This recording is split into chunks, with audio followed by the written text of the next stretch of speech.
Just pull it just a little bit.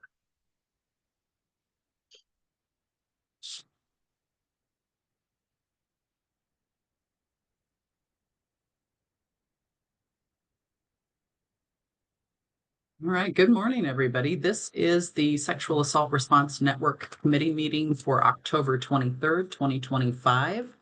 I'm Hope Stockwell, the Sexual Assault Response Network Coordinator, your facilitator again today. Good to be with you. Thanks for being here. We have a full day of interesting topics ahead. We're going to start this morning with discussion of minor consent for sexual assault forensic examinations and what the current Montana statutes say about minors being able to consent for their own health care and what other states' statutes say.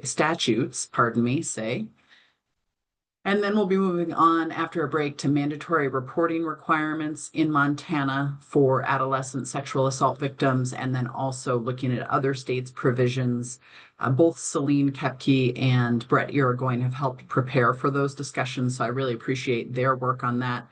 And then at 11 this morning, we're scheduled to have Jen Canton with South Dakota's Avel eCare talk about their telesane program that they use in that state as a follow-up to our conversation with the Safe T folks from Pennsylvania in September.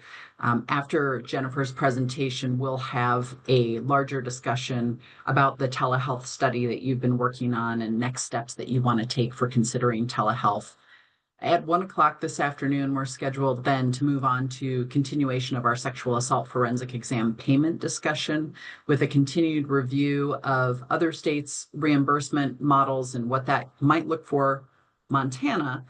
We also had our healthcare facility survey out in August and September, and I'll be going through a breakdown of those responses with you today to help inform that discussion. So a full day of committee considerations, but I'd like to start this morning with first going around the horn here and hearing from each of you what updates you might have to share for the group related to sexual assault response in your particular area, anything you've been working on that you want to share with the group that you think is pertinent, and other life updates. You know, Eldina, if you've been to another great concert, of course, we're going to want to hear about that. So good morning, everybody. And I'm going to go from just left to right on my screen here. So Detective Gadarian, you are first.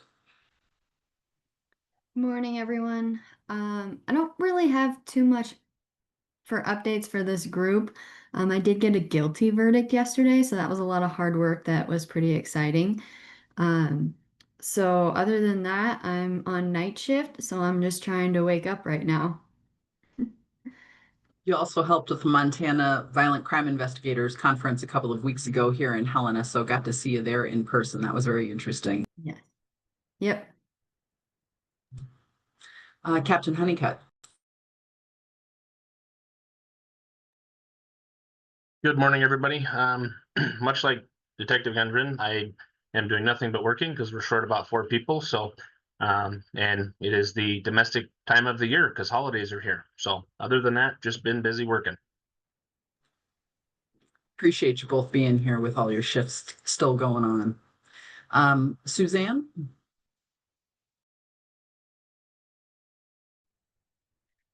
Good morning. Glad to be here.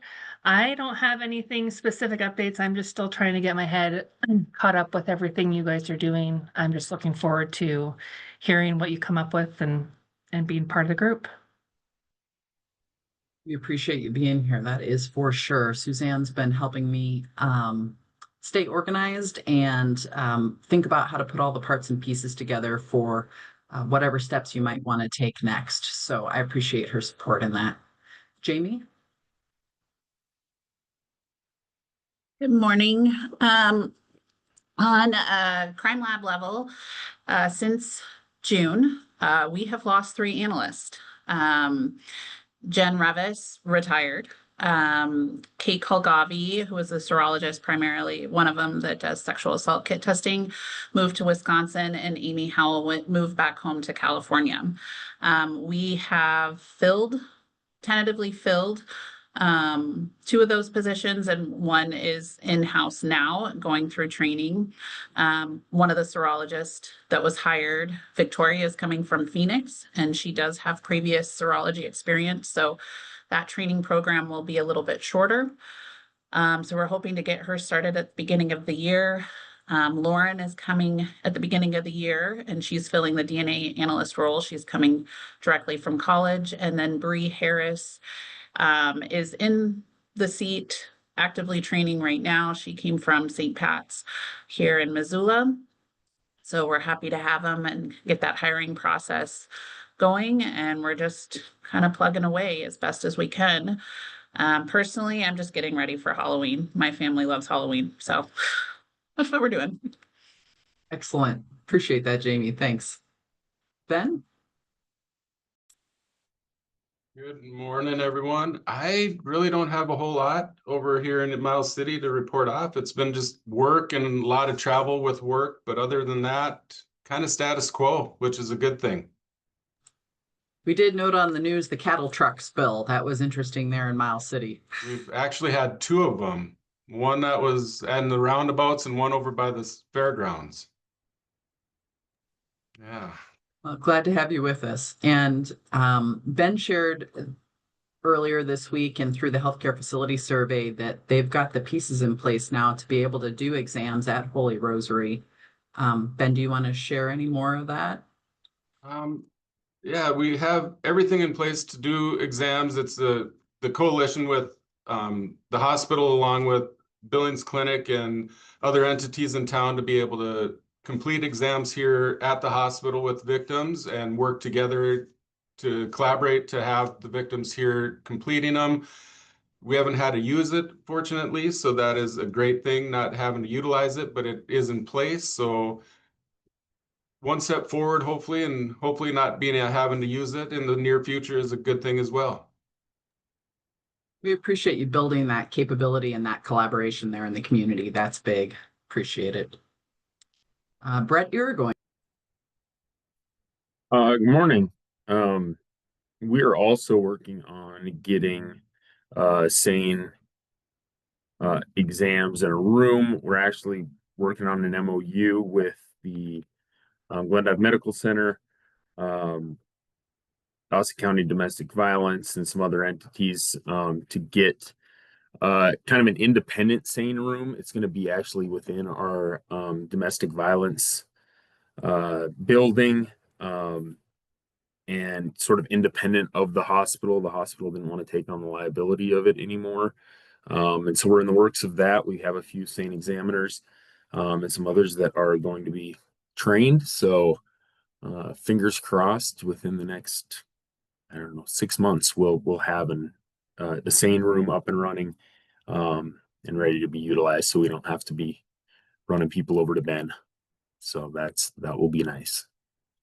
That's exciting. I appreciate also that collaborative work in your community. Those collaborations really seem to be what's making things happen these days. So I think they're necessary in our smaller communities for sure. And Brent, it would be set up very much like what we did here, a collaboration between the entities. So Yeah.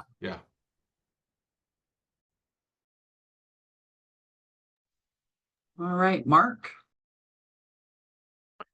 Hi, I think my month has been focused on the government shutdown, which ended a lot of the telehealth waivers that have been in place since the pandemic started in 2020. So in the telehealth world, we're kind of back to pre-pandemic rules and regulations. So we're just trying to get all of that operationalized. And see what happens moving forward. Otherwise, that's about it. If I know that you shared in a previous meeting some of the more details about that continuation, what's really changing on the ground right now for patients as you work through all of that? Is it really just the reimbursement piece, or is there a change in availability of care, or? It's really availability of care. So for traditional Medicare patients, they can no longer do virtual appointments in their home. That is just not allowed. So that's the big one. The really fortunate thing in Montana is in House Bill 60 that passed, there was a provision for telehealth in there that said that insurance companies, commercial insurance and Medicaid cannot kind of discriminate on place of service for virtual appointments. So I think we are maybe one of the only states in the country that have a law in place, so we can still do virtual appointments to the home for those Medicaid and commercial insurances, unless it gets challenged. But we're kind of hopeful that those can continue. Appreciate that. Thank you for that detail. You bet. Whitney? Hi, everybody. I don't really have much updates around here. We had one of our nurses got to testify in her first sexual assault trial last week. That was a really exciting moment for her. And we've just, it seems like our county has been really busy with trials in the last couple of weeks. So kudos to them. And our program's just kind of status quo and still working with MSU to do some skills lab trainings. We have our next one scheduled for November 7th and 8th, I think, in Kalispell. And then we have some more scheduled, one in Butte for January, and then Great Falls in March. So those will be great opportunities for nurses around the state to get some hands-on training. Yeah, that's been awesome. And there's also a pediatric skills lab coming up November 10th and 11th in Helena. I don't think I heard you mention that one, Whitney. It's the Kemp Center from Colorado is working with MSU's SANE Scholars program to bring that in pediatric in skills. Boy, my words today, pediatric in-person skills lab to the state. So glad for that continued partnership. Again, partnership, key word this morning. Eldina. I feel like I got nothing, but good morning. No concerts. We chose home reno over concerts. Tell me that's not a middle-aged decision. So we redid the bathroom that was horrendous after 18 years. Not as far as professionally on my side, we onboarded 20 new attorneys through the Office of the Public Defender. So we have just been spending the last 2 months training fresh minds on how to handle clients and how to handle witnesses. And I mean, I think all of what we're talking about is part from my side of it is how do we respectfully do our jobs in a very hard place. And I think what Whitney just said about a lot of trials, we have a lot of trials going on right now. So, and a lot of them involve sexual assault cases. So we're just plugging through the system. And you're also going to have new office leadership as well at some point. I guess there's that too. We are getting a new director. Brett Shandelson is just moving on to other things, and we hope our new director will be Cohen Mercer, who is currently a division admin like me. We'll see what happens. Appreciate the updates. Christina.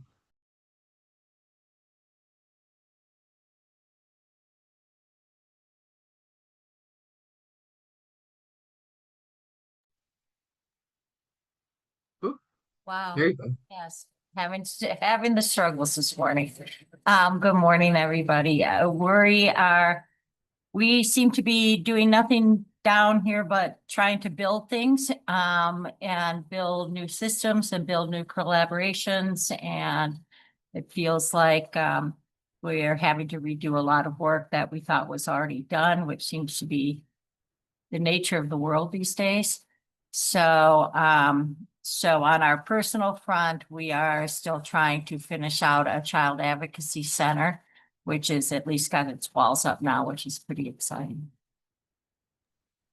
That's great news. Thanks. Emily?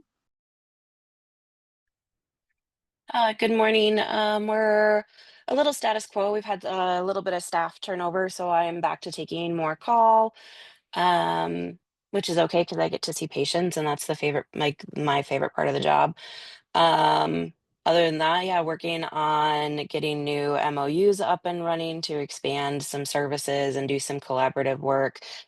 Continuing to work with MSU, and then just finished up the DOJ 40-hour training that happened in September and earlier this month. Yeah, just kind of staying steady over here. But speaking of new partnerships, I have not met Suzanne yet. Um, I would love to hear a little bit more about her role and what she does and like how she is going to help us do all the things. Oh, Suzanne, you want to loop back after we hear from the team and we can round back to that? Absolutely. Okay. Yeah. Celine, you are next. Morning, everybody. Sorry, I was a few minutes late. Thought the husband was taking the kiddo to school, and then that ended up not being the case. So, as far as updates, the only real big change that has happened here in appellate services and in my role is I've been teaching at the Law Enforcement Academy quite a bit over the last month and a half or so. And for me, moving out of a trial role into kind of this appellate role, one of the things I miss most is my interactions with law enforcement. So it's been rewarding and fun and eye-opening and all the things going back and teaching these brand new cops how to be cops and what they need to look at to prove a case. And yeah, it's been fun. It's been a lot of work, but it's been fun. Good. Brenda, sorry you had Zoom troubles this morning, but I'm glad we have you now. Yeah, thanks. Sorry I was late. It kept telling me I couldn't join as a panelist. Good morning, everyone. We did an MDT training in September. We had 14 teams from across the state. We partnered with the Kemp Center. We had 98, I think 96 professionals. And it was just great. It was great to interact with them. It was great to see them interact with each other and kind of learn. We did a discipline specific breakout where law enforcement from all the teams got to spend an hour, prosecutors. It was the first time we tried that, and I think it was really good. So that's kind of the exciting thing for us. Yeah, awesome. Let's see, Brett Taylor.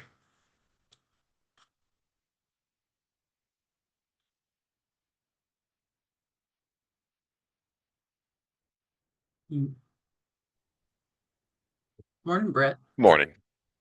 Trying to get my camera working, but this thing's acting goofy.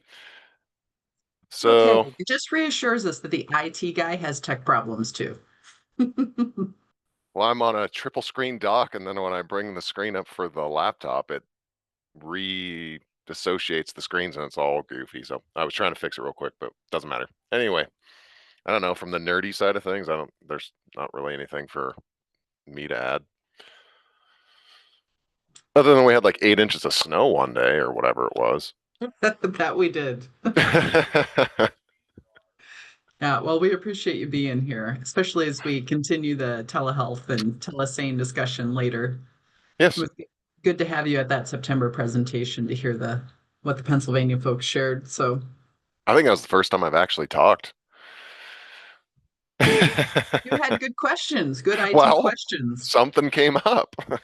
All right. All right. I think I got everybody this morning. I'm just checking my screen here. Please raise your hand if I did not call on you to give us member updates. But I think I got everybody. And then I'll round back to Suzanne. Suzanne first joined us in our September meeting, if I'm recalling timelines correctly, and introduced herself a little bit, but go ahead, Suzanne. Yeah, good morning, Emily. Sorry, I didn't realize you weren't on the last call. I am the new supervisor over the Department of Justice's Office of Victim Services. So I've been with DCI for 17 years. My primary role has been with the Sex and Violent Offender Registry. I was an analyst for many years. And then more recently, I supervised that in our criminal justice auditors. So I took over Kayla's position just at the beginning of the fiscal year when after she had left.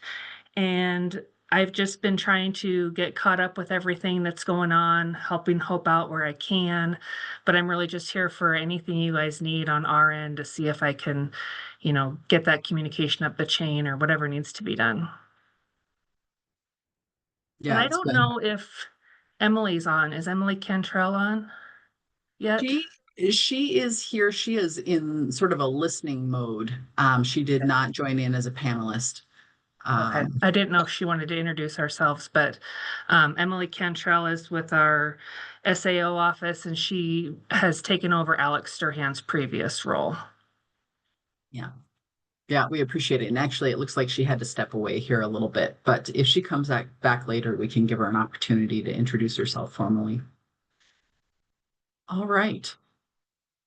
A couple of updates from me. As you heard from Whitney, we have and Emily, both of them were participating in our recent 40-hour didactic course for sexual assault forensic examiners. We ended up with around 18-20 people, final participants. We're still having some of the folks finish up final pieces of homework. And so I think, had a really awesome group. And are excited about what they might do with their new knowledge here in the coming years. Emily, Whitney, and then we also had Mary Pat Hansen from First Step in Missoula, Deb Mulcahy from Logan Health in Whitefish, and Annalise Wilson from Logan Health Kalispell, who are our core group of trainers. And they worked on the DOJ's sponsored SANE training a year and a half ago in April of 2024. With the exception of Emily, she was new this year and really came together as a nice group of trainers. So just want to publicly acknowledge all of the work that they have put into this. We are going to be doing a debrief meeting next week to talk about our takeaways from this training cycle and how we might look to update the agenda or make improvements and tweaks in the future. And so that when we have a ready funding source again, an opportunity, we can be ready to roll with putting that together again. But they've just really been an awesome set of trainers. So I want to publicly thank them for their time and effort. They've put a ton of work into this and making that opportunity possible in collaboration with the MSU SANE Scholars Program, who's been working on those in-person skills labs. Whitney mentioned those dates coming up in Kalispell in November, Butte in January, and Great Falls in March.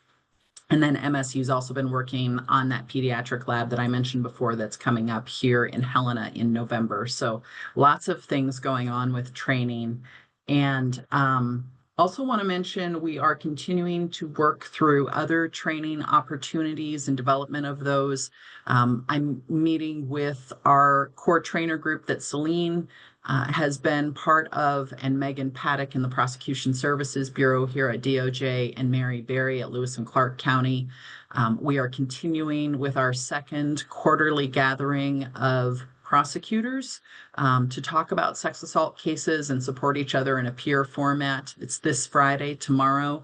And so they're also going to be having a panel discussion on when and how to best interview victims and when to include law enforcement and record those interviews. So that's some of the prosecutor training that's taking place this week.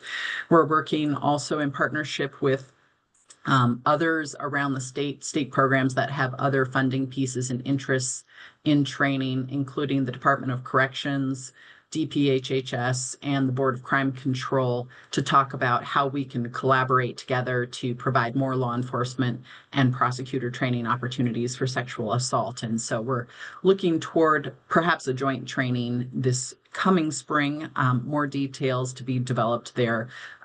But just want you all to know that we are having those conversations We've also been working with the Law Enforcement Academy to retool the sexual assault investigation training and redesign it out at the academy for the new cadets. Alicia Woodland with the Sexual Assault Kit Initiative here at DOJ. She's our SACI investigator. She's been working with another one of DOJ's major case agents in the Kalispell area on retooling that training, and it will be presented at the academy next Monday afternoon, along with more training scenarios. They're adding a sort of practice training scenario, hands-on training next Wednesday afternoon, and then they'll have the final training scenarios out at the academy in late November. I don't recall those dates off the top of my head exactly, but just want you to know there's a lot going on with training and making sure that we're doing the best we can to bring the most current practices and the most current training techniques to all sides of the equation. And Eldina, I just want to say, if there's a way that I can help support you as you train the new public defenders, please do let me know, because I'd be happy to provide any data or anything like that that might be useful to you. And with that, we will get going this morning, unless anybody has any other comments or questions before we begin with our discussion of minor consent for sexual assault forensic exams. Whitney? Yeah, I just wanted to say one thing. Speaking of the training part, is I was testifying in a trial yesterday for strangulation, and it got brought up that I've educated EMS, I've educated law enforcement, but I haven't educated prosecutors and I haven't educated the defense on strangulation. So throwing this out here, if anyone would like education in their office, I would love to do that. Consider yourself hired again. And I could see a future quarterly gathering presentation for the prosecutors potentially, and or inclusion in a bigger agenda. So thanks for throwing that out there, Whitney. Anybody else? All right. Well, we will turn to our discussion this morning of minor consent for sexual assault forensic exams. Celine Kepke and Brett Irigoyen helped prepare the document I sent out to you, reviewing Montana's current statutes that relate to that. The most current version of that document, if you open our meeting bug for today, the most current version of the meeting bug should have all of the documents we need today attached to that for reference. So I'll just point you to that. The document for this discussion is titled Montana Statutes Related to Minor Consent to Medical Care. And with that, I'm going to turn to Celine first to review Montana's existing statute, and then I'll be going over the document I sent you earlier this week related to other states' laws authorizing self-consent by minors for sexual assault care. So Celine, you ready to take it away? Sure.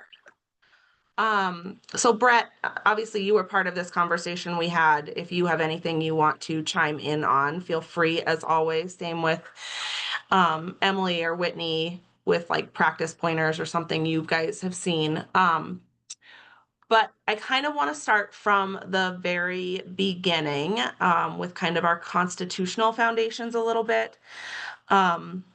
For those of you that don't know, Montana's Constitution is significantly broader and provides more protections than the United States Constitution does. We've got case law at all aspects of our constitutional law, from privacy to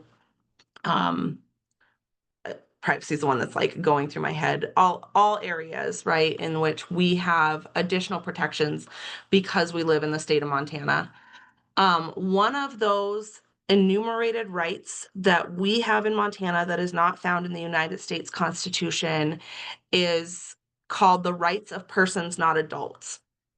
And so in Montana, Article 2, Section 15 of our Constitution provides for rights of persons under 18 years, and they are including but not limiting to all of the fundamental rights that an adult has, unless a minor needs additional protections. So in the criminal world, where Brett and I are more familiar with, for example, a minor under the age of 16 cannot consent by his or herself to questioning by law enforcement or Mirandized questioning by law enforcement. They have to have either a parent or guardian, or Aldina, right? They have to have an attorney if a parent or guardian's not present.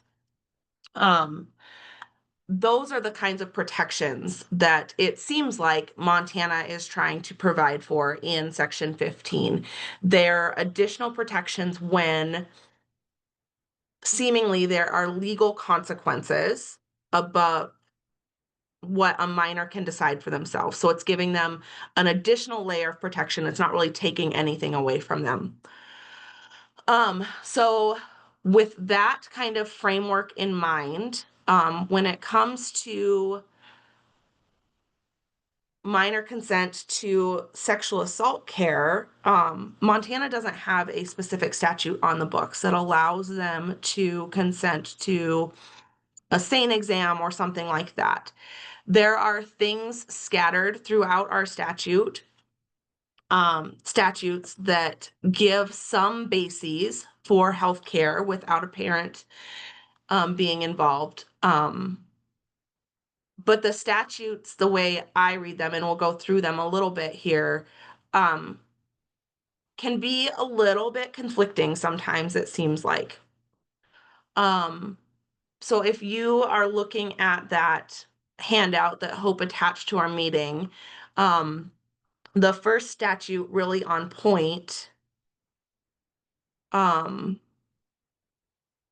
is 41-1-402, validity of consent for minor for health services. And generally, it seems like an emancipated minor or someone who is disconnected from their parents has the ability to consent to health services or control their access to health care. There are a few other circumstances. If a minor professes to be or has been married or has a child or has graduated from high school. Obviously, if they've graduated from high school, they're probably near the age of majority here in Montana. If they profess to be separated or emancipated from a parent or legal guardian and providing self-support, that minor can consent to medical care. There is an exception when a minor professes or is found to be pregnant or has contracted an STI, or it looks like when there's drug or substance abuse involved. That self-consent in this capacity is limited, and it applies only to prevention, diagnosis, and treatment of those specific conditions that are referenced above it. And then if a minor needs emergency care, the child can consent or the doctors can go forward, but then the parents need to be informed. So that really provides the basis for consent for healthcare services for a minor in Montana. As you go through this handout, sorry, I'm getting emailed about teaching next week at the academy. There's a very specific list of STDs that are defined. And it seems like that is maybe not the ones I guess I would defer to Emily and Whitney on that. I don't love that it's narrowed to those specific sexually transmitted diseases. So that might be an area we look at if there's some improvement that could be made there. Celine, there is an administrative rule from the Department of Public Health and Human Services, reportable diseases and other conditions of public health importance. And I wonder if that ARM would also be a guiding factor. It could be. And it's much more extensive. Okay. And that's one of the things in Title 50, that might correlate enough that there would be broader. Minors can consent to receive mental health services, which is an expansion. But then if you get into 40-6-701, this is where maybe there's some conflict between the statutes a little bit. Parents in Montana are given fundamental rights to parent a child without obstruction or interference from the government. And that includes in subsection E that they are allowed and able to make and consent to all physical and mental health care decisions for the child. So again, that's one of those maybe conflict points that is really a part of our fundamental parenting rights movement here in Montana that we've seen go through the legislature at different times. One of the things I will say, though, going back to the Constitution and looking at these specific provisions, when we look at statutory construction or we look at kind of how we interpret the laws, one of the fundamental premises of statutory construction is that the specific controls the general. And so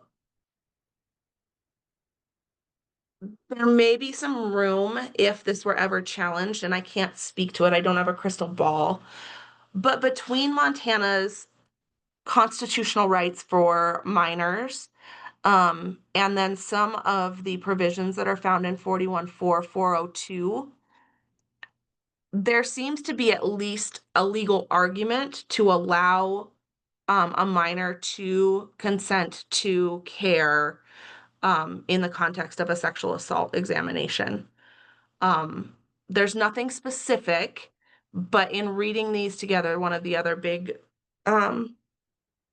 statutory construction ideas is that nothing exists in a vacuum. You have to read the laws in conjunction with each other. And so just in terms of what we have on the books and our constitutional rights, I do think that there is probably an argument. I don't know how defensible it is, and I'm not a civil attorney to like go into hospital liability or anything like that in this area. But there does seem to be a legal argument out there that a child could consent to sane care because it's not one of those additional legal protections like Miranda would be for a child, right? Where there are significant legal consequences to that child if they're taken advantage of in some way by law enforcement. In Montana, it's gray, and I think Hope will talk a little bit more about what some of the other states have done to clear up this area. But that's kind of my quick overview of Montana law in this area. I'd add just a couple little things there. I think that was a great overview of it. I think one thing to keep in mind for the medical professionals is that you, according to 41.1.402 sub 2, essentially you have to, take their word for it to a degree. I mean, it says in good faith and with a reasonable belief, the minor professes. And so there's nothing within the statute that requires you to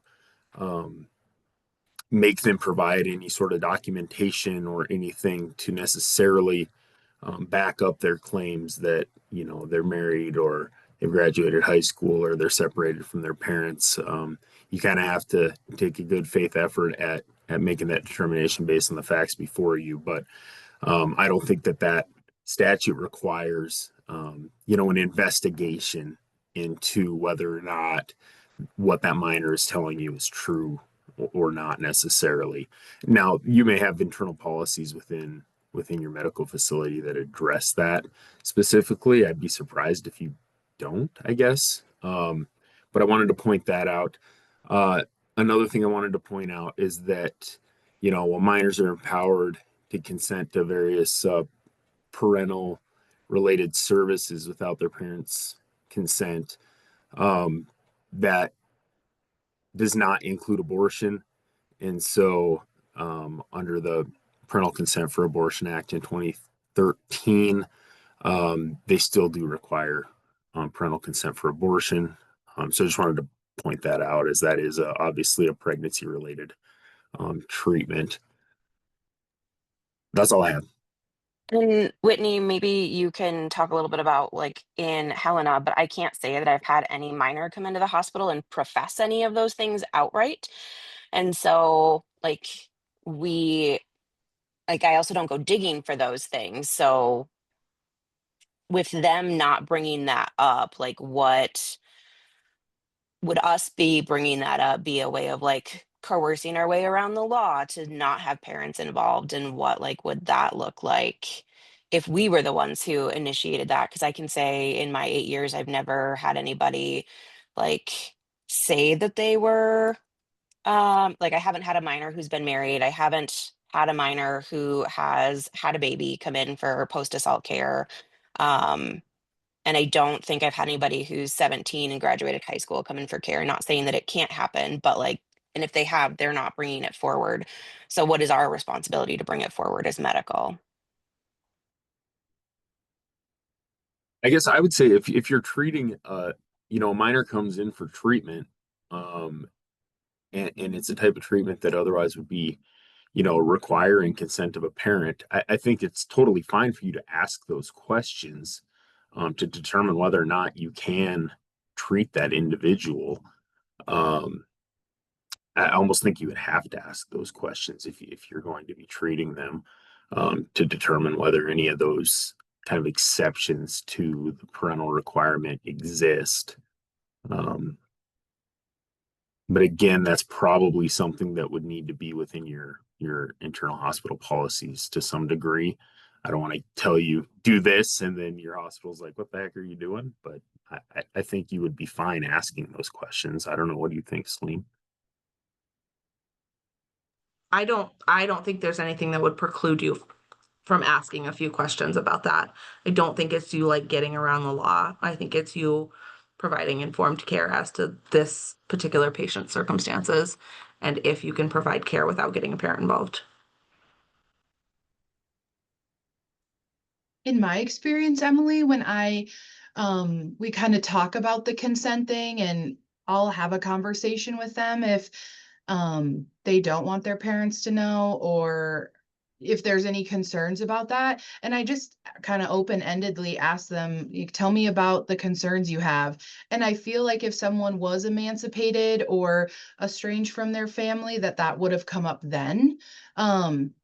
Not like guaranteeing it by any means, but I think that would be a good opportunity for kind of like a normal flow of the conversation for someone to share that experience that or situation that they're having at that time.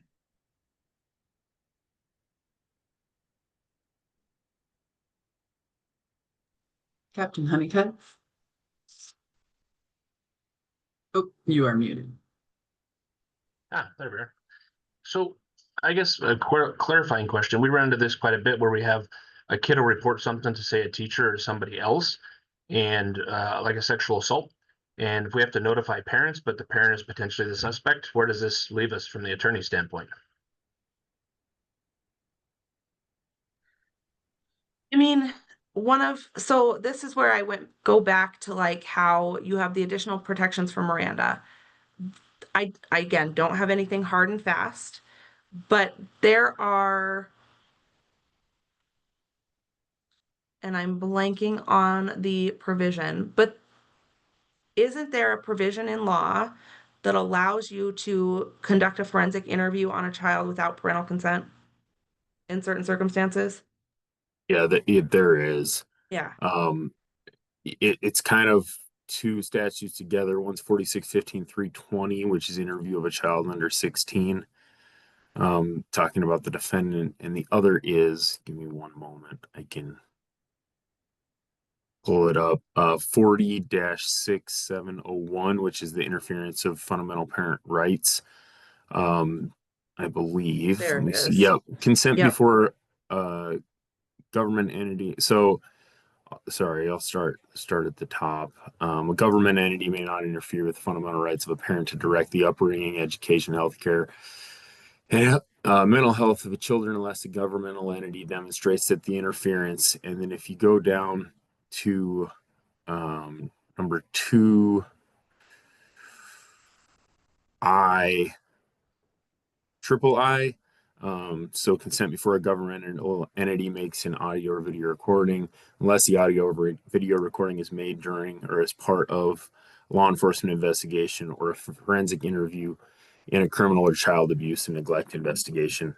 And so if that is the instance where the parent is the potential perpetrator, I've utilized that statute in order to have forensic interviews conducted without the parent's consent or even knowledge before. And then Because going down to sub 3 on that too, same section, talks about except for law enforcement, an employee of the government may not encourage or coerce a child to withhold information. So you guys are accepted from that in law enforcement. You could encourage a child not to relay the status of an investigation or that an investigation is ongoing to their parents, right? So, so I think that that does, in a roundabout way, kind of give you, I would make the argument as a lawyer that it would give you the authority to go forward. I agree. And we've utilized it on multiple occasions in that exact circumstance. Whitney? Yeah, wanted to talk a little bit about the part that Celine was talking about with the sexually transmitted infections part. So when it talks about it's like really only the treatment of it. And coming from the forensic side, a lot of the times we treat prophylactically, meaning there doesn't have to be a positive finding. Because we're seeing them so soon or so close to exposure that we treat them with medications to essentially kind of prevent that infection from growing. And so I'm like, that doesn't really cover us there. Oh, it And does. then, It's prevention, diagnosis, and treatment. okay. Oh, So okay. you are Yep, yep. good. Yep. Okay, so that makes sense. And then my other one, when Brett was talking about um the fundamental rights of a parent, this kind of popped into my head too about make and consent to all physical and mental health care decisions for the child. So could a parent almost argue that they could tell you you have to do a forensic exam on their child? Because from the nursing standpoint, we're always that patient might not be able to consent to the exam, but they have to be able to assent. They have to be willing and able to participate. We're never holding someone down. We're not sedating them. But I kind of got kind of spidery vibes with that of like they can make those decisions for the child. What do you think about that?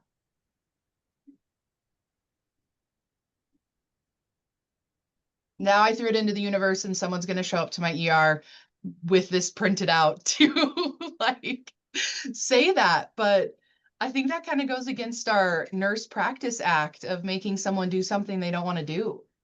I guess that was where my brain was. And Brett, if you have thoughts, you can jump in, right? But there's just like we have for lawyers, there's things we're required to do as lawyers, but then there's our ethical obligations, right?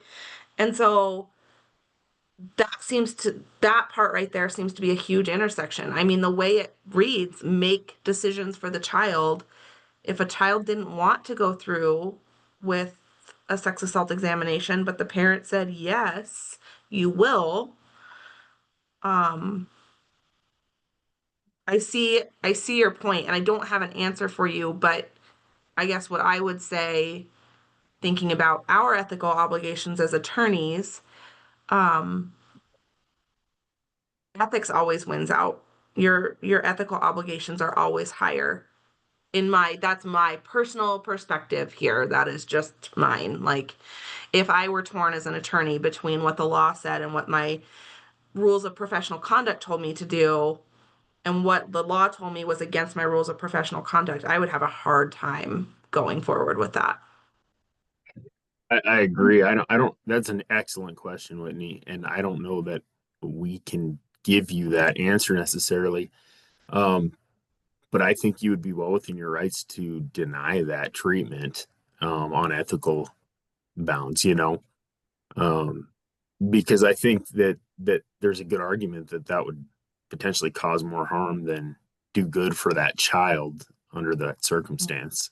Um, but again, I think that would have to be kind of a based on the circumstances you're put in front of you to deal with it on a case by case basis. But yeah, that's a great question, and I don't know And specifically what to tell you on it. I think there definitely, is some, sorry. I oh, I was think just there gonna is some, say, definitely consult, sorry. This is the no, hard part of go Zoom. Celine, go Celine. Consult your own legal people in your hospital was all I was gonna say. Like that is not And our place. I do think there is some statute protection for medical professionals in the refusal of providing certain procedures. I think there's something somewhere that I have read along the way.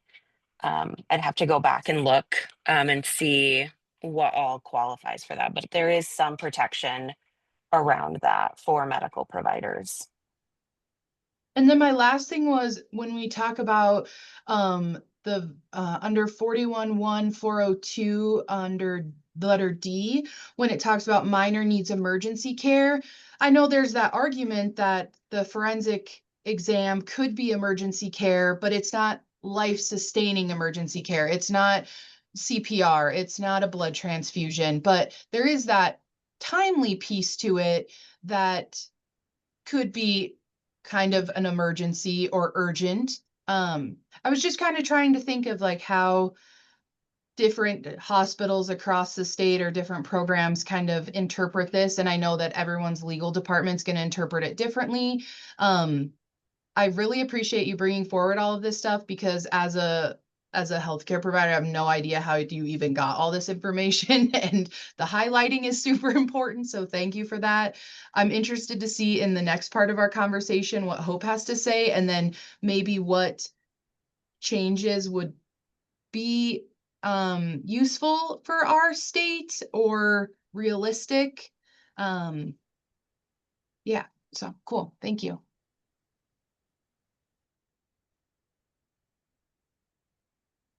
That my transitional cue? No, That I would don't know. be. Anybody Celine else have any or other Brett, do you have comments or any like questions? opinion about the emergency care part? I hate to give the lawyer answer, but it's gonna depend. It's all gonna depend on the facts and circumstances here, right? Like if you had a child come in with a significant laceration or something like that, right? That could have long lasting and permanent effects on them. I and I'm just like guess. I don't have any basis for this other than the words on that sheet that Hope gave you, but like that could be considered emergency care maybe because if you don't take care of this injury right then right now, there's going to or there could be significant lasting consequences, right? I don't know. I get your point that there is like an urgency to this. But the thing it's necessary to prevent serious injury or harm to the minor. And so that for me reading that statute, that's the sticking point. And how do you dovetail a traditional SANE exam Right. for diagnosis and evidence preservation and that sort of thing and make that an emergency? Like how can you say that in kind of your more normal run of the mill kind of situation, right? Um, my gut is telling me it would be hard to call that emergency care given the necessity for harm or serious injury. And so we've talked about all of these exceptions, but really, if we had a 16-year-old who came in who was none of these exceptions, it seems that we would have to not notify, but we'd have to have their parent consent to a forensic exam is kind of the vibe that I'm getting, unless we change something in the future. But as reading these laws right now, there's not a whole lot of ground for that average This- exam that comes in. And on top of that, so section 41.1.405, which is emergencies and special situations, kind of addresses that. And I don't believe, based on the language of that statute, that a forensic examination would qualify. Basically, if you believe that immediate health care is necessary, and that giving aid is the only alternative to probable death or irreparable physical damage. And so through the statutes, they make the distinction between physical and mental harm consistently, and give obviously much more credence to potential physical harm than mental harm.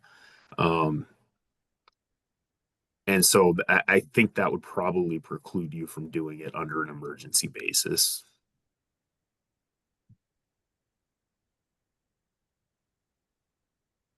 Brett, will you say that statutory reference again that you just? Yeah, it's 41.1.405. 405. I wrote it down wrong. Okay.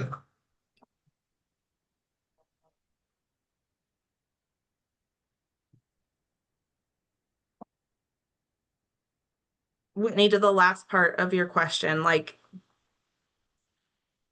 what you all do,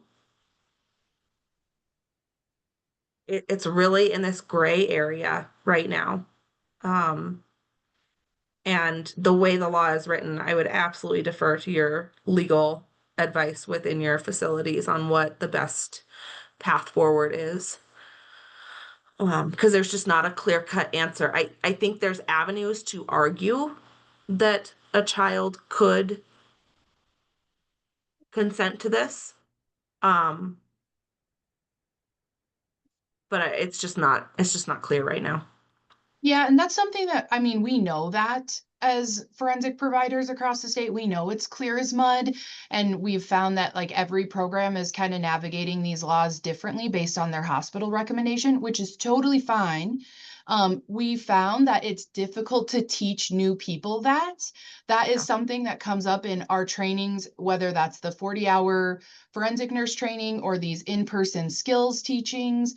It always comes up like, I just want it to be clear. And we struggle and we do the same thing you're doing, Celine, where we default to, it's going to be up to your facility. We probably say that like 1,000 times in our trainings. And, but I think that's just coming from, that's a barrier for us providing the care in this state. It's also a barrier for training new people who, you know, they're already worried about making a mistake. And then there's not clear things to protect them on that. And so I'm really glad we're having this conversation, and it's, you know, been long overdue, and thank you for that. Which I think brings us to the point of why you all wanted to have this conversation. It's come up and percolated in different meetings, and so you wanted to dedicate some specific time and consideration as to whether the committee wants to propose clarifying things in some way, shape, or form, either with a legislative proposal or consideration of administrative rule, both of which are options that could be on the table. So I'll just put that there, and we can come back to those as you continue discussions today about if you want to take any steps forward, what steps you might be interested in, or what clarity. Is it okay if I go ahead and transition to looking at other states' laws where they're talking about minor self-care at this point? And there are some specific things I'm going to highlight that seem to be specific to their language that could be potential add-ons that maybe you would want to consider whether or not proposing to have them in Montana statute would provide more clarity or not. So the PDF that I provided on our meeting bug again is titled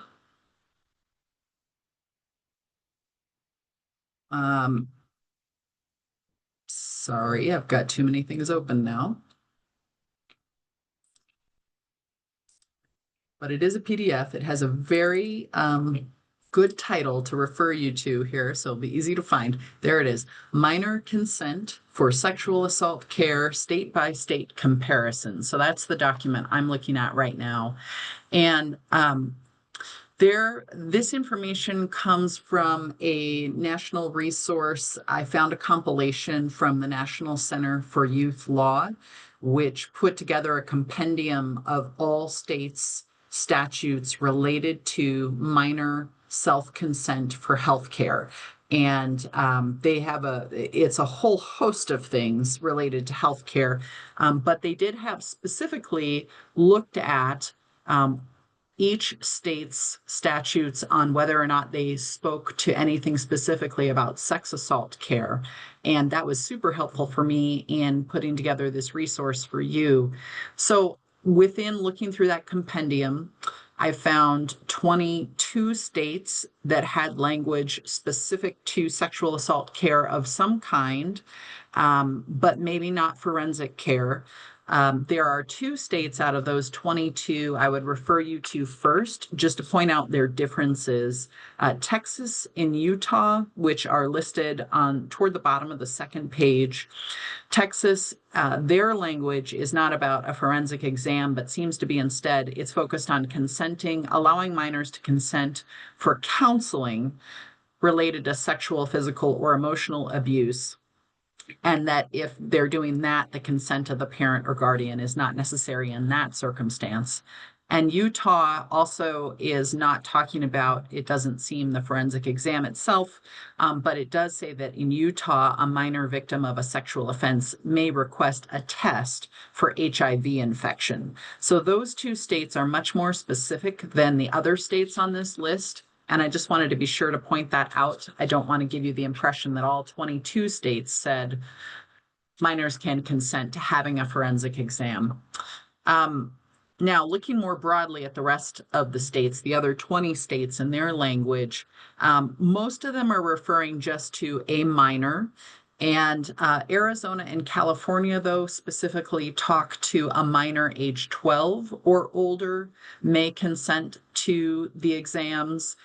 There are 3 other states that have references to 16-year-olds. Colorado talks about a 16-year-old specifically can, oops, pardon me. Maybe I've got that wrong because I'm not seeing it pop up. Just a second.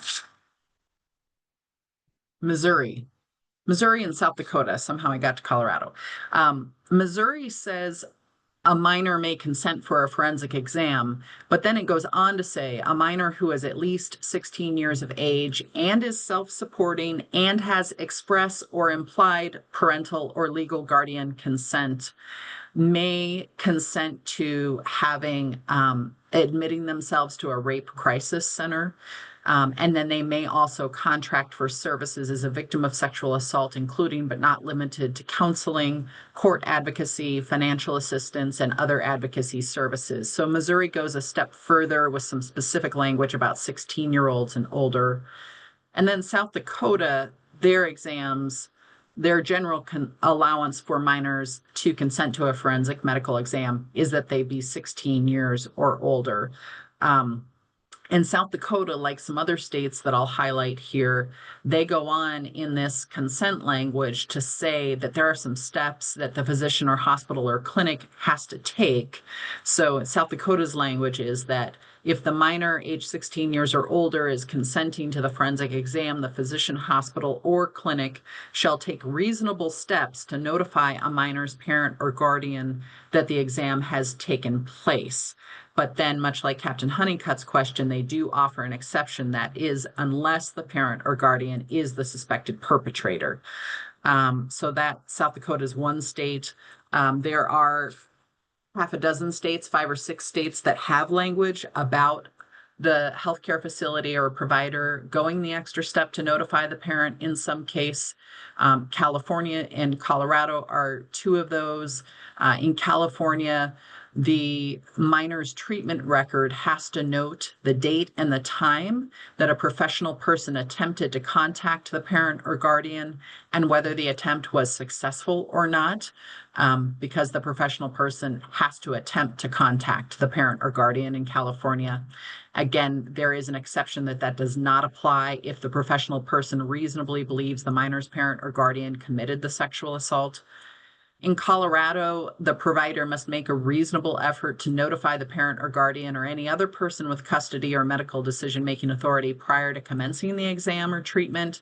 And if they object to the treatment, if that parent, guardian, or person with custody or medical decision-making authority objects to the treatment, the provider may examine and treat the minor, but the provider then has to make a child abuse report pursuant to Colorado's mandated reporting laws. So that's an extra piece that Colorado has put in place related to that. In Ohio, a hospital must provide written notice to the parent or guardian of the minor that the exam is taking place or has taken place. In Wyoming, the minor's parents, a minor can, pardon me, let me start over with that. In Wyoming, if a minor reports an alleged sexual assault and their parents cannot be located promptly with diligent effort, the minor may consent for a medical examination. So those are some attempts that states have taken on that front. There are some other nuggets within these state laws and this compendium about summarizing these state laws to me that look like some other sort of guidelines these states have given about sexual assault forensic exam care specifically above and beyond the minor consent piece. And I just want to highlight these because in the broader context of your work, you also have authority to consider, guidance for education of examiners and best practices for care. And so I want to point out a few of these. Indiana says in its summary that a hospital that provides general medical and surgical hospital services shall provide forensic medical exams and additional forensic services to all alleged sex crime victims. So that seems to me to indicate that Indiana requires this care to be available at hospitals, again, that provide general medical and surgical hospital services. I do want to point out in Indiana's summary, it talked about that in 1978, the Indiana Attorney General opined that neither the parent nor guardian consent is necessary when rendering emergency medical and hospital treatment, including forensic exams. So Indiana's AG had said in 1978 that forensic exams for them were considered emergency care. And so I wanted to point that out because of the previous conversation you all have. Brett, I see your hands up. I'm sorry. Oh, you're fine. I was just going to mention, you had spoken about in South Dakota how they have the unless a parent or guardian is the suspect. And to Captain Honeycutt's question, and I just wanted to clarify what I said before. That exception that I discussed only has to do with forensic interviews, not with forensic examinations. So I wanted to make sure that I didn't confuse anybody by that.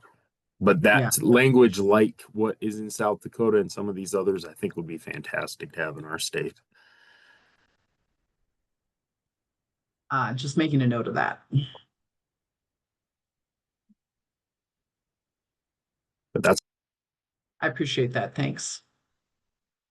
Moving again through the list and some of the language that seems to be more specific to forensic care at large.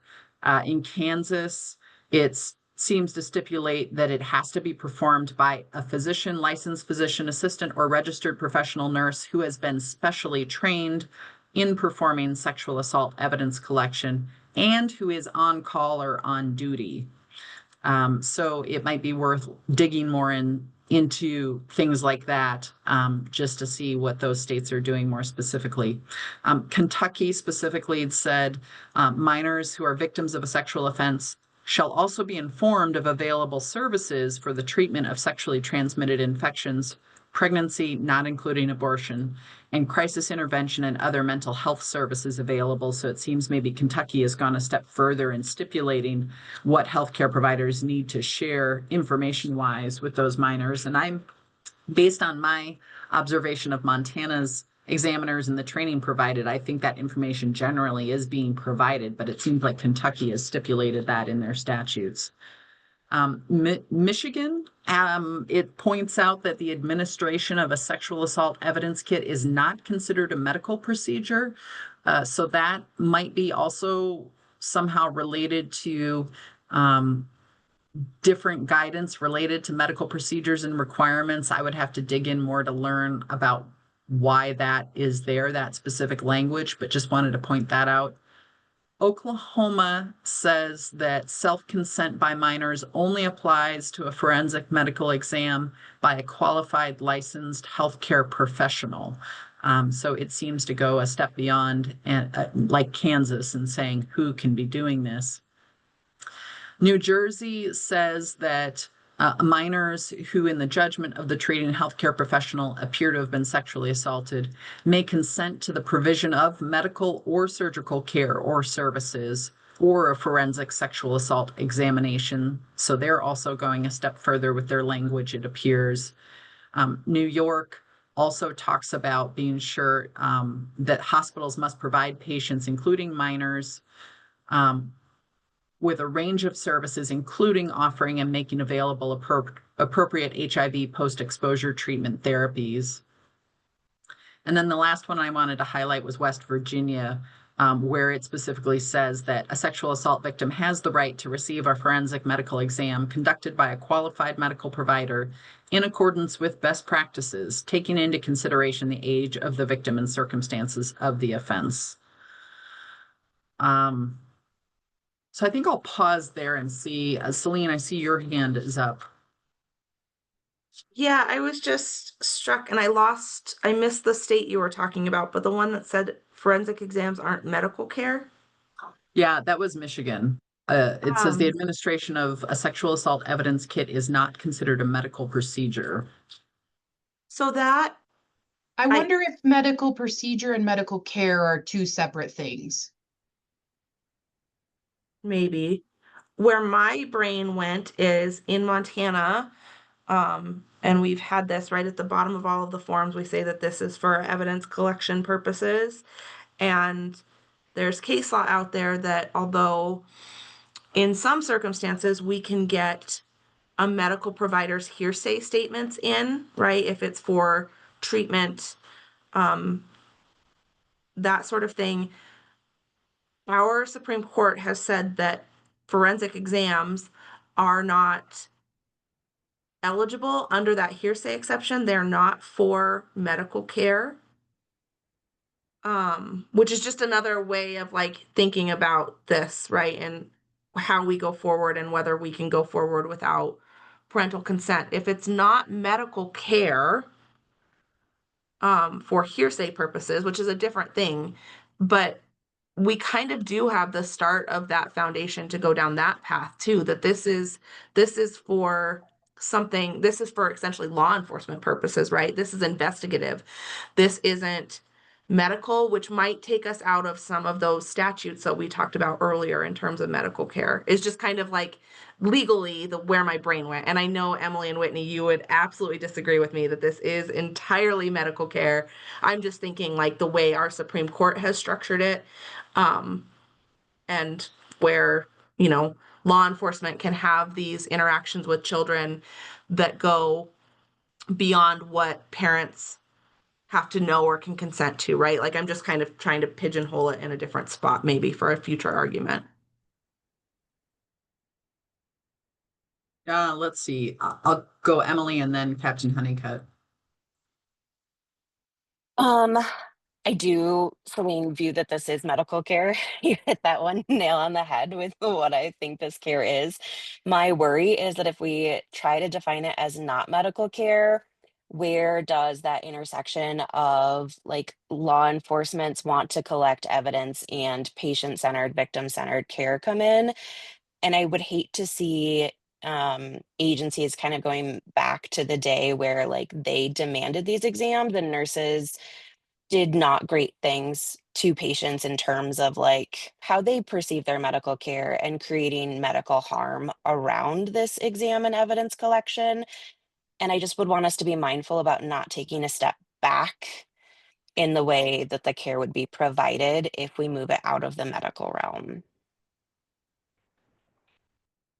Captain Honeycutt? So I kind of agree with what Celine and both Emily have said.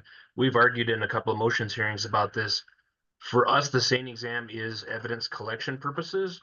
And then we've isolated off the medical care portion of this, as the SANE nurse is not the one who can give the morning after pills, right? They cannot do any of those follow-up stuff.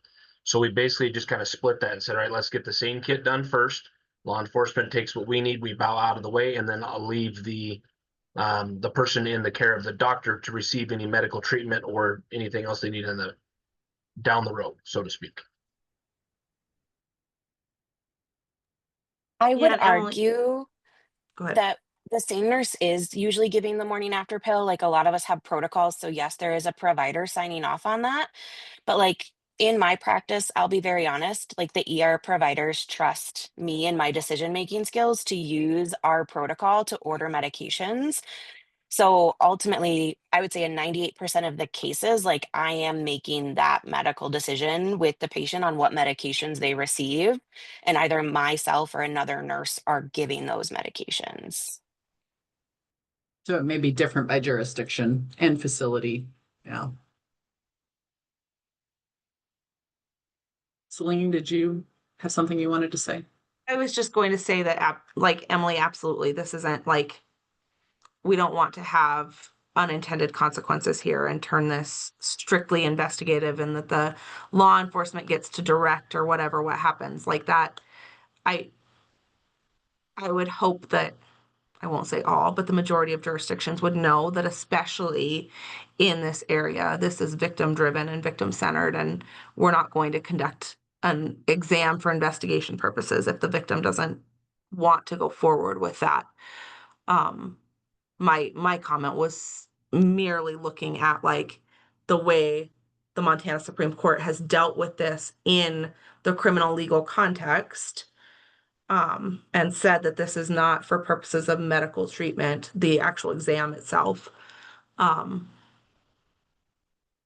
just kind of trying to think about how we could, if there were a challenge at some place, like what a potential argument could be, to get us away from this need for parental consent.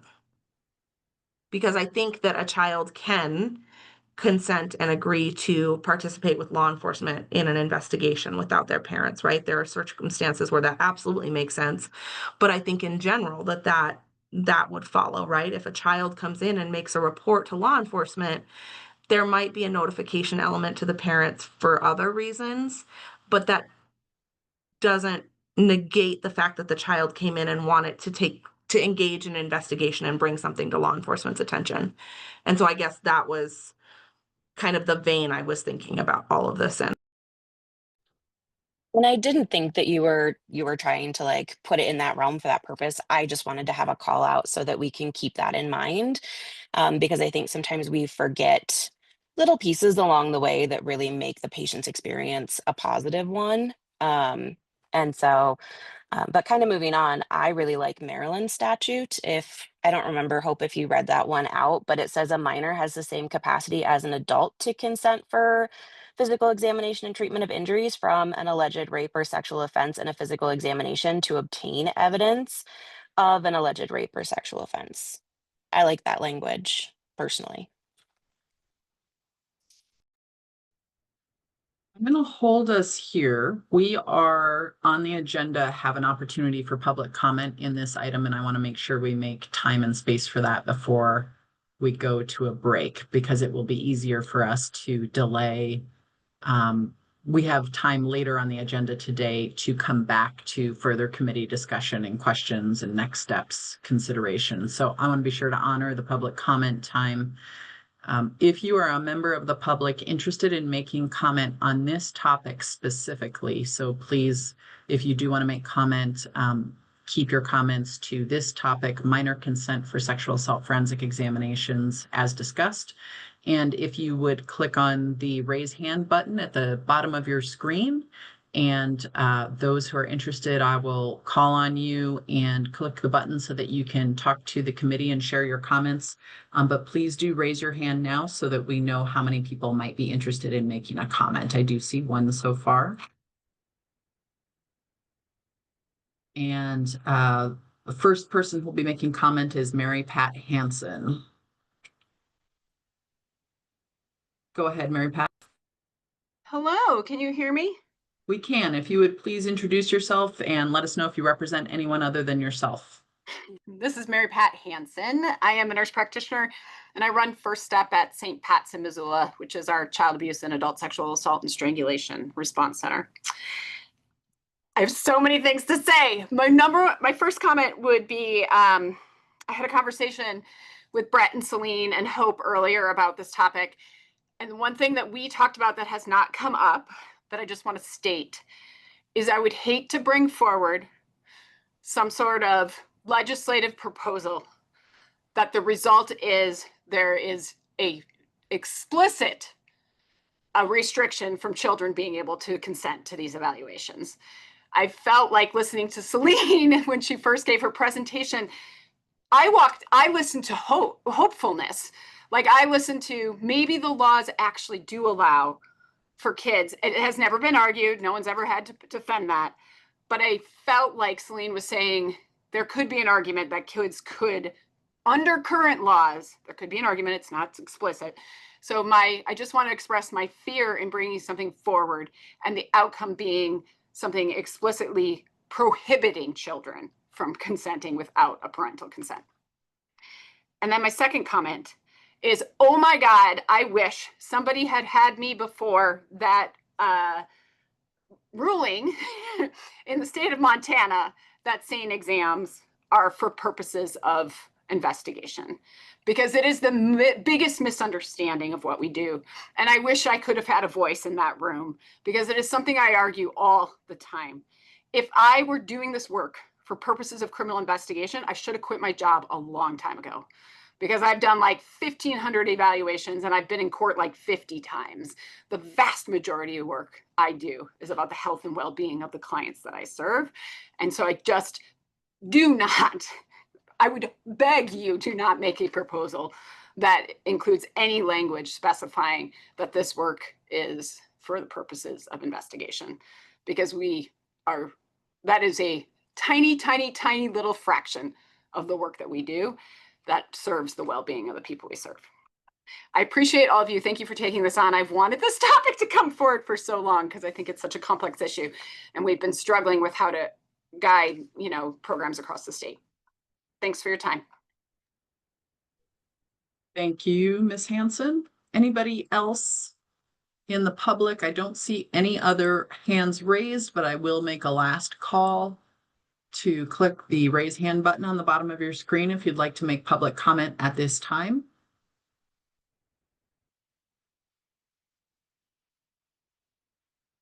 No additional hands. All right.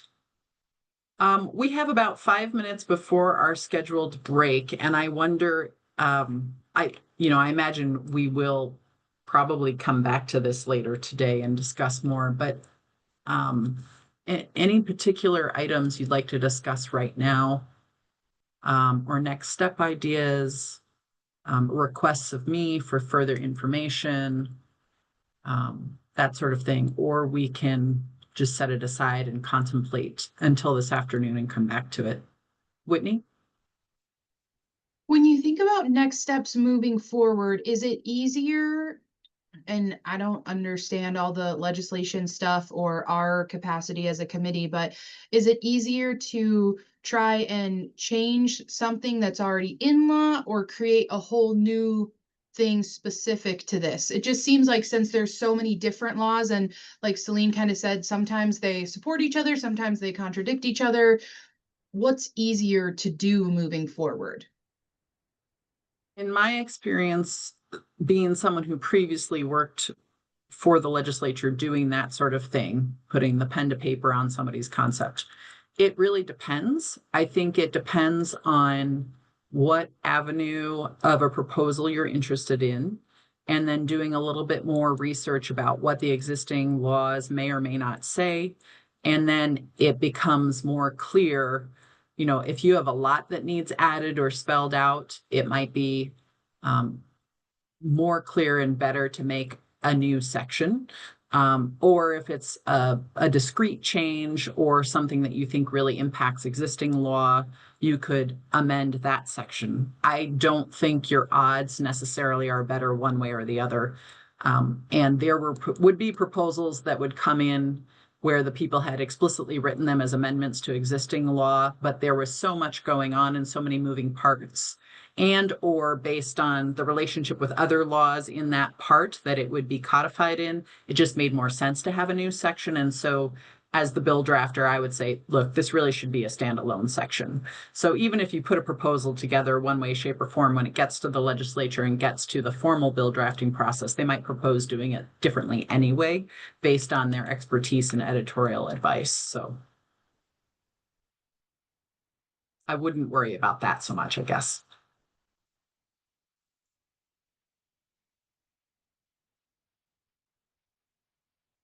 Other comments or questions right now? Is there general agreement we would want to revisit this at the end of the day and think a little bit more about it and digest during the day? See some heads nodding. Okay, so we'll plan to come back to this later in the afternoon after our sexual assault forensic exam payment discussion and public comment. Our general public comment period is at 2:30 this afternoon. Agenda times, as always, can fluctuate, running ahead or behind, depending on how the ebb and flow of conversation goes. So we're not beholden to a tight by the minute schedule here on the agenda. So just keep that in mind, but we will put this on the block for coming back to. All right, let's go ahead and take a 12-minute break here and come back to order at 9:40.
All right, we'll go ahead and come back together here. If you'll turn on your cameras again, please.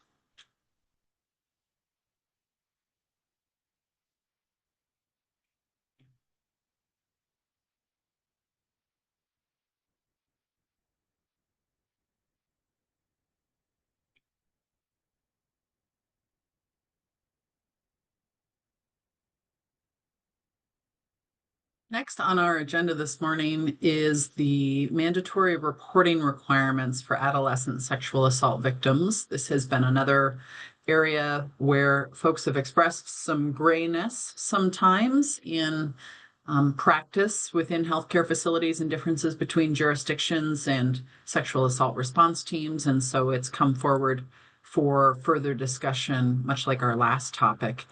Again, want to thank Celine and Brett Irigoyen for their work on helping put together the list of statutes that relate to this and looking also at other states' provisions. We focused on Western states. Two documents attached to your meeting bug this morning that relate to this conversation, if you want to have them pulled up and ready. One is a Word document titled Montana Mandatory Reporting Statutes. And the second is a PDF that says Mandatory Reporting Western State Comparison. So those are the two documents we'll be leaning on in this next discussion. And Celine and Brett, I will turn to you, I guess Celine, because your camera is on, to go ahead and take it away. So, kind of like we did for the minor consent portion, I want to go back through some of kind of the foundations. Our mandatory reporting statute is found in our minors title under child abuse and neglect, which makes sense. This is also sometimes these can form the basis for removal or the start of an investigation by the department, DPHHS. So going through what our legislature did in this area is they put forth a declaration of policy, and some of this does dovetail kind of into what we were just talking about. So in 41.3.101, the first statute that's referenced in that Montana statute handout, the declaration of policy says that it is the policy of Montana to recognize that a child is entitled to insert the child's constitutional rights. So that's in sub E, which again is just maybe one more place to go for support for these kinds of areas. And then in subsection 7, above and beyond anything else, in talking about this area, a child's health and safety are the paramount concern. That's over parental rights. That's over everything. There are some definitions that are worthwhile to know while we're talking about this. Subsection 6 defines child as anyone under the age of 18. And one of the things dealing with the criminal world is that age kind of fluctuates depending on which statute you're in. So for purposes of this discussion for mandatory reporting, child or youth means anyone under 18 years of age. Child abuse and neglect, the things that need to be reported, there's several definitions that work together in this. So it's physical or psychological harm, the substantial risk of such harm or abandonment. It includes exposing a child to distribution of dangerous drugs or production or manufacturing of dangerous drugs, and any form of child sex trafficking or human trafficking, which is relevant to our work today. And then if you go on, when you talk about physical neglect in 22, Hope, it wasn't highlighted, but physical neglect means allowing sexual abuse or exploitation of the child, right? In addition to a bunch of other things, but that relevant to us today, sexual abuse is part of a physical neglect allegation. To make a report in subsection 28, you have to have reasonable cause to suspect means something that would lead a reasonable, objective person to believe that the child abuse may have occurred or is occurring based on everything that that person knows at that time. 31 at the bottom of the page provides the definition for sexual abuse. And in this handout, there were a number of the statutes there listed, provided for your review as well. So it's any of the charged offenses listed there in Title 45, Chapter 5 is sexual abuse. Sexual exploitation below has its own meaning. And that's really encouraging or permitting a child to engage in human trafficking or prostitution, or sexual abuse of children, which could be photographing or otherwise encouraging a child to engage in sexual conduct. So pretty broad in terms of what could be considered abuse under our statute. There's other ones too that I didn't cover, like psychological abuse and that sort of thing. Those would also like qualify. But in terms of sexual abuse for us today, those are the relevant definitions. 41.3.201, the next statute in your handout, it provides the basis for who and when they must report. As we go through other states, Montana statute is actually pretty small as compared to some other states in terms of the specific people that are required. But if you look at the language, I think the argument there is that it is pretty broad. It's professionals and officials engaged in healthcare generally, right? Because it talks in 2B about any other health or mental health professional. So if you do any sort of actual care or admit or anything in Montana, admit to care, you have an obligation to report if you have reasonable cause to believe that a child has been abused. One of the timeframes, or one of the things we'll talk about, is the time frame for reporting. Montana's is promptly. They shall report the matter promptly to the department. There's no clear delineation on that, which is interesting. I don't know that we've ever had a case look at what promptly means. It's right there, yep, at the bottom. As you go through this list too,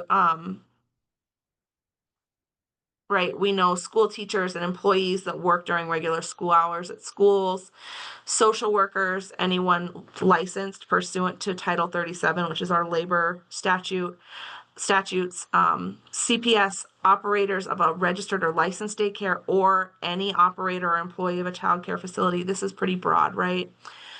One of the things that is interesting in some capacities, and there was a bill this last session to get rid of this, is a member of the clergy does not have to disclose sexual abuse if that disclosure was made in as part of a confidential communication and the person who disclosed it does not consent to that disclosure.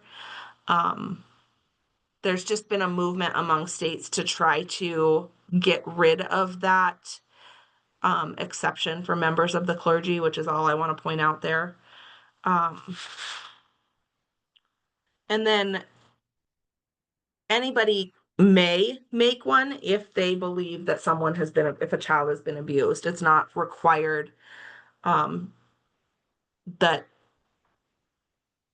anyone who knows makes a report. You may make a report as long as you are not one of the explicitly listed professions.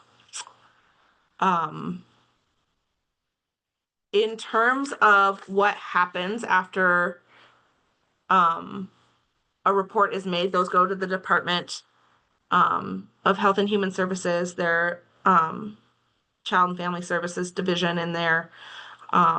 This sets in motion what, if anything, a CPS worker, a child protection specialist, has to do in investigating these things. If you go up, Hope, talking about the penalties. Oh, not that far. Right there. Montana's penalty reporting or penalties for not reporting are actually fairly extensive compared to kind of the Western states we looked at in this brief survey.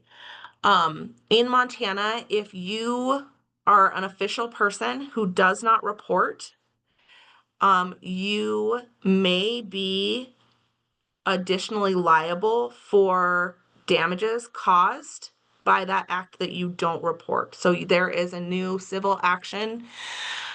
There is a civil action component that would allow you to be civilly liable for any damages, just as if the offender was brought up under a civil suit.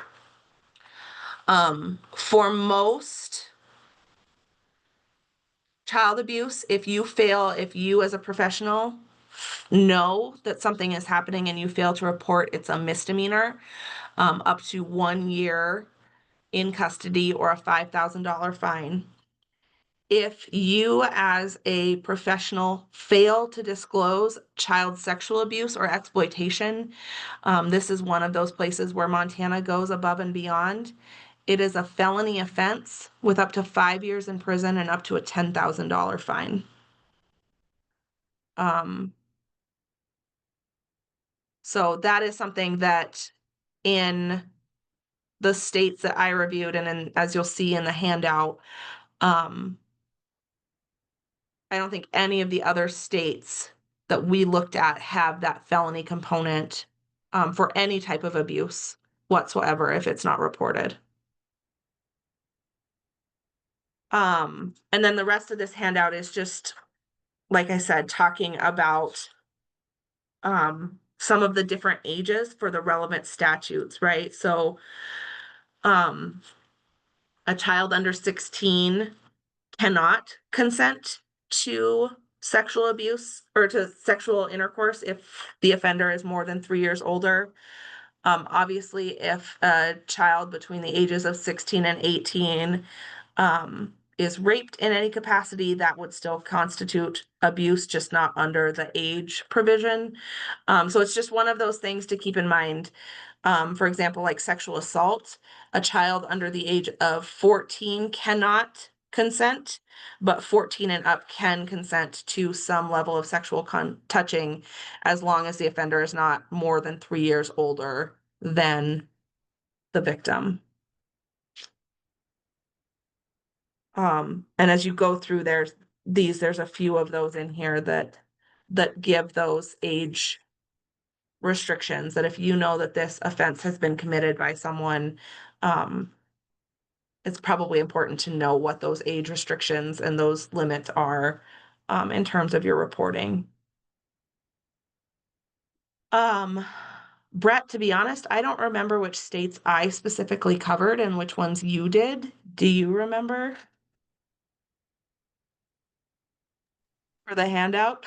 Yeah, I think it did Montana, North Dakota, South Dakota, North Dakota, South Dakota, Wyoming, I believe.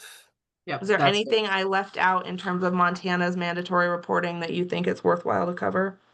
No, I don't think so. I think your point at the end, though, is a good one, that each of these statutes have different requirements regarding age, and some of them, even for the same offense, are split multiple different ways depending on age of victim and age of perpetrator. So it's always a good thing to make sure you know those ages and consider those when looking at those statutes. Emily has her hand raised. I'm just gonna pause and recognize her, and then Ben after that.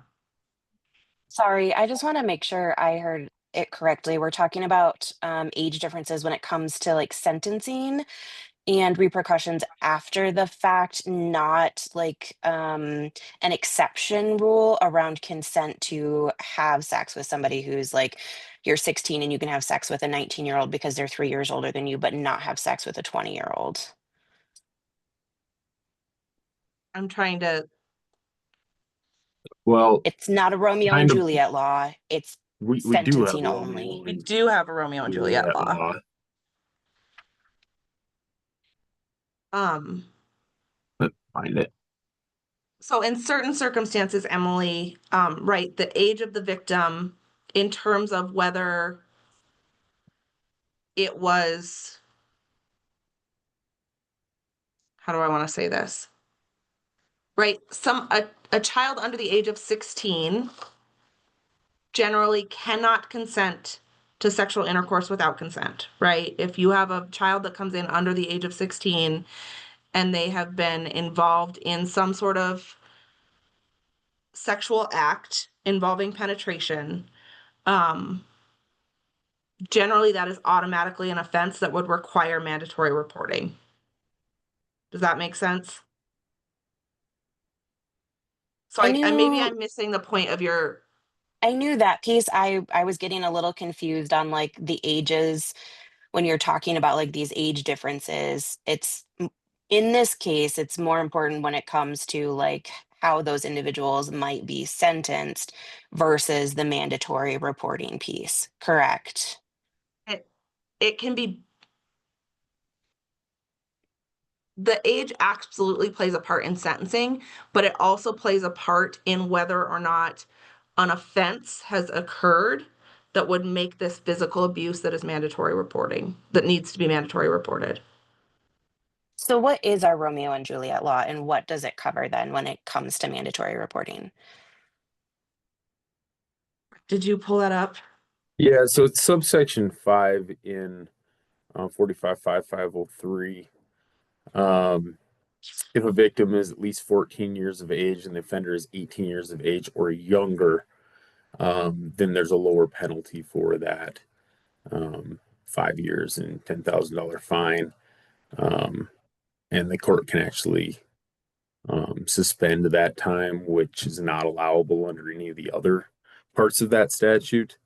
That part is a sentencing issue.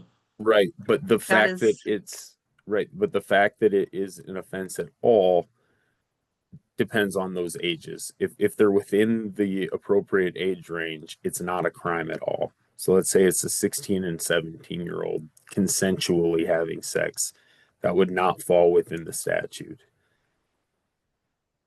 And that's not necessarily your job to determine, right? Like you don't determine consent, you do your investigation.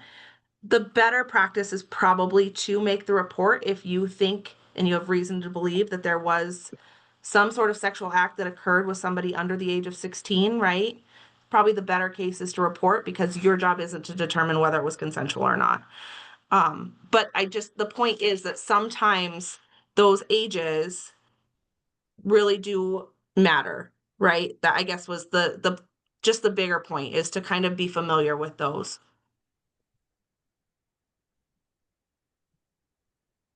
Nothing's going to happen, Emily, if you make a report and then it turns out not to have been a crime, right? Like it's better to go No, forward. I understand that. And like we do make the mandatory reports. I'm getting confused like with the ages that are being brought up when it comes to that mandatory reporting and what happens with that. Like we're gonna make a report regardless. I'm just getting a little, I guess I'm a little confused on like the age stuff, but So, that can be a me thing. so for example, say you have a 17-year-old that comes in, right? They are still a child in terms of mandatory reporting. For it to be reportable or to be a mandatory report, it would have to be absolutely without consent, right? Because by age, yes, that person is still a child by definition, but for it to be an offense listed in whatever this is, the definition section 41.3.102, if it's Well, and I guess you wouldn't know. So I guess the better way in my individual perspective is to, if you have a child engaged in some sort of sexual act under the age of 18, it's probably better to just report. But it's something to know in terms of whether or not an offense or charge might come of it, because we have to deal with those age factors in determining whether an offense occurred. Maybe that's the better answer. We have two other hands raised. Ben, is your comment or question related to this or something different? Something different. Okay, I'm going to hold. Christina, is your Yep. comment or question related to this? Yeah, I think we're probably in fairly important territory here that we want to really make sure that we all get clarified. Because I think the suggestion that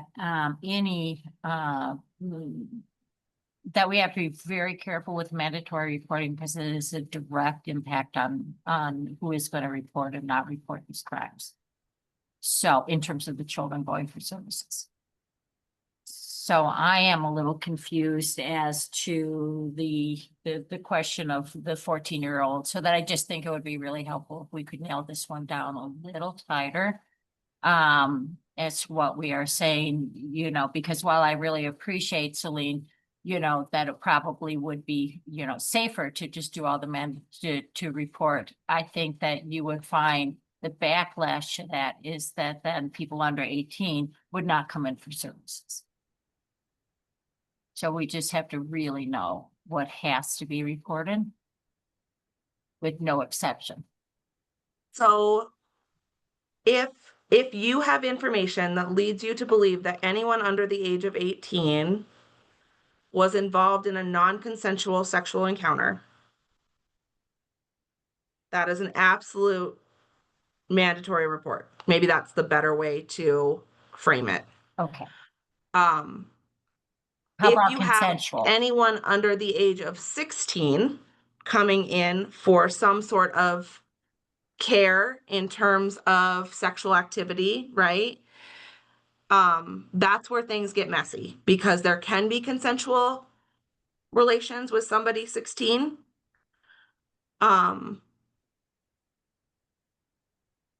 So I guess I would say anybody under the age of 18 with information that leads you to believe that this was a non-consensual encounter is an absolute mandatory report. Point that I was making is that these statutes have all of these different ages, and figuring out when there's a crime and when it's not, it's messy even for prosecutors and defense attorneys sometimes, because we have all of these exceptions that go in with these different crimes, right? And Aldina and Brett, if you have ways, because I feel like I've stepped in this and made a huge mess of it, if you guys want to take a stab at It's a huge mess, and you It's- didn't step in anything, Celine. But it No, would be, I think it would be helpful for us as a group to see if we could do something that will make this easier in the future. No, I think you're right, Celine. You know, under 18, non-consensual, absolutely report regardless. Under the age of 16, like she said, that's where it gets tricky because it depends on the age of the offender as well at that point. And so that's why you need to get some extra information to even determine whether or not a crime has been committed. At that point, because if they're 17 and 15, then you know it just changes at that point. So it just is muddy, I guess, and probably not a determination that I would even want, you know, the same to have to make, Yeah. or the nurse or anything like that. I think if you have somebody under the age of 16, I understand the backlash part that you're getting at. I think that it probably is best to report, and you know, likely if that report comes in, it comes to my office, I look at it and I say, oh, these, you know, the ages don't match for a criminal offense. And then that's kind of the end of it at that point, I guess. And I guess just if I could, for layperson's clarity, when you're talking about under age 16, it's because, say the kid is 14 or 15 and they think they're having consensual sex, but by nature of the law, because they're under age 16, they cannot consent technically. Correct. They're And so- incapable of consent. So just to be really clear, that's what you're talking about. You Yes. would never say that there's muddiness if they're under 16 and they say it was a non-consensual act. That of course Absolutely. is a mandatory Yeah. report. It's the when they say, well, but it's my boyfriend or girlfriend and we both agreed we wanted to do this and this was not a violation of myself in any way, shape, or form. That's the part we're talking about here. Yeah. The other thing, and I won't speak to Brett or Aldina, but when I start talking about this, my brain automatically goes to the standard I have to prove, right, in a case.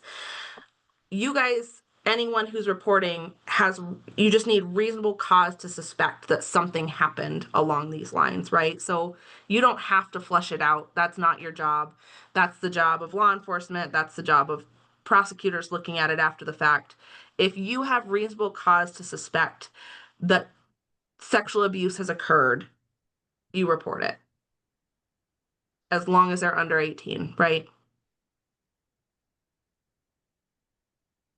Yes, I agree. Whitney's hand just went up. Whitney, a comment or question related to this specifically, because I do want to get to Ben when we're able to transition. Yeah, I was just gonna say, if someone comes in and they are saying that it was consensual, regardless of the age, and they're not saying I was sexually abused, we as forensic nurses really kind of have that hesitancy to do a forensic exam or an exam like a physical exam, collect evidence when that person's saying this was consensual, regardless of the age.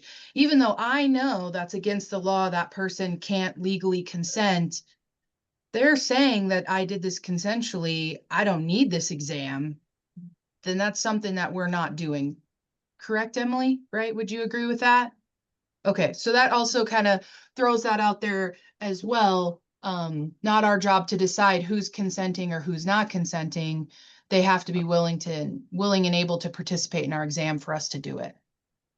That's different than the mandatory report. Whether For you do sure. an exam For is sure. different than Yep. whether you have to mandatory report some sort of potential abuse, right? For sure. Yes. Yeah. And then I was also going to add too, I know we talked about earlier with the whole or age of consent for an exam, but that's not at any point trying to take away our mandatory reporting. I can't speak on behalf of all the forensic nurses, but I am totally comfortable continuing with the mandatory reporting law as a nurse, having to report child abuse. I just want to be able to perform exams to minors who don't have parental consent at that time. So it's not that I'm trying to get rid of both things. I just wanted that to be clear as well.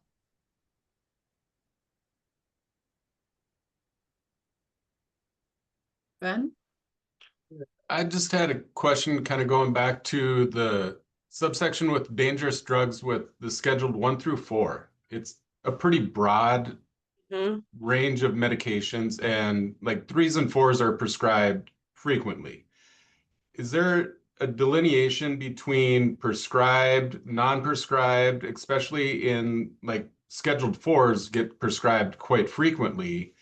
And then how does that come into play if it's a prescribed medication and it's, on a urinalysis, if there's deemed it's in the system or, during that time, how does that come into play if it's a prescribed medication or, during those, how does that come into play? Because there's medications that are legit at that point. So for the purposes of this section, it's criminal distribution. So handing out drugs or production of a dangerous drug. It's not just possession. Okay. So there has to be, right? If you have a kiddo though that has a prescribed drug in their system that they're not prescribed, like that's a different thing. But for the purposes of this child abuse and neglect statute, it's criminal distribution, so dealing drugs or production of a dangerous drug. Okay. I think I was reading into it too much when you went over it. So, okay. Thank you. But Ben, I think that's a great point of like making sure that if we adjust something in a statute, that it really pertains to what we want it to pertain to and doesn't get confused with some other use of a term. So, Yeah, and just to protect the providers that are ordering it, so they're not apprehensive of prescribing it for reasons that they need to prescribe it for a treatment of a patient, and not worried that it's going to be utilized, or taken in the wrong context if a case comes forward or something like that. Yeah, no, nothing precludes a doctor from prescribing something that's medically necessary here. Okay, thank you.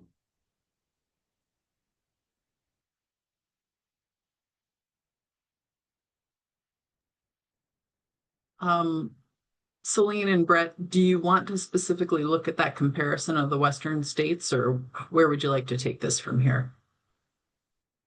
I don't know if we need to go into details. If people have questions, Brett and I looked at 6 other states kind of in our region.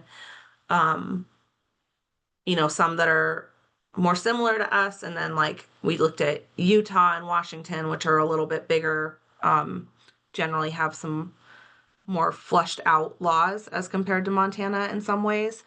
I mean, if you guys have questions, I'm happy to answer them.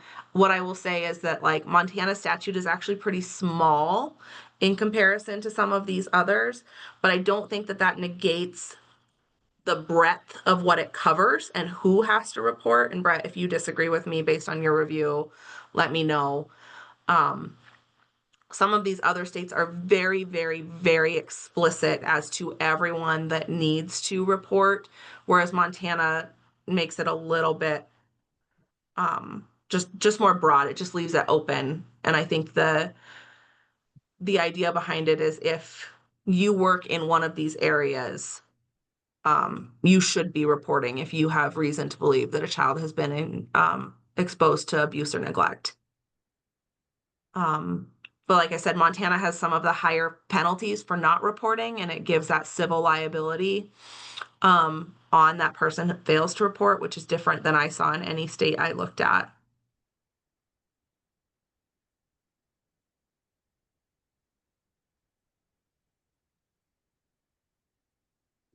Yeah, no, I agree. Ours is one of the few that I saw that there's a potential for a felony for failure to report too, if it's for certain crimes. But most of them are pretty similar. One thing that I don't necessarily like about ours, well, I like and dislike, is the fact that the time frame is just promptly, and there's no definition of promptly anywhere within the code. So that can be good because it gives you some wiggle room for argument. It's not a 24-hour period if you miss it by a minute or something like that, as it is in other states. So it does give you, as the provider, potentially a little bit more time and wiggle room to make that happen. So you're not on an immediate time crunch. So I think that is helpful for the reporters. But most of them were pretty clear, and I agree. Ours is more broad. I mean, any health professional, religious healers, school employees, as opposed to maybe North Dakota that goes through each and every type: optometrist, dental hygienist, medical examiner. So ours is more broad, and I think that's intentional to try to capture as many people that are going to be having close contact with minors as possible.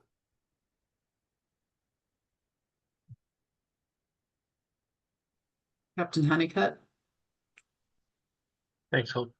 I know our law, the way it kind of reads, and I guess we live it with our mandatory stuff from living from the law enforcement side. I don't know that the punishments, as much as we need to be able to teach this to people. We deal a lot with the schools who were trying to just handle it. It's a school issue, not a law enforcement issue, right? They don't understand the law. They don't understand that the mandatory reporting of what they're doing by just trying to sweep something under the rug because they talk to both sets of parents. I think education about this event is probably more important than changing of the law when it comes to mandatory reporting. I don't think everybody from the clergy, church, school people, they don't deal with it like we do law enforcement or the medical staff, right?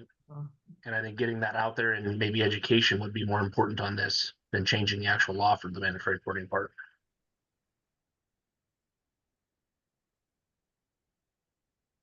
There is, just as an FYI on the education front, the Sexual Assault Kit Initiative program here last year used some of its federal grant funds to build an online training module about mandatory reporting. It's geared toward law enforcement officers, but it is informative and available for anybody to look at electronically on our website under the Sexual Assault Response tab of the Office of Victim Services Resource Library, as an FYI. Christina?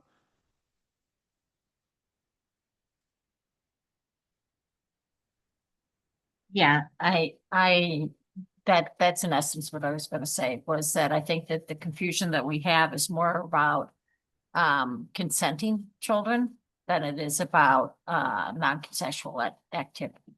And that, you know, and I think that people understanding sort of the nuance of this would probably be our best move with mandatory reporting. It's just that it needs a lot more clarity and explanation in its education, because people really do struggle with, you know, with if they're doing harm if they're going against their ethical standards, and I don't know that they are.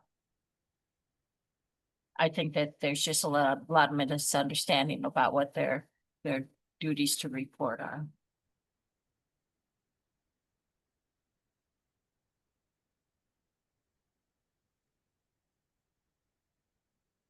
Other committee comments or questions at this time? We can move into public comment if there are not.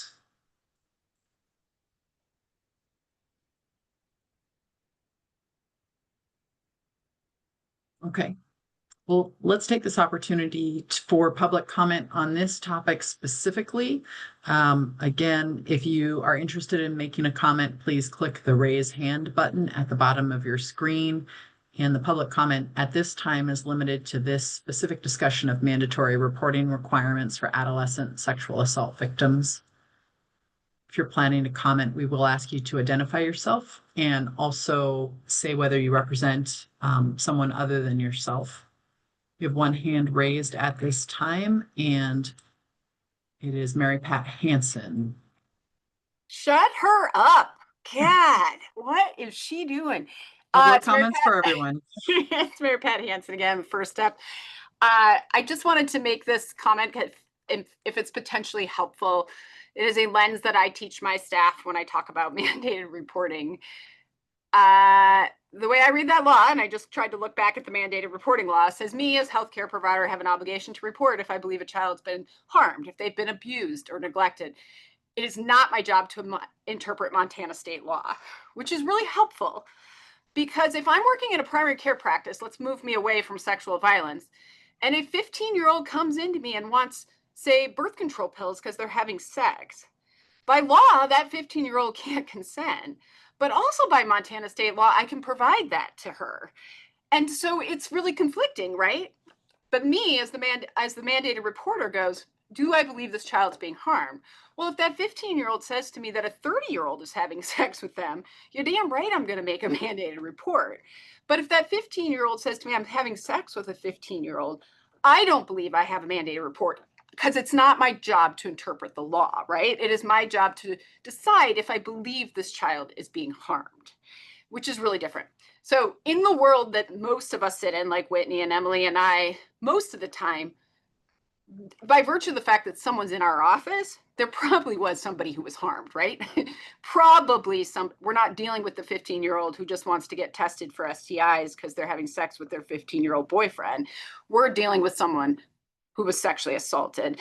And in that scenario, we know we have a kid who's been harmed. And so that's sort of the litmus. I look at it differently, because otherwise, if we go, when Celine was talking earlier, and if we think about any kid who's under the age of 16 and having sex, there would be a lot of mandated reports you all wouldn't want, right? Like 15-year-olds having sex or 14-year-olds having sex. That's not the point of that law. And doesn't speak to the fact that we also have a law that allows for those kids to access reproductive health care in our state. Thank you for your time. Thank you. I don't see any other hands raised at this time, but I will make one more call for anyone who wants to raise a hand and offer public comment at this time on the mandatory reporting requirement discussion for adolescent sexual assault victims.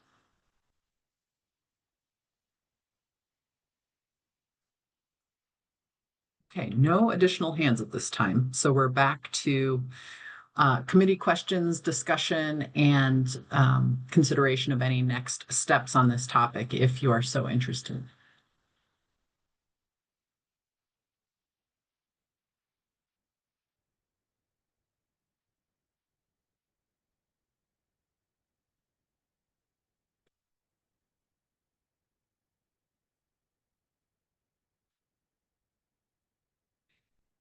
Because this topic intersects for you, as some of you have indicated, with the conversation about minor consent to healthcare, how about we take the time we have right now?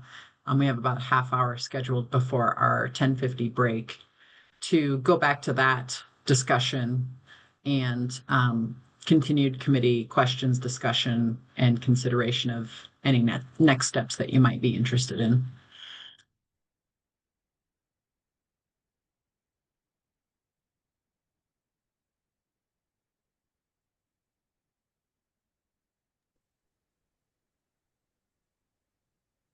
For me, I think going over or maybe more a little more in depth for next steps when we think about this mandatory reporting or even some of the consent to sex is maybe having the Romeo and Juliet laws explained a little bit more in depth. Because it was my understanding, like when I read the laws, that when somebody is under the age of 16, that they can't consent. And now, granted, like if they tell me they're in a consensual relationship with another 15-year-old, I'm gonna make that report, and that's mostly going to be around like maybe them getting access to services in the house if they need it versus a 15-year-old and thinking harm is done. But when we think about it in like some medical context, like I think I just need a little bit more information on understanding that, because when I look at the different like ages in the laws, we've got 14-year-old, like the victim is at least 14-year-olds and the offender is 18 years old or younger, and then less than 16 in 4+ years and less than 14 in 3+ years. How can we like better navigate that and understanding that as a medical professional when we have these individuals come in? Because I didn't realize that maybe there was a Romeo and Juliet law in the state of Montana and what all of that entailed. Yeah, kind of going off what Emily said, I was under the impression that anyone who's over 16 could engage in sexual intercourse with anybody who's also over 16. Is how I was understanding, but maybe that's not true. Maybe a 16-year-old cannot have intercourse with a 25-year-old if there's that 3-year thing. So that's where I was getting confused. Is that where you were getting confused, Emily? Okay. Okay, cool. Okay, So you and I are on the same confused bus. Maybe I can help from easy perspective from law enforcement. 16 is the age of consent. If you're 16 or above, you can have sex with anybody 16 all the way up to 99. No problems. Under the age of 16, Romeo and Juliet law, all of that stuff, that's all law stuff for attorneys to figure out, right? So if they're under 16, right, even if they're telling you they're consenting, they're not allowed to consent, but they're cooperating in it, right? Like they wanted to have sex, but they're both 14 and 15. You would still report it. I still get the investigation. I go through it. Maybe I don't charge anybody. I send it to the attorney's office and allow them to review those laws and determine. Unless we got a mad parent or you got somebody involved into it, if you got two 14 or 14 and 15-year-old having sex and parents are okay with it, is it against the law? Yes. Are the county attorneys going to charge? Probably not, right? We may want to make sure that they're doing things safely, that they know that there's treatment and birth control and that kind of stuff out there, right? Teaching and training. Not everything is put people in jail, right? So some of this comes in. So if they're under the age of 16, irregardless of whatever Romeo and Juliet law and all that other kind of stuff, if they're under 16, they are not allowed to consent. You should report it, let us investigate it, and let the attorneys make the decision whether they want to bring charges for it or not. Thank you. That clears it up in my head. That goes back to what I was originally thinking was right. Okay, thank you. I was just looking back at the state statute summary that we put together and shared. So if the victim is less than 16 years old and the offender is 3 or more years older than the victim, there's X set of sentencing provisions. And if the victim is less than 16 years old and the offender is 4 or more years older, there's X sentencing provisions. So that's really what the age different piece is about. Do I have that right, Celine and Brett? So it's victims less than 16, and then how old their offender is depends on, and then the seriousness of the bodily injury, what the penalties are. Yeah, guys, I'm sorry. I made that super muddy, but that is what it boils down to. Okay. Christina? And so 15 and 15 is what? Is a mandatory report no matter what. Yes, yeah. Yeah, neither of them can consent. And I think Captain Honeycutt's dead on. I mean, that's one where you report it, are there going to be charges or anything? Not likely, but again, it at least puts us on notice of it. And more than likely, we're going to get them in contact with maybe youth court, but definitely with services, in that sort of a situation. But we would be cross-charging so that both children would be charged. Right. I don't think anybody would be charged in Right. that situation, I guess, but technically they both could be. Okay. I've never seen that happen. I've never done that, but could be. Thank you.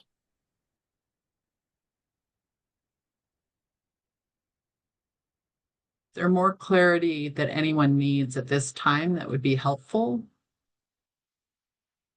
Emily, do you feel like with what was just said, you don't need to come back to this later with another rundown or a deeper dive?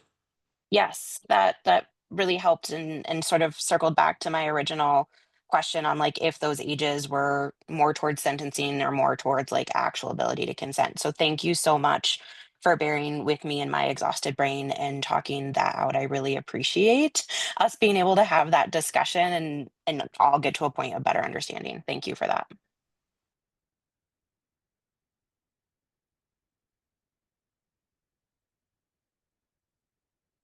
Other comments, questions, discussion about minor consent to healthcare? Christina? I'm so sorry. I'll be the muddy brain now. So it's 16 and above. Did I hear it right? That 16 above has no statutes of age attached to it. At 16, you can consent to whatever, to anything. Is that what you're saying? Yes. So 16 and 17-year-olds are not included in mandatory reporting laws? Correct. Unless it's non-consensual. Right. Okay. Yeah. That's great. It's been confusing for a while. Thank you. Celine just shared in a message that she got booted out of Zoom this morning. That's been troublesome for a couple of you. So she's coming back in here shortly. But any other clarifications needed?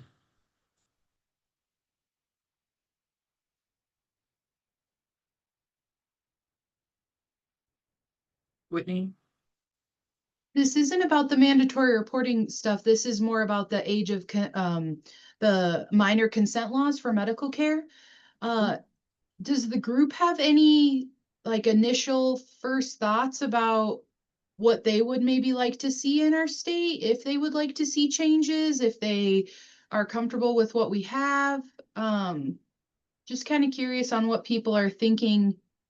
I was really surprised that there's a lot of really great laws out in the nation for allowing minor victims to get forensic care. So just curious what anyone else in the group thought. I would like to see, we put a lot of trust in nurses and doctors and those kind of people. I would like to see something in there that says if a doctor, nurse, etc., a medical professional feels that in the best interest of the child that they get this done, that they should have that right to be able to perform that test on that kiddo. Because we do have parents that maybe they're against the government, maybe they're, they don't like any of that kind of stuff, right? Maybe they're trying to cover up a crime, maybe not, right? And I realize there's some religious exemptions and some of that kind of stuff, but when you're talking about the best health a person can have, right, is a doctor who spent X amount of years in medical training for this, is that's their specialty. They should have a little bit of weigh in to be able to say, hey, parents, I know you don't want this, but it's in the best interest of this child to get that done. I would agree with that. I think it would be nice to be able to allow these patients to seek out medical care without parental consent if they found that to be important to them. But also doing it in a way where, because I do sort of share Mary Pat's sentiments that I worry that if we introduce something, it'll go the opposite direction or become harder for us to see these individuals. And I would hate to see that happen as well. So, just again, us all being mindful in how we craft that and how we share that as maybe in what's in the best interest of the child and their mental and physical health as we move forward. I completely agree. I think ideally we would have something similar to what Kansas has. I think given the way the legislature has been leaning lately, um, a better first step may be something like South Dakota has with unless the parent or guardian is the suspected perpetrator. For one step in the right direction, because I have that same fear that the legislature lately has been going harder and harder towards parental rights, kind of regardless. And that would be my fear, is that there is something more explicit saying that a minor cannot consent, under any circumstances, and right now we have it under emergency circumstances and things like that. But that would be my concern too.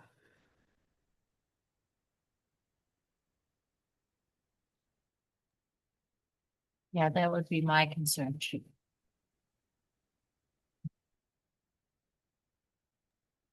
Which we do have that concern in Montana. There are hospitals out there that they can't provide a forensic exam to someone under the age of 18. They're already kind of in that boat. I know that at our hospital, we've had a victim specifically call our hospital to say, hey, this happened to me. I need an exam, but I don't want my parents to know about it. Can I come there? And like, we said, yes, you can come to our hospital. And it was because they had called other hospitals and they said, no, we can't see you unless your parents are here. So, I mean, that situation is already happening in Montana.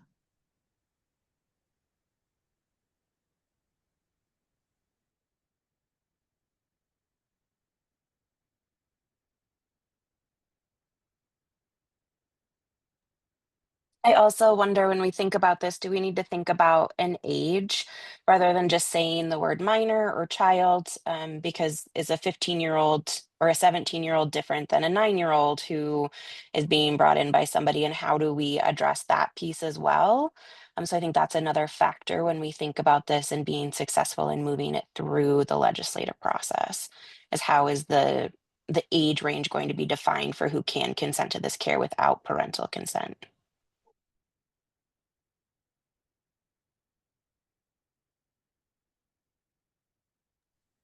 I think generally most states just have it listed as a minor, and a minor in Montana is under the age of 18.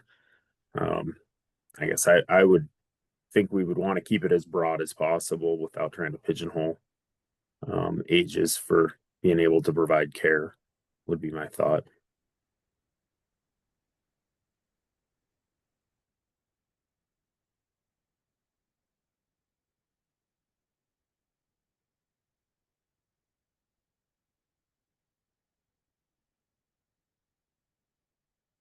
Other thoughts?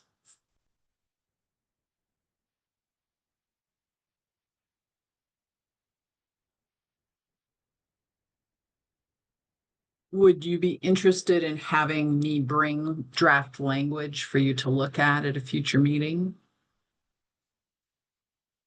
And it could be done in such a way, that you could consider whether you'd want to insert a specific age or not, I think fairly easily.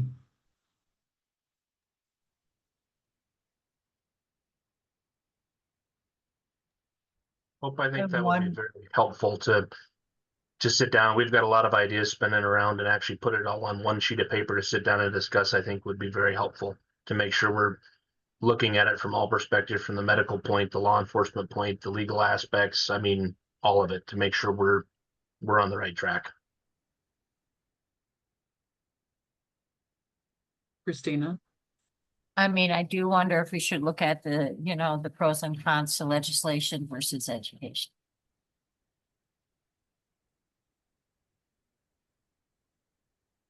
I'm not sure that all of the hospitals that, you know, that I am not sure that we have a, you know, an effective explanation for a lot of these. This is, you know, subjectively interpretive, some interpretive for some of the hospitals. Then we might be able to help with that. Part of your role as a committee under your legislative authority is education, public education. So you certainly have a realm in which you have authority to work on that.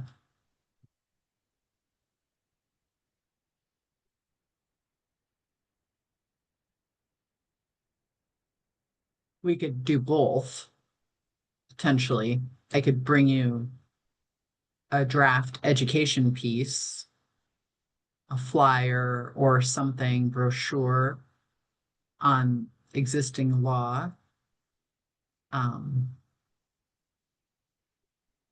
And draft legislative proposal to look at.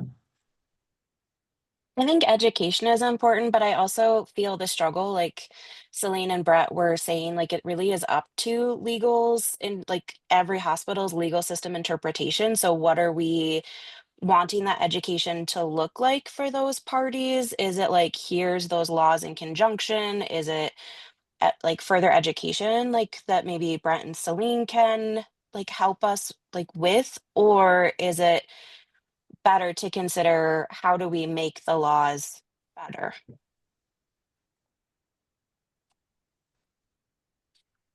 When we talk about the legal ramifications, right, from any small rural hospital to the large ones, their legal department looks at something.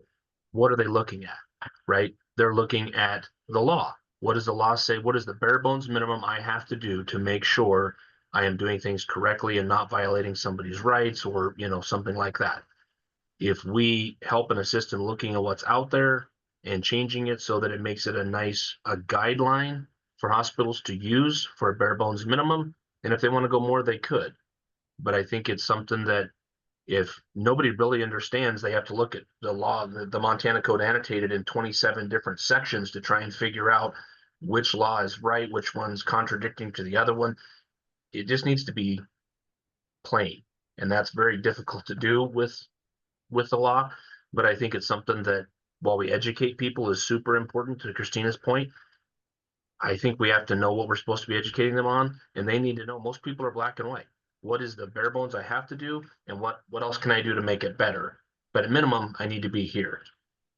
And I think part of our job is to set that standard of what the minimum has to be to make sure everybody at least receives the same amount of concern.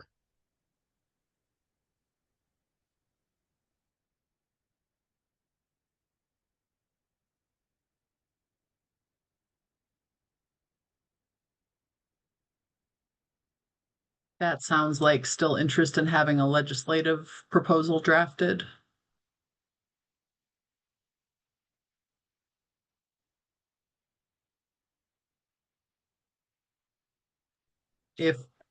Go ahead, Brett. I think it would be helpful to have at least something drafted that we can discuss. And, you know, I feel like part of that discussion would then turn to, do we need it or not, right? But sometimes it's just good to be able to see it down on paper, and get everybody's thoughts out on it. And, you know, that can still, just because we have something written down doesn't mean that we have to move it forward. Still opens us up for potential discussion of, you know, whether or not it needs to be more of a training issue, or if a legislative fix is actually necessary. So I think that having it written down would be really helpful for us to discuss. In that vein, Brett, you specifically mentioned both South Dakota and Kansas as potential things to emulate. Could you all give me a little bit more specific direction on what you'd want to see on paper to put it together for you to look at? Which provisions of these different versions we've looked at today at other states' statutes? Yeah, And I you guess can what I you can was mix getting and at. match. You can mix and Yeah, match, or if you want to see, I want to see this one and this one and this one, you know, we can offer a variety. It depends on what you'd like to do. I guess I was just thinking Kansas, I think is ideal for being able to uh, do an examination on a minor just with the minor's consent, regardless of the situation. Um, I guess I feel like that's ideal, just to be able to make sure we can examine, you know, anybody that is presenting in that situation. Um, but that's kind of the far end of the spectrum, right? I mean, we're allowing regardless with those. The thing about South Dakota is that I like that's kind of like a step below is the fact that it allows for it if the parent or guardian is the suspect of the perpetrator. So obviously that's a specific instance where it would be allowed without parental consent. Um, I feel like that's a step in the right direction that could be made with slightly less fear of, you know, the legislature going the opposite direction. I feel like we'd have a better shot of getting that added in than just opening it up to minor consent alone, regardless. So that's why I kind of pointed out those two. Emily? In the Kansas, it does say a nurse who's been specially trained in performing sexual assault evidence collection, and who is on duty or on call at a specified medical or licensed facility. I think we would want to consider that language, and do we want to include that? Like, because the Montana Nurse Act like allows anybody to collect this kit, even if they don't have the specialized SANE training. So do we want to broaden that a little bit for including more individuals who could do this care? And then I would like to see us avoid some of the language that Indiana has that would require hospitals to have to provide these services. Just because we know when we require people to do services, especially in this realm, sometimes patients don't get the best experiences. And if we want to aim towards positive experiences, we shouldn't be forcing agencies or individuals to do the exams if they don't feel comfortable conducting them.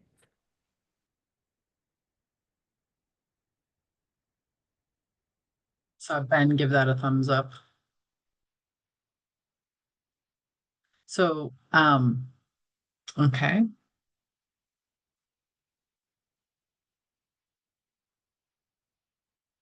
Just as a piece of context that I will discuss in my afternoon presentation, with the input from the healthcare facility survey that we put out in August and September, I've kind of come to a best estimate that around 75% of evidence kits collected in the state are done by a nurse or provider who has had sexual assault forensic exam training. So that's my best guess based on the input.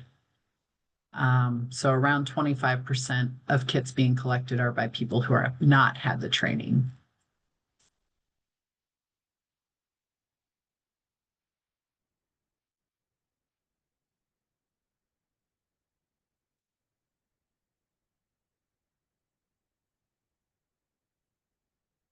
If we go with including language as an alternative where parents have to be notified unless they're a parent or a guardian, unless they're suspected as the perpetrator, would you want more specific language like California that says they have to note in the treatment record the date and the time the professional person attempted to contact the parent or guardian, or would you want to just not get into that level of detail? I think we continue with the word promptly.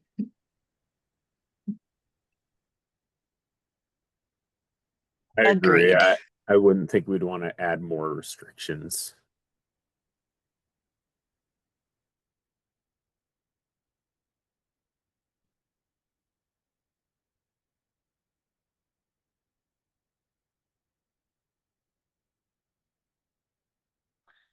Iowa, I forgot to point this out, but if you go back to that state by state comparison, Iowa had a provision that the minor must be informed if a child abuse report is required. That was a unique thing pointed out in that compendium of other states' laws. And I wonder if you'd be interested in something like that or not. I feel like we talk about that with our patients pretty regularly. And Whitney, I know your program sees patients without like parental consent above a certain age. And so you might be the better voice to talk about this. But even when people come in and their parents know, like I'm having that mandatory reporting conversation with both the parent and the patient. So I think it would be safe to say that that should be a standard of practice. And I don't know that it has to be specifically in statute, but it is something I guess we could consider.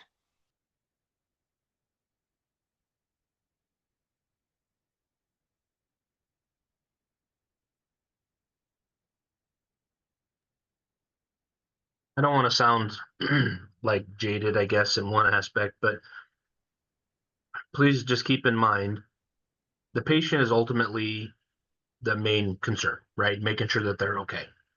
Now, there's a couple of parts to that. Medically, they're okay. Trauma, all of that PTSD stuff comes into play, and getting them treatment and help and all that's great. At the end of the day, the very end of the line is when law enforcement has investigated it and the county attorney's office, right? Brett has to take it to court, or Celine, okay? Anything that we put into there that makes this a complication that's going to extend this out, it makes the victim sit and suffer over and over and over, because it may be 2 or 3 years before we get to go to court. And every time we have to go to court on a motion or something crazy like that, right? They just, it's continued trauma. So we want to make sure we don't do anything that makes this so narrowed down that would give, attorneys a reason to argue back and forth to extend this period out longer, to put this person through more trauma than need be if we are going to prosecute a case like this. So we don't want to be too narrow. We want to be nice and broad with things.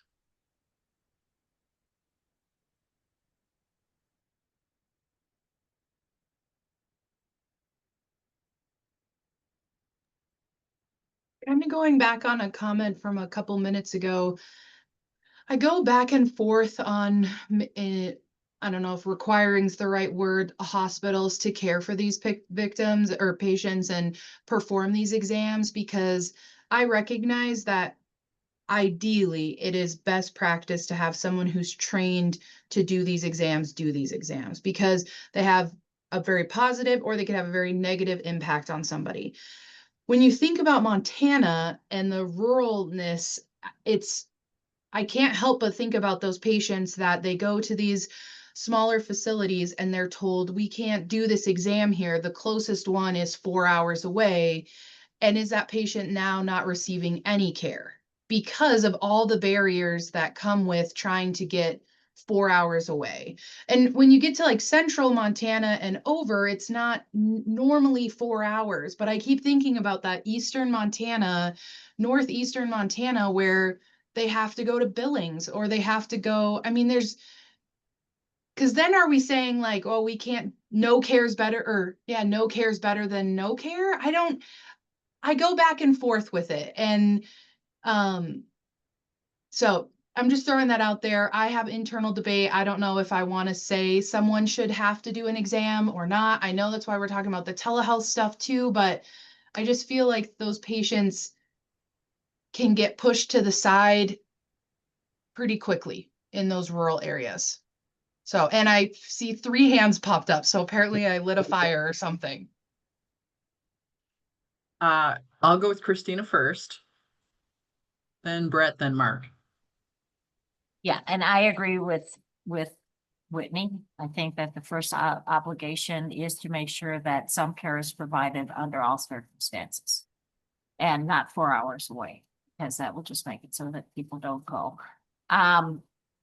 But the other part is that I want to reiterate that I don't know how much resistance we get in our care models across the state, especially in rural places, because there is a misunderstanding of the threat of litigation that goes on to what they are and are not obligated to do. And I think if we can help clarify that, so people are really, so hospitals are making really informed decisions about models of care, that I think that that would be useful. And I am very concerned about opening up mandatory reporting. I'm concerned about opening things up at this particular point in time. Brett? I see Ben's put his hand up, and so he's probably the better person to speak to this, but I would imagine is the hospitals. Some of our rural hospitals don't have the ability to provide certain care. And so if we put something into place like New York that says that they must provide certain care, realistically, some areas don't have the capabilities, whether it's staffing or whatever. So that would be my concern. But I guess I'm not speaking for the hospitals, but if I was a hospital, that'd be my concern, I guess. Mark? Yeah, I think to Whitney's point, if we look at telehealth, especially supplementing with like the program we looked at Pennsylvania, then the training, may or may not be a huge deal if we have somebody that's trained that's going to assist people that maybe don't have training. But I guess kind of one question I'd have for all of the folks that deal with this is which parts of our system right now are actually broken, or I do have that fear of, and we've been involved in some legislation in the telehealth realm where we got a bill passed that we thought was going to provide payment parity, and then it didn't. So I just worry about bringing up something if our system is, making sure we're addressing the stuff that's really broken and or improving the gray areas from, maybe we can only improve from dark gray to light gray, but kind of looking at that and being very mindful that we're not going to create bigger problems. And also, Christina, I think that training is probably a great point, because it seems like there were some people here that got clarity even today on some points. So I think that would probably be helpful for a lot of facilities, especially the medical facilities. So. And then, Thanks, Mark. Ben? yeah, and Whitney, it is a great, I would love to see SANE being able to be done in every facility, as the administrative side, it would be great to have that option. Feasibility is the hard piece with it, even with the telehealth services. Telehealth, I extremely love, and I think it's a great option for rural healthcare facilities, but it's still, even if we don't have that person on site, it's still having that person available in the room to do the exam with support through telehealth. And it's a constant tug of resources within a small facility, especially like you mentioned in Northwest, Montana, and even Southwest Montana or Southeast Montana and different areas. If you have one ER nurse and they have telehealth doing a SANE exam, and you have motor vehicle accident come in, cardiac arrest come in, and they can't leave that SANE exam, who's treating those other patients and which is the priority at that time? And that is a very tough decision for a nurse or any provider practitioner to decide, do I leave this victim of a sexual assault and leave that and jeopardize all the evidence, all of that, because I have to treat a cardiac arrest and possibly save a life, or do I preserve the evidence? Which is the priority at that point, and what is the priority of patients at that time and place? You know, and those are the decisions, and administrative wise, which bucket do you put your resources into from an administrative side of the hospital? You know, and that's where it's extremely hard from administrative. And then some people say, well, can't you get travel nurses? Can't you get just additional resources? You know, hire more nurses. Hire more nurses when there's a nationwide shortage of nurses going on, or you bring in travel nurses that cost 3 times as much as regular nurses. And as you know, most hospitals are borderline of making budget, and you bring in nurses, and it's that constant, where do you put your eggs in which basket, and how do you balance it? And it's that push pull, but like I say, telehealth, I think, is a great option and a great resource. It's how do you balance it? And, you know, can you utilize other staff with telehealth, and how do you utilize it? Or like what we've been able to do and what Brent's doing in Glendive, looking at community resources and community partnerships as a coalition, and how can communities use that aspect to better serve it rather than the hospital alone doing the process, but how can they utilize partnerships within the community to support it versus one entity alone? No, for sure. And I threw that out there kind of Yeah. as being like devil's advocate. Yeah. Because another thing to keep in mind too is there's so much that goes into these exams that's not necessarily evidence collection that these hospitals could do. So like treating prophylactically for sexually transmitted infections, that's not something that takes hours, and that's something that you can address right away. And I think we see in like the bigger facilities that patients come to us and they haven't had anything done because the hospital said we don't have a SANE nurse. But you don't need a SANE nurse to connect them to an advocacy center. You don't need a SANE nurse to treat them prophylactically for STIs or address their medical concerns. And so sometimes I think there's that barrier for these patients that they come in and they're labeled as a sexual assault patient and you need a SANE nurse to take care of them. We don't have that, so we can't see you. And so I totally understand the like small town hospital and who gets seen over who, and you can't staff for it. Like Ben, you talked about travel nurses. There's no predicting when a sexual assault patient is going to come in. Same thing with there's no predicting that a cardiac arrest is going to come in.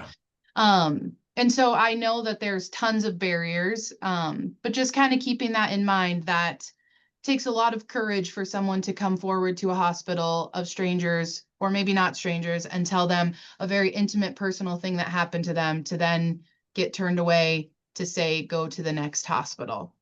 Because I would probably venture to bet that they don't. Yeah. Yep. But I agree. I'm good going to pause conversation. us here. Yeah, I appreciate everybody sharing.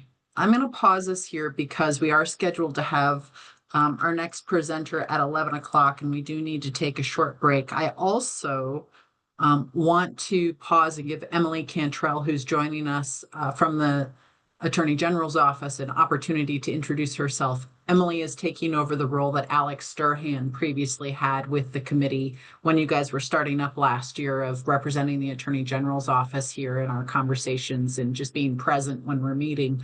And so, Emily, thanks for being with us. And if you just introduce yourself and tell the committee a little bit about your role and et cetera, whatever you feel is appropriate. Yeah, no, thanks so much, Hope. And sorry I missed the introductions earlier, but I am the AG's new Director of External Affairs. So I'll be helping coordinate between you guys and our office and any proposed legislation. So I have been listening and very interested in learning a lot from what you guys have been saying today, and really appreciate your insight. So I look forward to working with you guys and learning more about what you're dealing with on a day-to-day basis and how we might be able to solve some problems. Appreciate you being here. Having just that level of connection and awareness as the conversations go on and unfold is really helpful. So thanks very much. Let's go ahead and take a 5-minute break. Our next speaker is with us, and it would be great if I can test her technology and get her into the room here officially in the larger capacity. So let's come back together at 11:05. Thanks.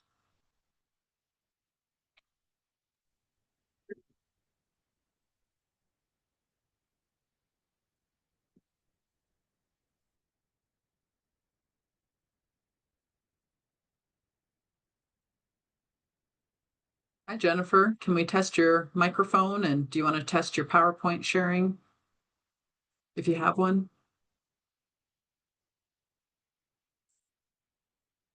You see me, hear me? I see you, I hear you. Thanks for being with us. Yeah, no problem.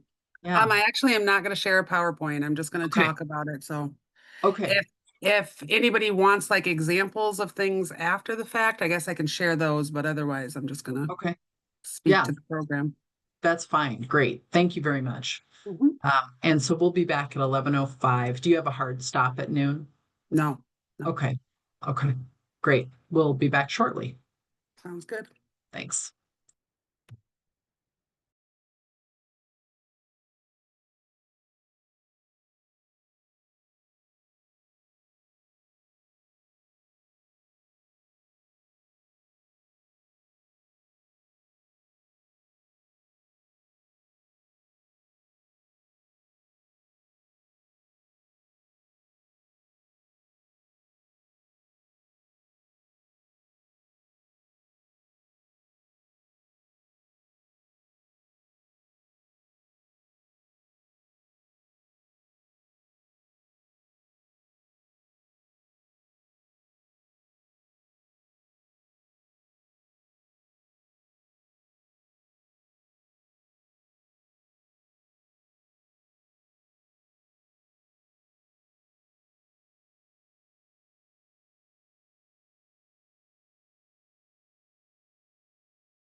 Okay, we will go ahead and come back together. If you'll turn back your video cameras, please.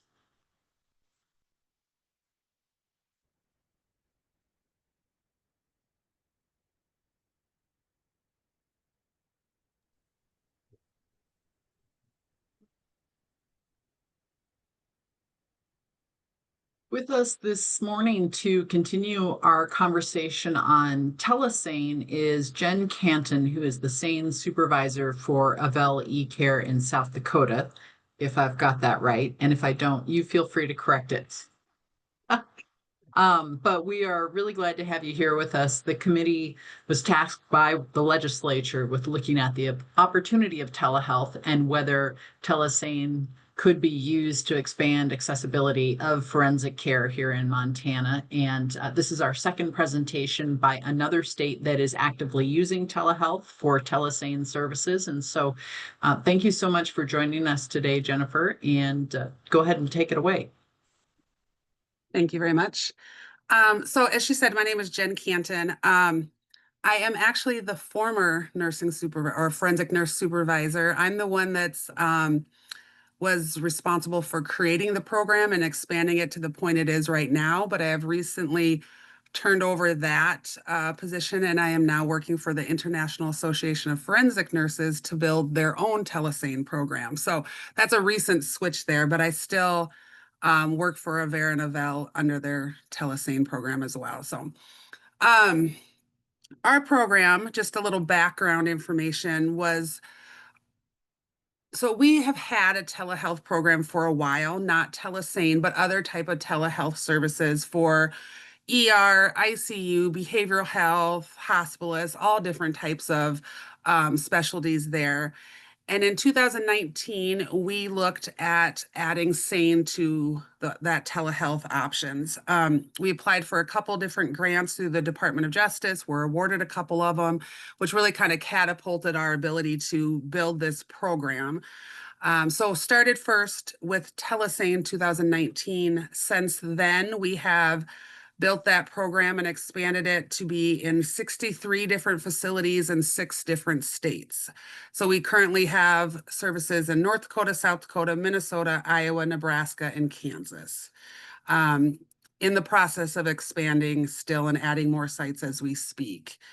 So our program looks a little bit different than the previous presenter, the way we do our telesane. We're a lot more involved in the exam and really kind of leading everything. So I'll kind of explain the beginning processes of how we start and our implementation process, and then how an exam looks.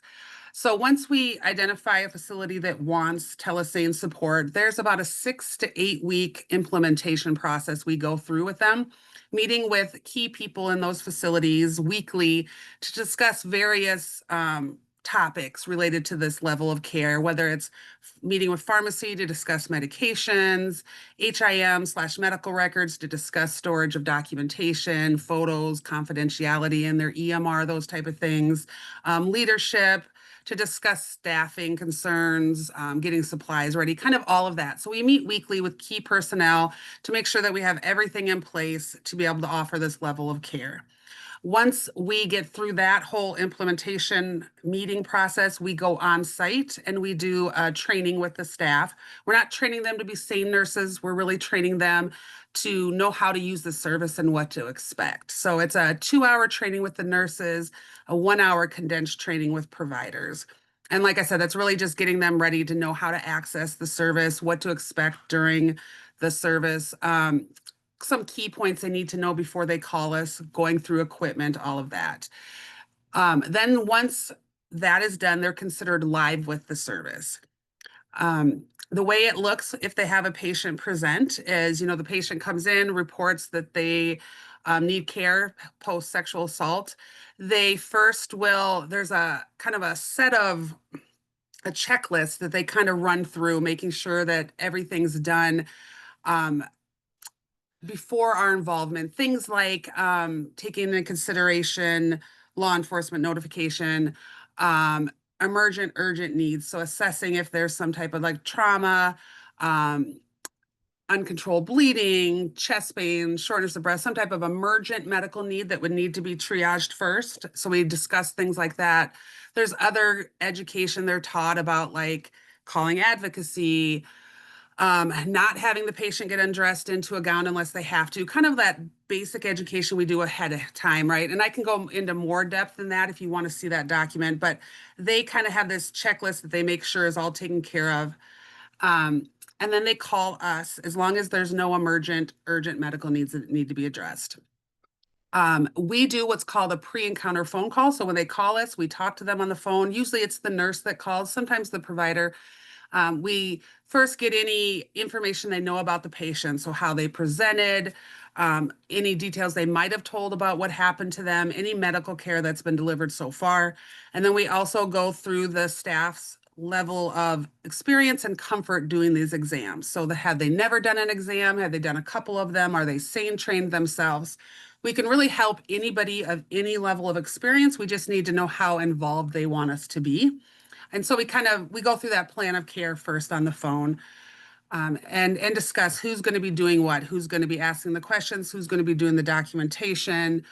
The majority of the time we are helping staff that doesn't have a lot of experience, little to no experience doing these exams. So most of the time, us on camera are leading everything. We're going through the consent with the patient. We're answering all their questions. We're asking all the exam questions. We have our own documentation forms that we fill out. And so we will fill those out as we go through them. And really the staff at the bedside is our hands that we guide with how to do the exam.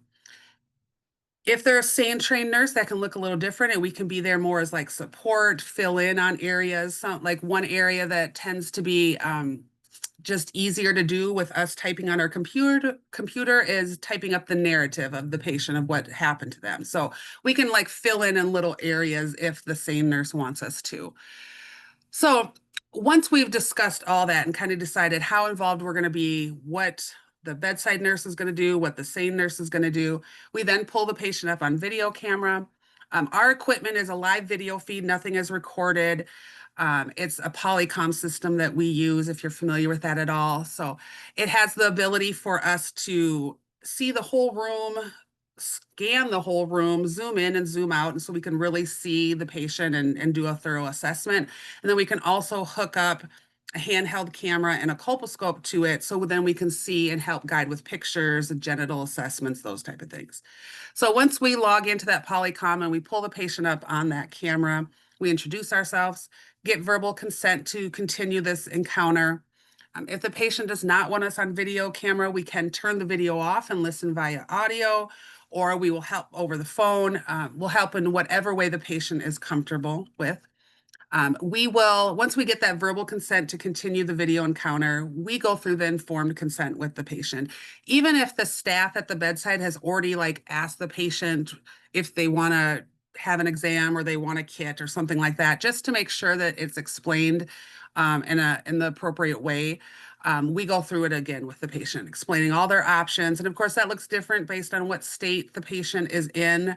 We get a lot of education on all the state laws, the state kits, all of that stuff. So we're versed in those. We go through their options for medical care, reporting to law enforcement or not reporting to law enforcement, talk about the kit, explain all those options, answer any questions the patient has. And then the patient will sign the consent and we will move forward with doing the exam how they want it to look. If they want, let's say they want everything, just a start to finish exam with no changes to it, usually starts out with us on camera asking the patient questions. Like I said, we have our own documentation, a fillable PDF form that we use. And so we'll ask all those questions. We will document everything. We will get their narrative. We will get their whole history. All of those types of questions are asked by us. And we document them as they are stated. And then we go into that physical exam. So that's usually when the patient gets undressed into a gown. We will guide the bedside staff with how to do a physical assessment. And that can look different based on, what happened to the patient and what they are comfortable with. But we guide the bedside staff with a head to toe assessment, looking for injuries, documenting those injuries if we need to, taking photos. Like I said, we have the ability to hook up to a camera, so then we can guide them with the proper photo documentation, the 3-step photos that we take, and guide, and can also help them with like, oh, the patient moved, that photo looked blurry, we need to retake another one, kind of all those type of things. And it helps us better assess the injuries close up. So we can help with all that. That's also then when you're collecting swabs, and we guide the staff at the bedside with how to collect the swabs in real time.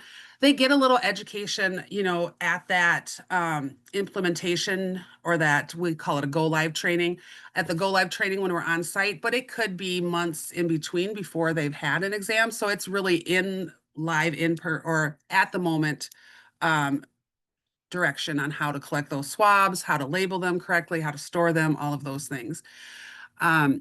If there is not a SARN trained nurse at the bedside, then when it comes to the genital exam, if it is a patient with female parts and they consent to a speculum exam, the provider has to come in and do that part. Of course, they don't have to have a speculum exam, and then we can change things a little around. But if it's not a SARN trained nurse at the bedside, they can do the speculum exam. The provider comes in for that part.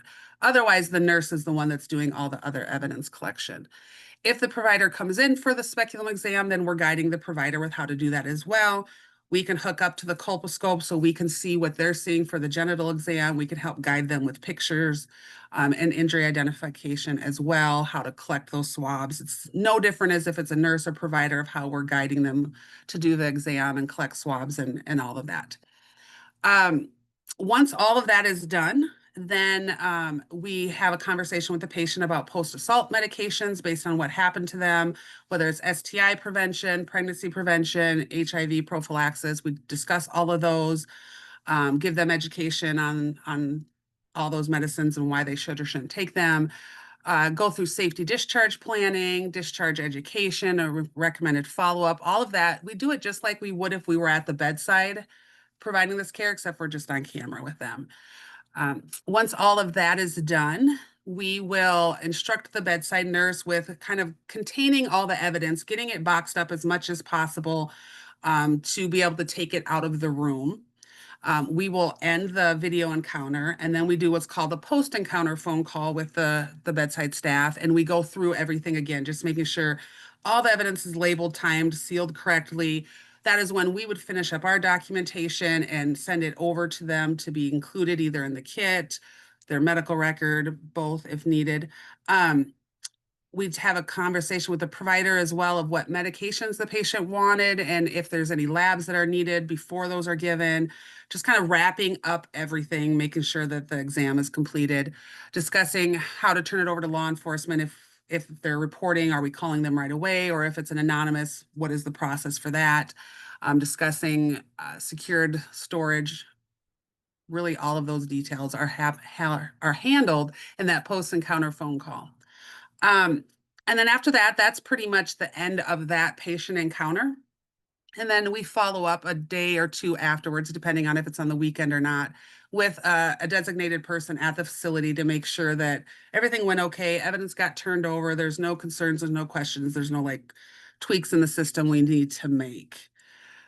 I'll pause right there for a second and see if there's any questions, because I feel like that was a lot to say. Feel free to raise your hand or just open your microphone if you have particular questions.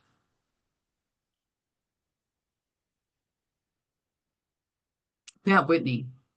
And Whitney, for Jen's Whitney. knowledge, would you tell? Oh, you know Whitney. Okay. I know Whitney, Okay. yep. Very good. You know Whitney's a nurse. She's doing exams here in Montana. Okay. Yep. Hey, thanks for coming. We're so excited to have you. Yeah. Thanks. My question was for the documentation that you guys use, is that kind of like a generic one? It's not specific to states, correct? Correct.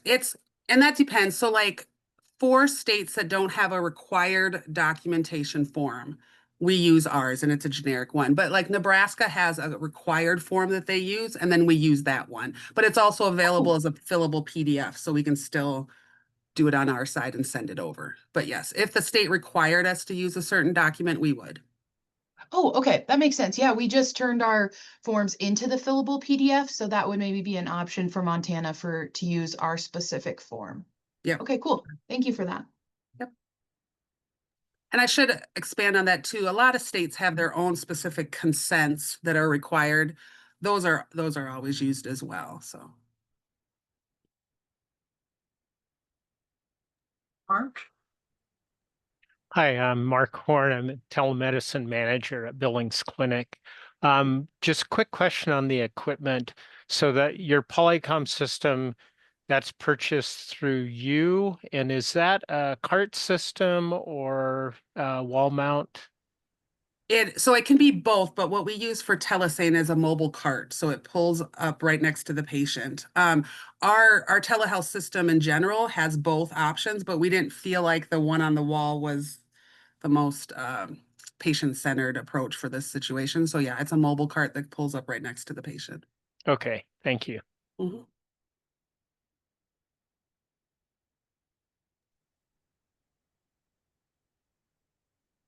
Other particular questions?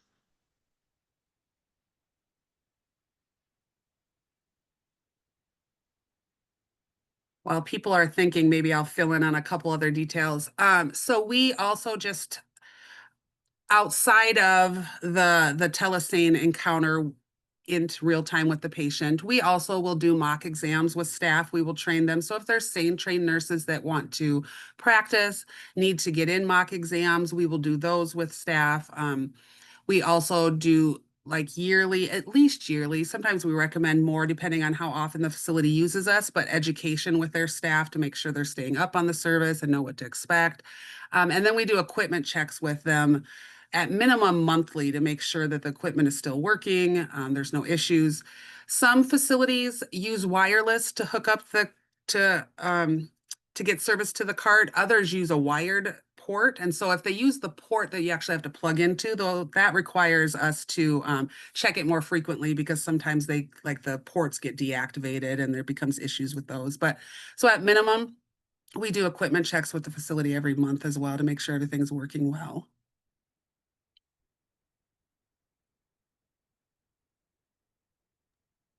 Jen, I know that this came up in our last conversation with our last telehealth presenter, and I don't think they had run into this yet, but I thought you had said that you have had to testify for telesane cases. Can you tell us how that experience went and what that looked like? Yeah, we actually ironically have someone testifying right now today in Minnesota on a case, a telesane case. They so far, I mean, I don't want to jinx us, but they have went well. There's been no concerns. Usually the SANE on camera is called to testify more as like an expert witness and to like why they guided the staff to do what they did, why they asked questions the way they did. And then the staff at the bedside is called more of like a fact witness, like, yes, I collected the swab. Yes, I sealed it. Yes, I turned it over to law enforcement, those type of things. So both of us are involved in the testimony for different purposes though. And they've went well. They have not, once again, like I said, don't want to jinx ourselves, but they have not been objected or had any concerns as far as that goes.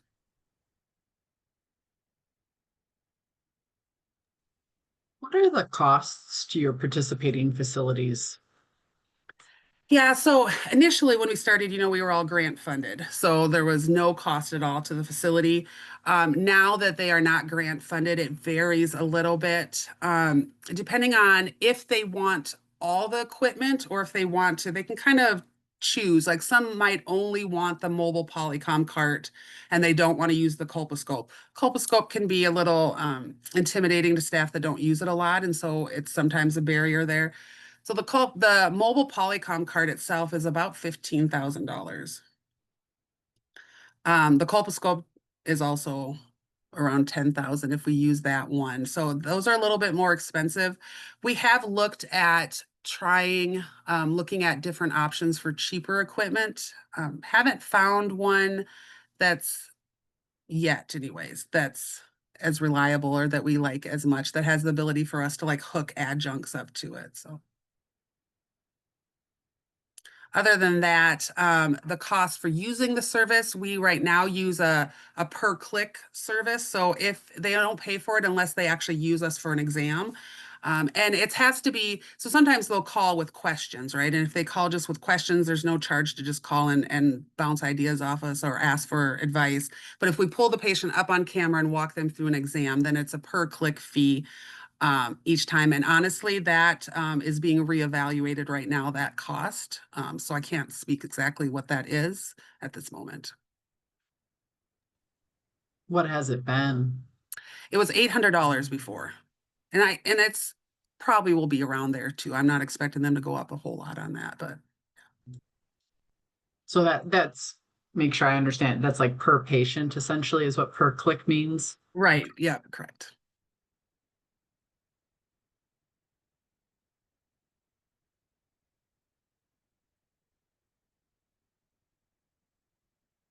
There's no program management fees or monthly fees. No, we have not done those yet. Okay. So we want to make this, we understand, the limitations with providing this level of care and the funding out there. So we want to make it as affordable as possible. Just out of curiosity, how many telesane exams do you think your program does a year with those 6 states? Yeah, you would think it would be more, honestly. But a lot of our facilities are like rural facilities that see maybe like 6 to 10 a year, right? So it's very less. But last year when we pulled numbers, it was a little over 200 for the year.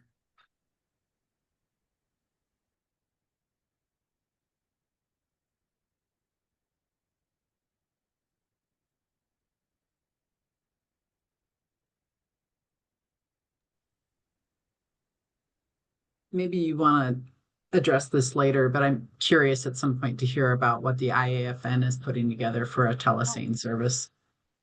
Yeah, so the IAFN, they were involved in our development of our telesane program. So our grant from the Department of Justice had a TA component to it, and the IAFN was that TA person. So they were involved with our start of our program from the beginning, and have been very interested in offering telesane to some capacity. And so they found a private funder that is offered them a 3-year like private grant to build their own telesane program. It's going to look pretty much exactly like how I just described it to you, since I'm the one that's developing it. It's going to look exactly the same, really. So we are in the process of getting all those policies and all that stuff kind of built together. And then we have a pilot site application we're going to release for any hospitals to apply to be a pilot site for that 3-year period, where there will be no cost. They will get the equipment at no cost. They won't have to pay for the service, all of that stuff for that 3-year period. So that pilot site application should be coming out by the end of this year. Brett Iroquois? Yeah, I just wonder what's IAFN? The International Association of Forensic Nurses. So Thank you. Yeah. Sorry about that, Brett. No, that's fine. Show my ignorance here, but thank you. No, that's good. They're the ones that offer the certification if someone does become certified as either providing sane adolescent adult care, so sane A certification, or sane P for pediatric certification. Yeah. Gotcha. Thank you.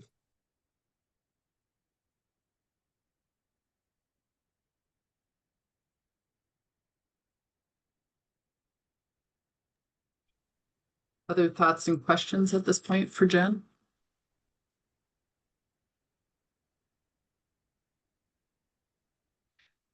I do know, I will just say real quick that for your guys' knowledge that our telehealth organization has a contract with the Billings area IHS facilities. And I do know there's conversations about including eSane in that. They're renegotiating the contract for right now. And I do know there's conversations about eSane. So if you have people at those facilities, be good to be aware of that. So. We actually have the IHS SANE coordinator, Heather Black, who is on this committee. I have not said this to anybody, but I do believe she's out on maternity leave right now. So we don't have her with us today, but she has been keeping me posted on the status of those contract discussions. And I had not heard that anything had been finalized, and I think that's what you're saying, is it's still being discussed. Still Yeah. being discussed, yeah. The Great Plains area IHS program already has us, and so it's a natural progression, but yeah, it's still in conversation.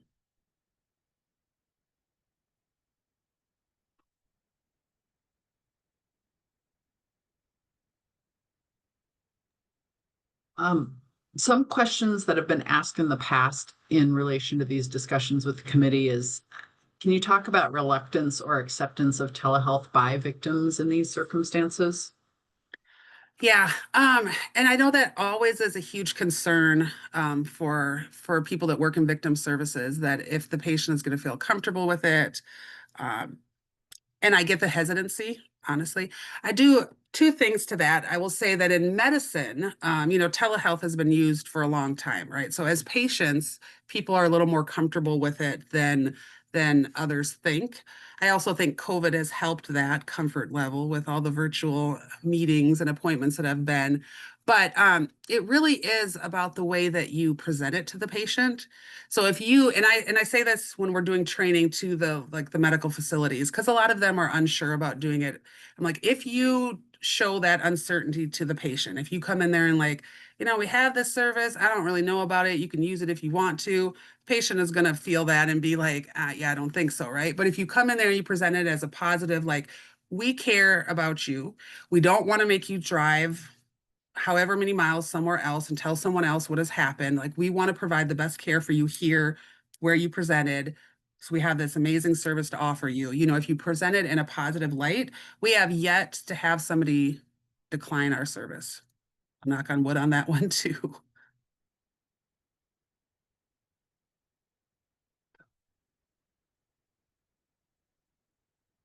There's also just has come up before. I know there's been concerns voiced by facilities like in the area there, like prosecution, state's attorneys, like there's been some stuff brought up about from those areas. And then once we talk to them and we really explain how it looks and what we're doing, usually I haven't had anybody have concerns after that. I don't know what they think at first when they hear telesane, like what they think is happening, but like the immediate thought is like, no, you shouldn't do that. But then once we explain the whole process and how it looks, then there's usually not a concern. So.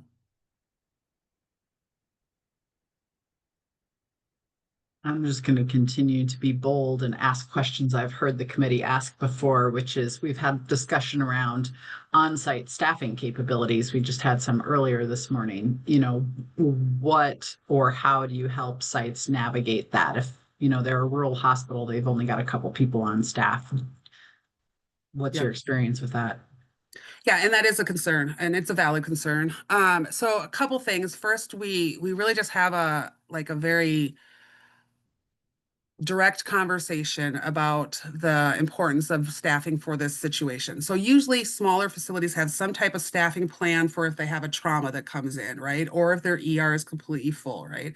So it's kind of that type of situation. If you have a staffing plan set up for some type of other what I want to say, situation where your ER might be understaffed, look at that and will that work in this situation? Not saying it has to, but look at that, right? And see if it's during the daytime, can you pull from like administration? Can the nurse manager come down? Those type of things.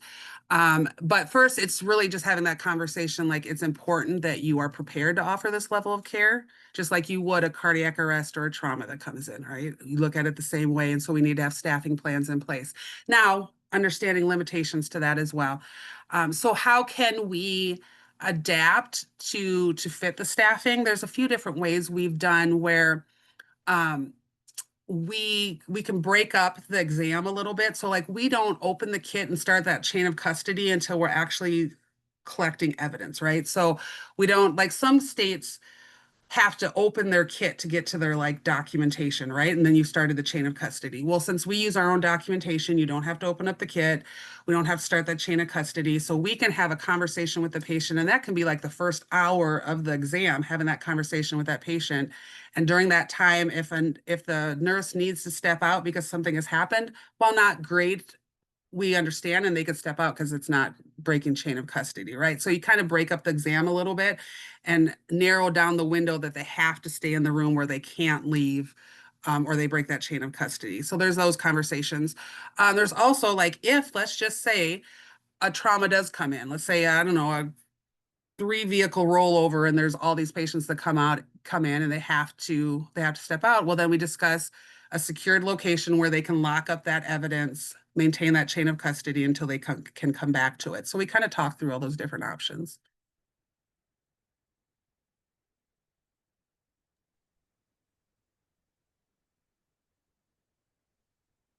And another sticky wicket I've heard this committee discuss before is for hospitals that don't have an inpatient, or they have an inpatient pharmacy license but can't distribute outpatient meds.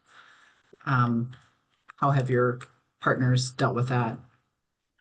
So we haven't had a facility that like they can give the first doses. Most like that have an ER can give the first dose, right? Is that what you're talking about? I think so. The person who was Okay. asking might not be available right now to follow up on that, but yeah. Yeah. So as long as we can give the first dose, that gives us some time, right? And then we'd have to establish a process with their local pharmacy or what resources they have available to get them the meds. And that can look different. Like we've had some facilities where they give the first dose and then their local pharmacy is prepared to fill the scripts when they open. If they're not open though on the weekends, we've had facilities because they are an ER and usually, and I'm speaking just like from general knowledge, not specific pharmacy knowledge, right? But usually hospitals that if there is not a pharmacy available in their area, they have the ability to give like a couple doses until a pharmacy is available, right? They can give like, so if there's some type of emergent medicine the patient needs to take, antibiotics, they are allowed to give a couple doses. And so that's what we would do with them as well. Create like a take-home pack of like 2 to 3 doses until the pharmacy in their area is able to be open and give that to them. I haven't found, and once again, general knowledge, but I haven't found a facility that isn't able to do that if they don't have a local pharmacy available to give meds. That's usually one of like the exceptions to that rule of not dispensing. Thank you. Anybody else have particular questions, comments, wonderments?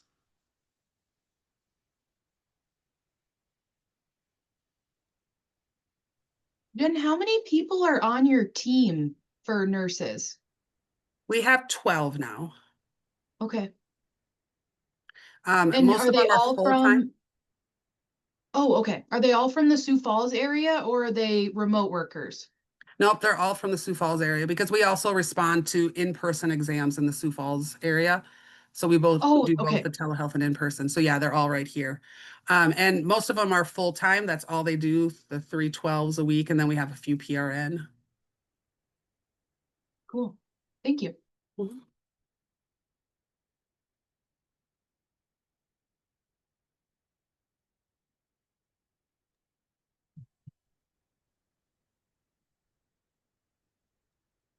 Jen, was there anything else you particularly, oh, Christina? So Jen, I think that we heard this before, but can you give us, and I know you can't give us anything specific, but just a very broad base guess at a per client cost? Yeah, well, right now, like I said, the cost was $800 per unit, per time they use it, per like case. And they are reevaluating that. I do not know what exactly it's going to go to. But it would still be, I can't imagine it jumping a whole lot from there. But it wouldn't be, and it's not tied to a usage contract and. Nope, no, it's just and now speaking to that, like there are other services we have that have like a monthly service fee because they use it so often. I do know that they've discussed like tying those in together. So let's say you have EER services and you have eSane services, like could you have a combined cost for all of them together? That's something they've discussed. But if you just have the SANE service, it's just that per click. I suppose if you were a facility that used us a lot and that per click added up, a monthly service fee could be discussed, but that's not something we've had yet. So. Thanks for that. Do you feel like the per click right now has been paying for all of the costs, or are you guys writing off any unrecovered expenses or something else somehow?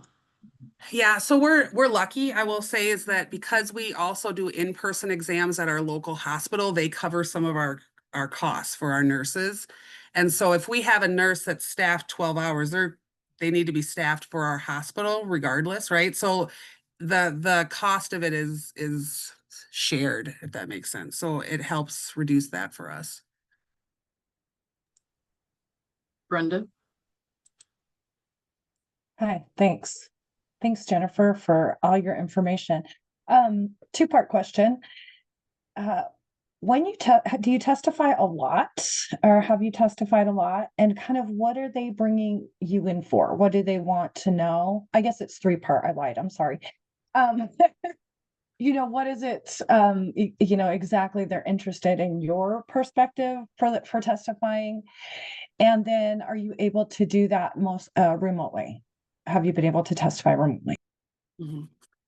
So I wouldn't say we've testified a lot. These cases unfortunately do not make it to trial as often as we would like. But we have, I could not give you a number, but a good number of times for telesane we have. I'd say more than 10, maybe more than that. So enough to kind of get some experience under our belt of what's asked and how it looks.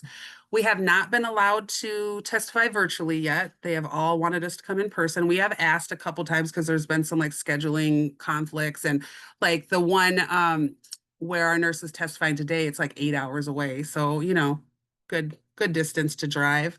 And it's not in an area where it's a quick flight. It would take longer to fly, so you might as well drive, right? But anyway, so there's that. But usually what they ask for the SARN on camera, first of all, is to discuss all of our training, the foundations of our training, kind of the core concepts of SARN training and the care we deliver. And then they ask, why we ask certain questions, the patient's response. If, like a very common question that comes up is like, did the patient respond normally during the exam? So they'll ask questions kind of about like behavior, trauma responses, those type of things. They will ask, why we asked the nurse or told the nurse at the bedside to do something, why we documented something the right way. Chain of custody has come up before. We have been asked if we maintain chain of custody. We do not. That's one of the things that we decided in the beginning, that there was some discussion if you could, because you were visualizing the evidence the whole time, but we decided we didn't, that would be sticky. We didn't want to do that. So the nurse at the bedside has to maintain that physical chain of custody. And so once we answer it that way, there hasn't been any what do you want to say, arguments against chain of custody. I'm trying to think of other questions that have come up. I think that's about it. There's been statements made about like, would it not be better to have the patient drive to where a SARN nurse was in person? Kind of those things. They've tried to question why we would do e-SARN in the first place, or tele.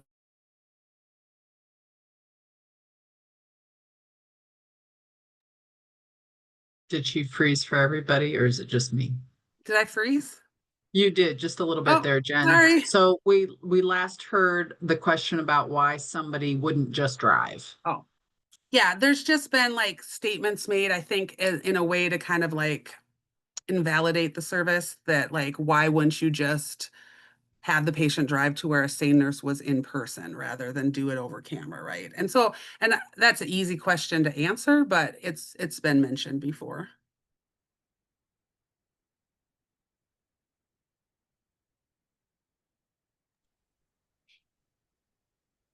Any other questions? Jen, did you have anything else particularly that you wanted to be sure to cover? I don't think so. I think that is it. Okay.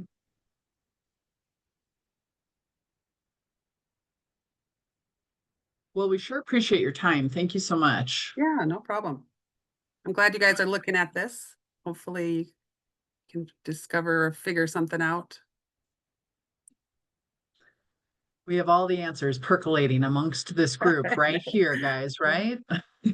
It is a very hot topic being discussed in a lot of states right now. I know the state of Kansas is discussing doing a statewide program. The state of Missouri just started one, so it's a big thing right now. That's good context. Thanks for sharing that. Yeah. Okay. Let me know if anything comes up. Any other questions? Yeah, thanks so much. We really appreciate you sharing your expertise and your experience. No problem. All right. Guys, take care. Well, we are about 15 minutes ahead of schedule right now for our lunch break. Is there anything you want to take up right now? After lunch, we're scheduled to come back and have more reflection and discussion on the telehealth conversations at large and where you do or don't want to go with thinking about telehealth. And if you need more information, feels like it'd be better to wait and kind of digest over lunch a little bit and come back and still have that after lunch, or we can do it now with these 15 minutes, or we can just bump up the lunch break 15 minutes. What's your preference? Yeah, Brenda? And Mary Pat was on earlier, and I think she provides some telehealth. Do we know if there are any hospitals or programs that are currently doing telehealth in Montana? Not to my awareness. Whitney might have different information. I know that First Step in Missoula recently provided a phone consultation as an example to a healthcare facility that was the patient wasn't able to come to Missoula for whatever reason. And so First Step answered the phone and talked the local provider through collecting some evidence without a kit on hand. They did not have a kit, but they did some swabs. So that's one instance that I'm aware of. Whitney, do you have other information? I think, no, I think that's right. I think they just did the consult. It's kind of confusing when we use telehealth as telesane because there's obviously so much telehealth happening in Montana. Mark could definitely talk about that, but telesane, I don't think that's happening, except for maybe that in the talks with IHS.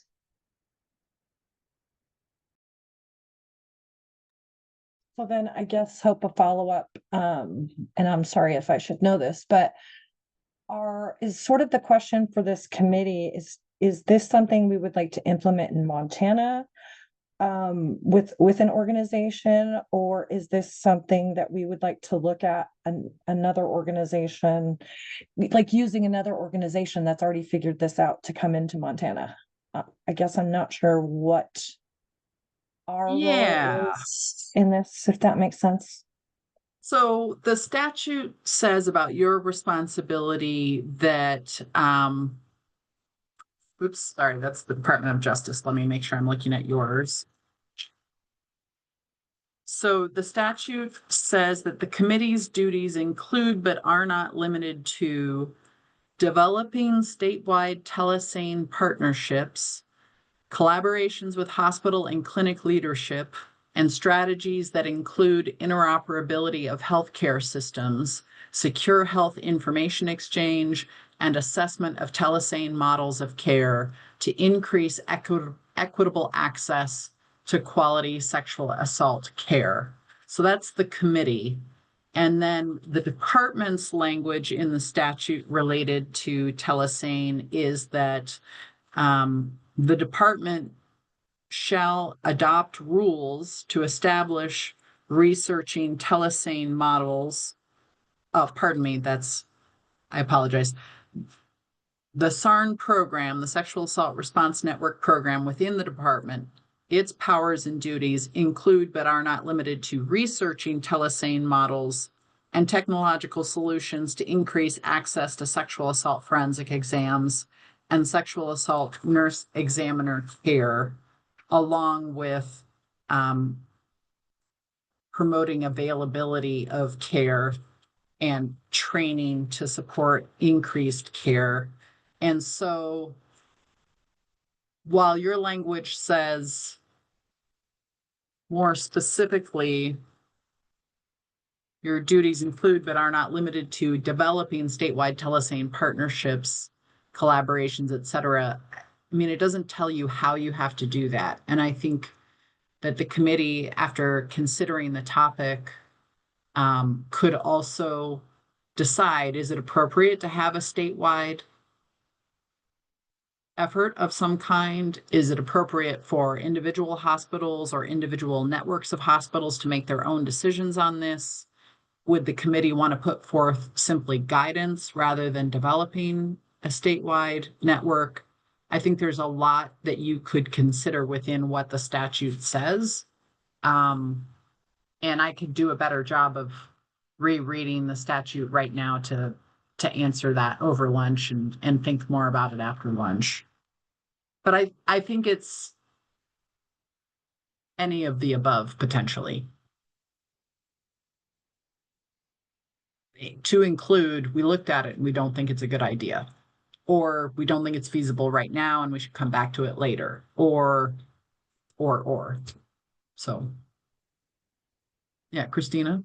And so that means that if they're looking at 800 to 1,000 per unit and we're paying 600, are we looking at the funding differential there?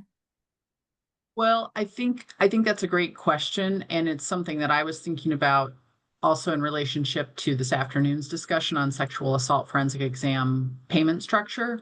Is so we know that the local facility has X cost, and we know from the healthcare facility, which I'll discuss more this afternoon, there are a lot of unrecovered expenses related to that already. And then the telehealth cost would be on top of those existing expenses.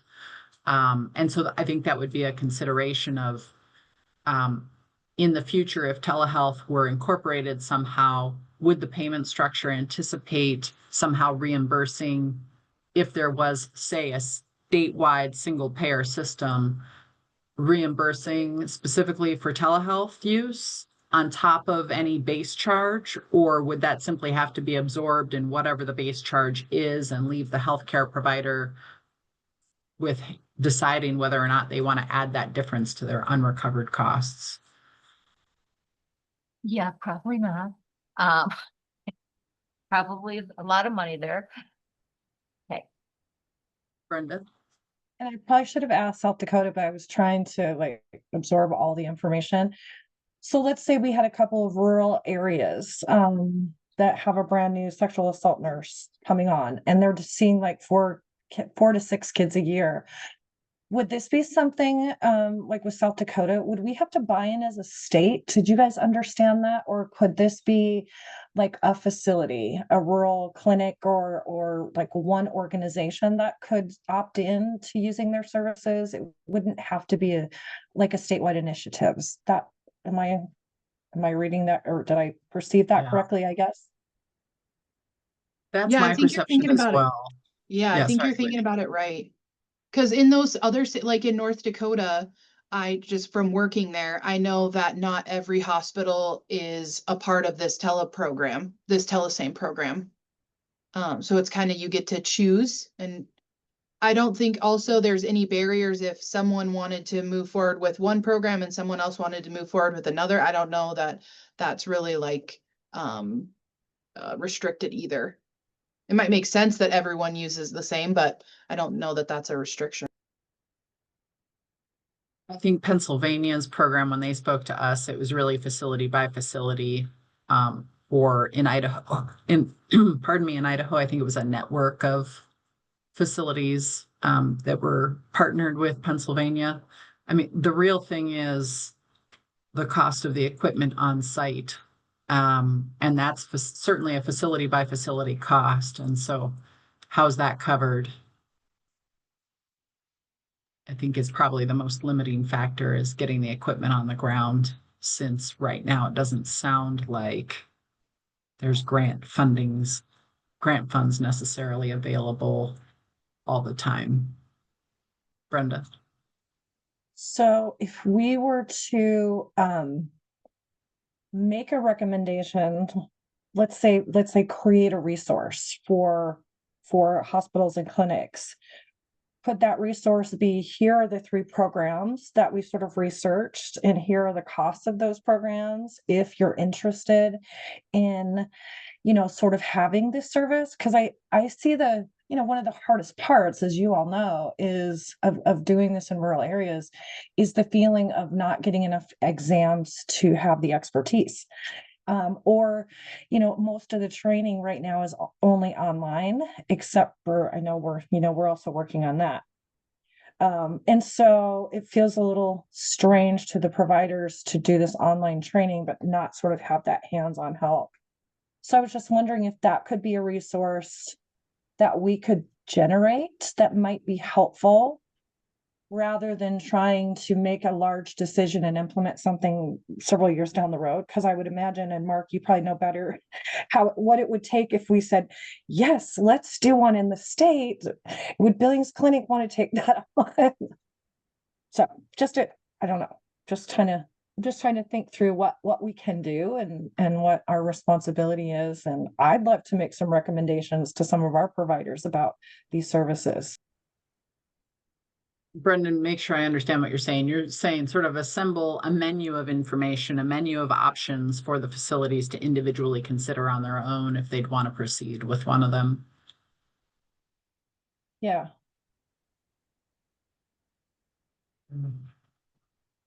Christina?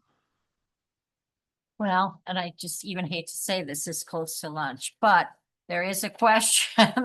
There is a question that's going on that I know that these companies are also being for instance, are also being used in the crisis continuum by counties with law enforcement, so that I wonder if we were going to think of this on a large scale, if we shouldn't also be doing just a little bit of background on which of these companies is already being used. And because I bet if we added SARN E with existing services, you'd be able to bring down the cost pretty considerably, would be my guess. I don't actually know that, but just putting that out there, that other counties are already using Avell and Avell like products for other things.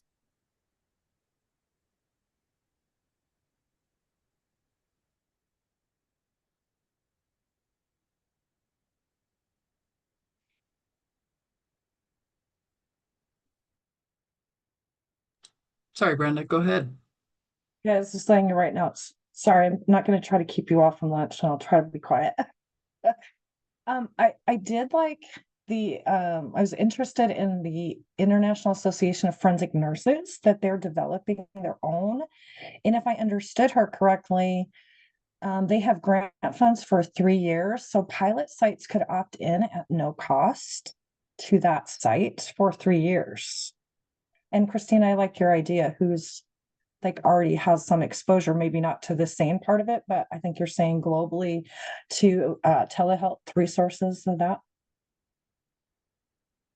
And Yeah, I think the cost of, startup, like obviously colposcopes are expensive, but I can't remember what she called it, like the polycom cart. Yeah, that's what I heard her say too, is with that private grant, that for that 3-year period, there's an opportunity for facilities to get the equipment anyway at no cost. It sounds like they'd still have the per exam fee, if I understood that correctly. And I don't know, I didn't hear her say there was a limit on the total number of facilities the private grant could fund equipment for. Maybe I missed that. But we could ask follow-up questions from IAFN about that.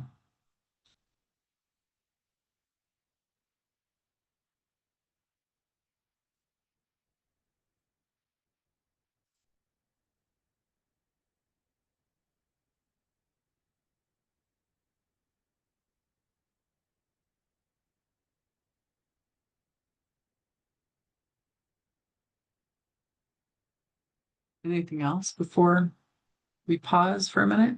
Bless you, Christina. I think that's what that was. Sneeze.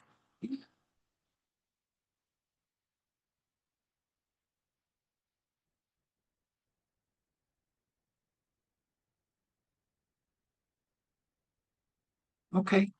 Well, let's break for lunch and we'll come back at 12:30. And when we come back at 12:30, that's when we'll have public comment on this portion per the agenda. So just if anyone's on listening and wants to make public comment on the telehealth portion at 12:30, we'll come back and start with that. All right. See you at 12:30.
All right, we'll just take one more minute here, but if you are in the room, if you please turn your camera back on if you're able, and we'll get going here in just 1 minute.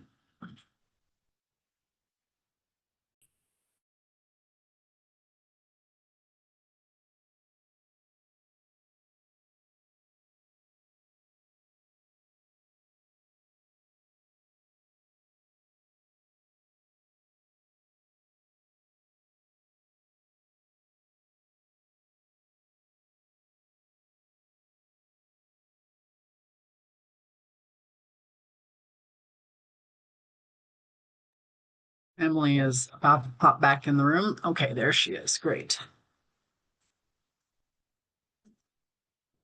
Zoom has had techie things today. I don't know if it's lingering from the challenges they had earlier in the week or something else.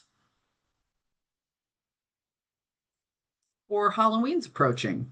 And, you know,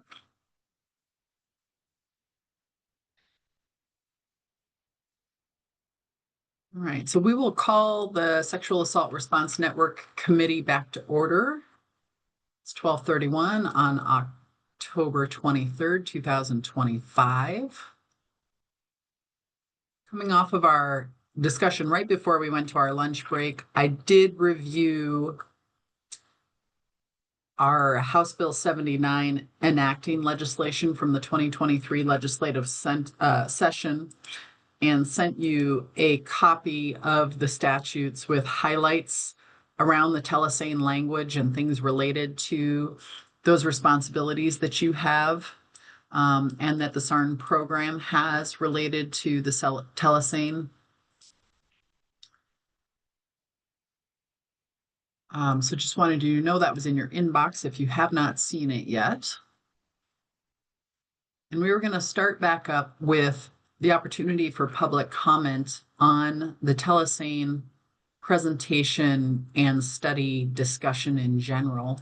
And so I want to invite anybody who is a member of the public and listening right now, if you'd like to raise your hand to offer public comment on the telesane discussion, whether it was the presentation from the South Dakota representative today or in general about the telesane considerations that the committee is having, please feel free to press the raise your hand button right now and indicate that you would like to make public comment, and we'll recognize you. Give that a minute here.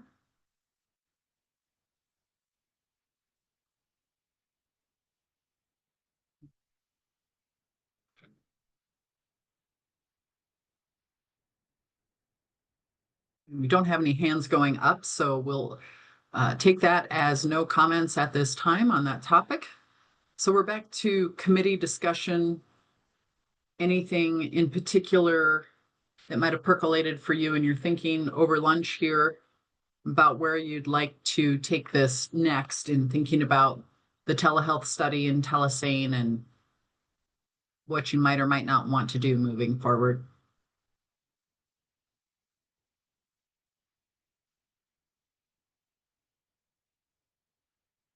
Brenda? So I guess I would ask our prosecutors, just what are your thoughts about this, doing something like this and sort of defending it in court? If you have any comments or concerns from that perspective.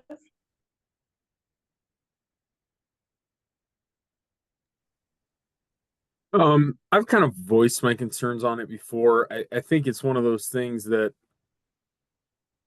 we don't have anything statutorily right now that really indicates one way or the other how evidentiary issues, or case law for that matter, how evidentiary issues would be dealt with in this realm.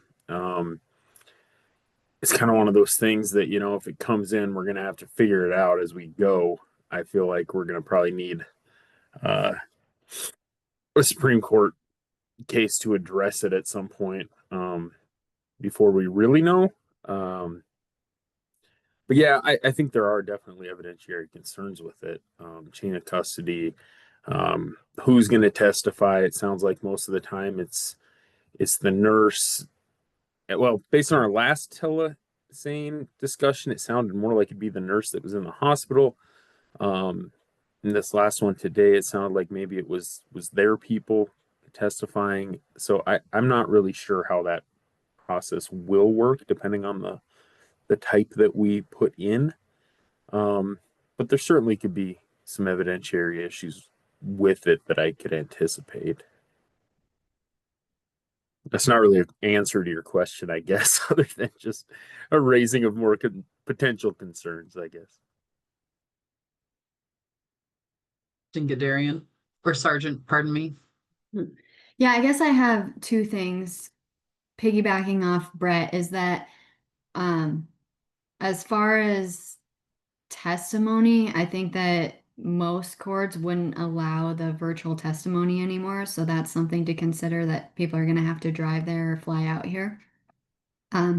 Which isn't a big deal except for the cost, especially for the smaller courts and everything. But what I was actually going to say is that I kind of agree with Brenda in that we don't really need to reinvent the wheel from start to finish. It's that if all these other, states are doing it, then we can maybe look at just implementing a program that is already in use. And maybe I'm not understanding it correctly, but that we could just bring into Montana and it would already function and work well. So that was just my 2 cents.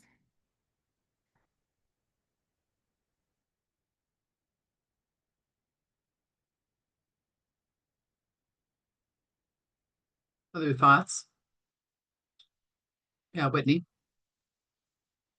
I know someone, I think it was maybe Brenda had brought up, is there, like when we talk about what our plan is it for an entity in Montana to take this on? And I can't think of an entity big enough that has the capacity to take on telehealth for the entire state. And because then you think about too, if like say my hospital does take this on, theoretically, would those telesane nurses, they would have to be employees of St. Pete's, of my hospital. And so what does that look like? And is that something that they're also responding like in Sioux Falls where they're responding in person? I know she had talked about having a couple hundred exams a year, so I would imagine Montana would be, a fraction of that, especially if they're serving 6 states. But would my hospital have the capacity to take that on? Probably not at this time. Doesn't mean that we wouldn't in the future, but I can't speak for all the hospitals across the state or all of the forensic programs, but I would venture to say they probably don't have the capacity to take it on. So like Kara said, utilizing another program from another state. I know we've talked about too what it would look like if this the telehealth program was run out of like the Department of Justice or the Attorney General's office, where you have those nurses hired as contractors. And I know that the procurement, I can never say that word right, process is not easy in that facility. And so there's a couple different ways to think about it. But I just don't know if anyone in Montana right now has the capacity, but I could be very wrong on that.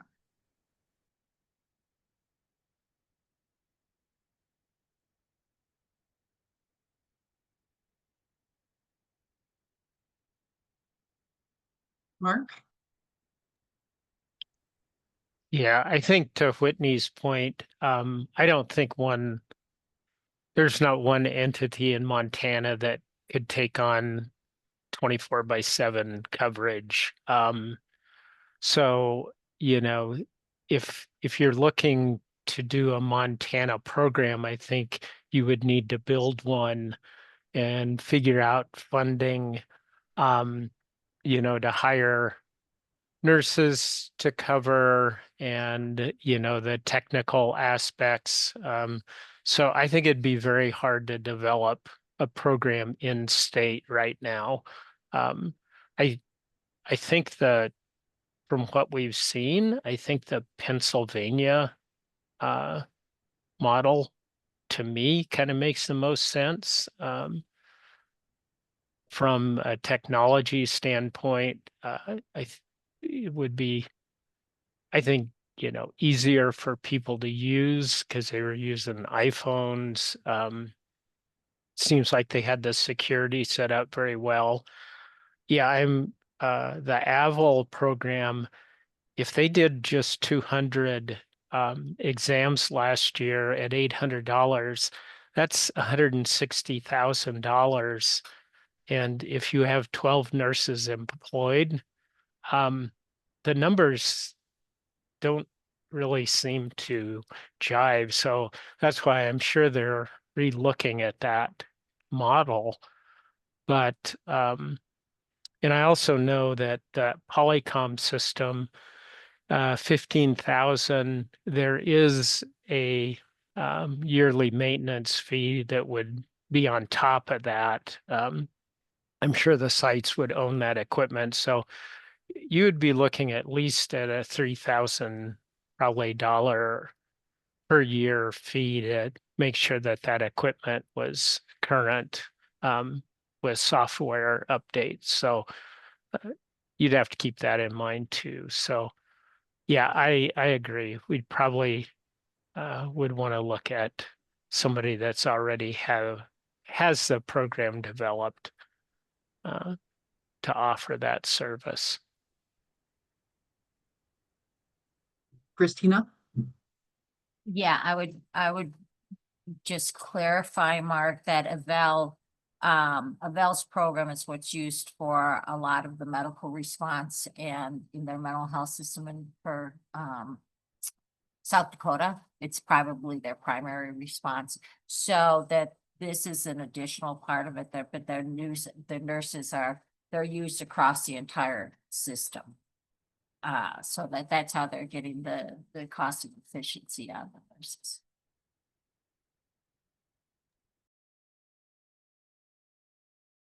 Kind of piggybacking off of Christina, I think when Jen had said that her nurses are responding in person and virtually, so that 24-hour coverage of paying them to be on call or paying them full time, that's being split with their in-person program as well.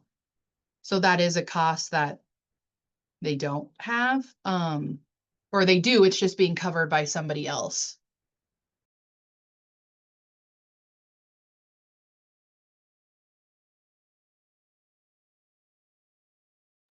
Christina?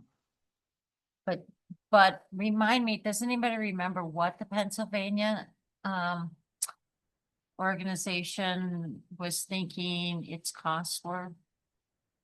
So per exam, there are two levels of cost, and I did ask for clarification. If you're a control site for their program and the control sites assist with their research that they're conducting, et cetera, it's free to control sites.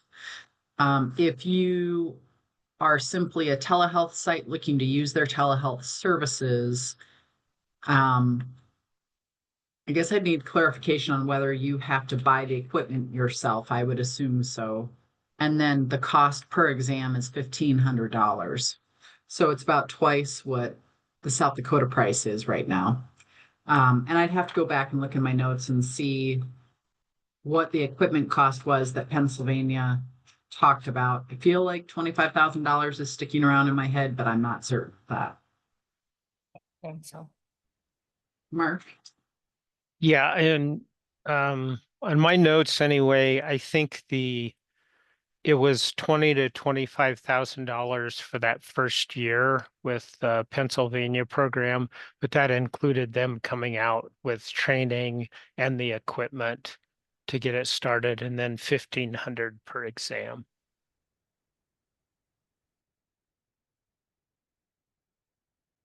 Thanks, Mark.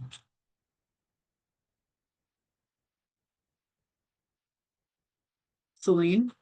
Oh, did you say earlier that there's like in the survey that went out to hospitals, did you say there's like 25% of SANE exams aren't done by somebody trained in the state, or did I totally butcher that stat?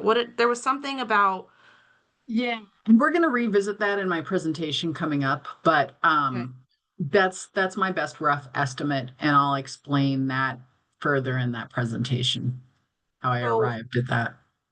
And like that's just kits talking, collected. okay. Talking pros and cons of these two programs we've heard from Pennsylvania and South Dakota right now. I guess we've heard from Idaho too, but those two stick out for me. In those cases where there is not a trained SANE and somebody is just doing the evidence collection and that person behind the screen is doing all of the documentation and directing, in those cases especially, I think is where we're going to have a confrontation problem. If you've got somebody there that's just getting a little bit of help in collecting or just kind of like, somebody else there to help direct it, but the person generally can testify to what they're doing and why they're doing it, that might be one thing. But if we've got rural hospitals who do not have people who are trained to do these kits and these examinations, and this person behind the SANE or behind the telephone is, in all meaningful ways conducting the exam, I think that is where we're going to have a problem, and that's where the Pennsylvania program especially worries me. Why? Sorry, Celine, I want to make sure I understand why the Pennsylvania program. I got I don't know, I guess just my gut feeling, Pennsylvania didn't think they ever had to come in and testify as to their exams and what they did. Whereas in Montana, I do think we're going to have to go through that battle on whether or not a telesane would have to come in and testify.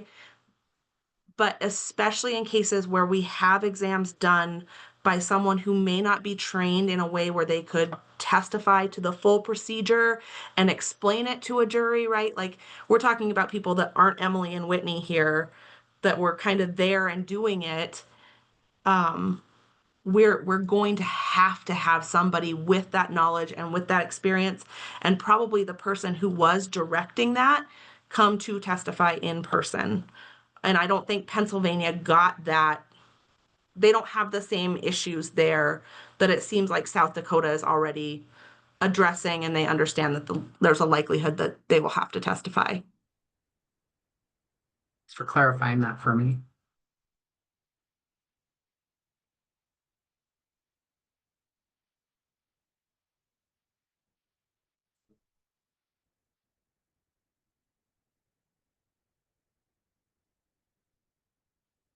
Whitney? I think that brings up a good point, Celine, too. And when we talk about, the cost of that, yeah, it's expensive to fly someone in. Is there a way to kind of look across our state and see how many sexual assault cases where a nurse testifies anyway is happening in these small counties?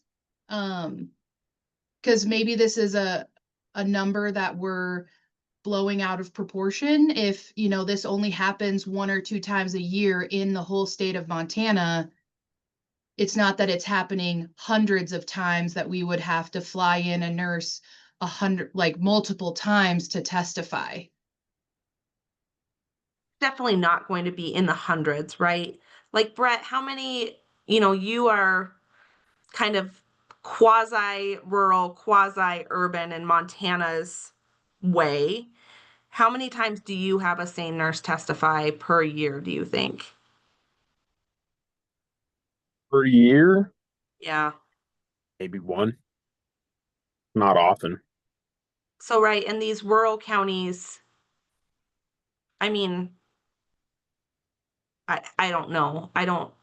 And it would kind of depend on which jurisdictions, counties, hospitals are having the not trained people do this, because that's gonna play up the cost and where, right? Like Missoula, they're always going to have somebody that's qualified that can come in and testify. Whitney, Helena is always going to have someone. Bozeman's always going to have someone. Billings should always have someone, right, that can come in and testify.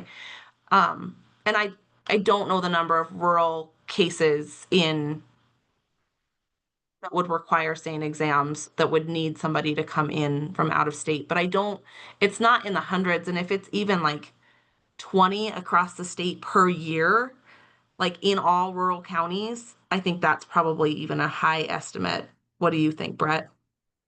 Yeah, I think you're right. I think that would probably be about the top end of things in my experience. I mean, super common that it's not super common that a SANE is necessary in these cases because delayed disclosure. So, it's the rule, not the exception. And then on top of that, they're just not cases that often go to trial in my experience, for a variety of reasons. Yeah. Any cost associated with bringing that witness in to testify would be borne by the county attorney's office or PSB or whoever. No, I guess not PSB, but the county attorney's office. That would not be passed on to the hospitals. That's on the prosecutor. Yeah, we have that built into our budgets for witness testimony. And we fly in people from all over the country.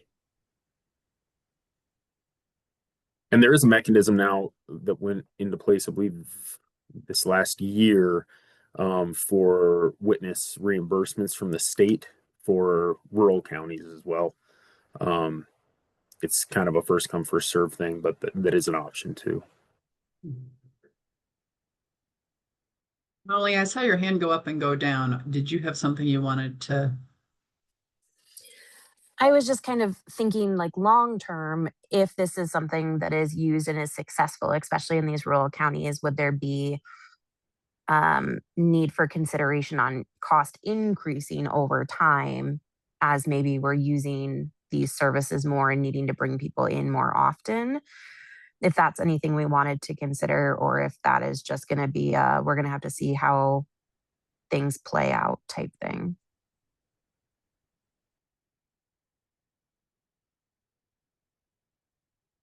Whitney? I just did some like rough, you'd say napkin math, but it's calculator on another screen math.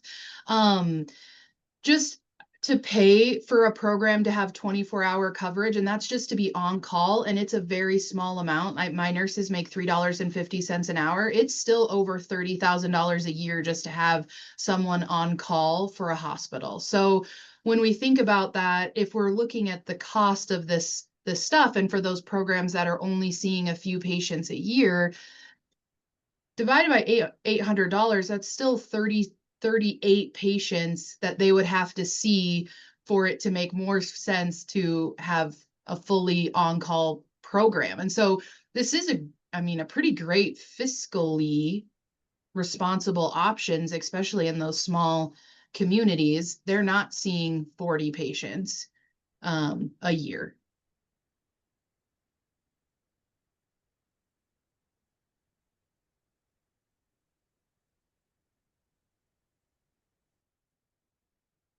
Other thoughts or comments?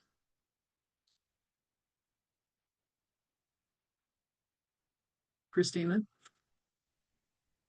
So Whitney and Emily, and correct me that I'm probably completely wrong here, but I thought some of the hesitancy is that non-SANE trained nurses did not want to be involved in sexual assault cases, that there was a real reticence to being asked to do sexual assault cases. Maybe that's only here. Emily, is that correct? I think it's true in some communities, and I think to put a different turn of phrase on everybody's like favorite phrase, I think is it's going to depend on the community in which you work and the individuals that are employed at that hospital. Yeah, that's the only challenge that I see with this, is that even if we have this, we still have staff that, this isn't what they want to do. So if there wasn't then we're back to the sort of question of the mandate on the hospital. And if there's not a mandate on the hospital, I don't know that this gives us a ready solution. Whitney?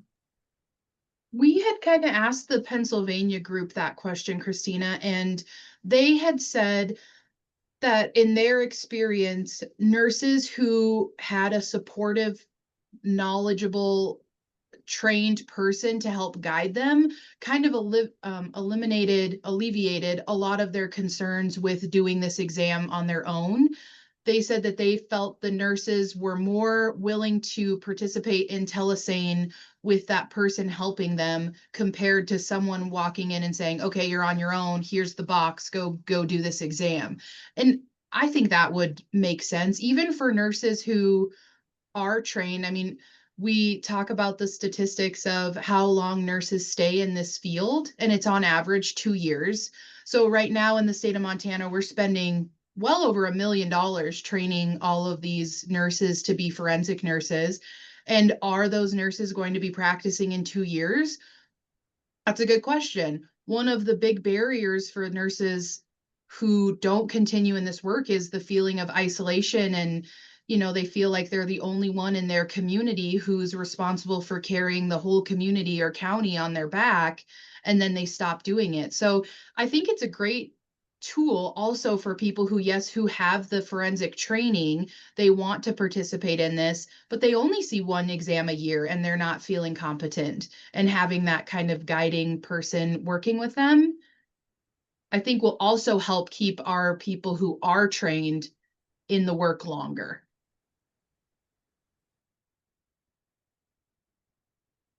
Brenda? Brett, you talked about reimbursement for like expert witnesses. Do you know how they sort of define that? Because what I'm thinking of is, what if we recommended a pot of money so that, Fallon County or if you have one provider in your county, or there was some criteria that there was a pot of money for you to have this resource, you could access that pot of money to pay for it. I don't know, just a thought, but I don't know how they sort of figure that out. Yeah, I'm trying to find that right now. When I do, I'll jump back in and answer that as to how the current reimbursement's going. I just can't find it right now, but I've got it here somewhere. I'll let you know. Thank you.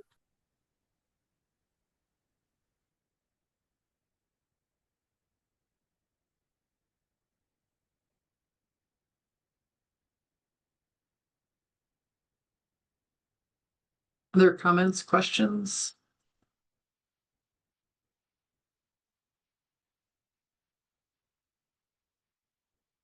Do you want to set this aside for the time being and come back to it after we have our forensic exam payment discussion, and we can pick up the thread again to see where we're at? Okay. All right.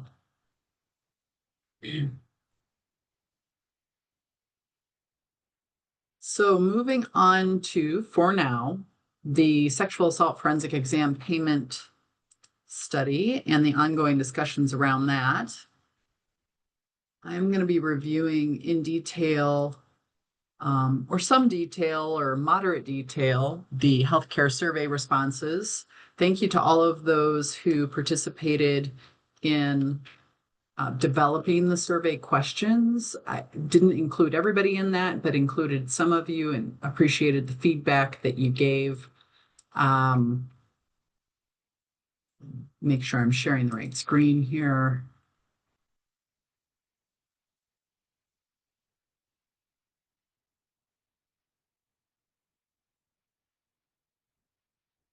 As in asking, I suppose, any survey questions, you always, once you get the responses back, think, oh, I should have asked that differently, or I should have paired that with a different question, or, or. And so I did seek help in thinking through the responses and what they meant and what would make the information most useful.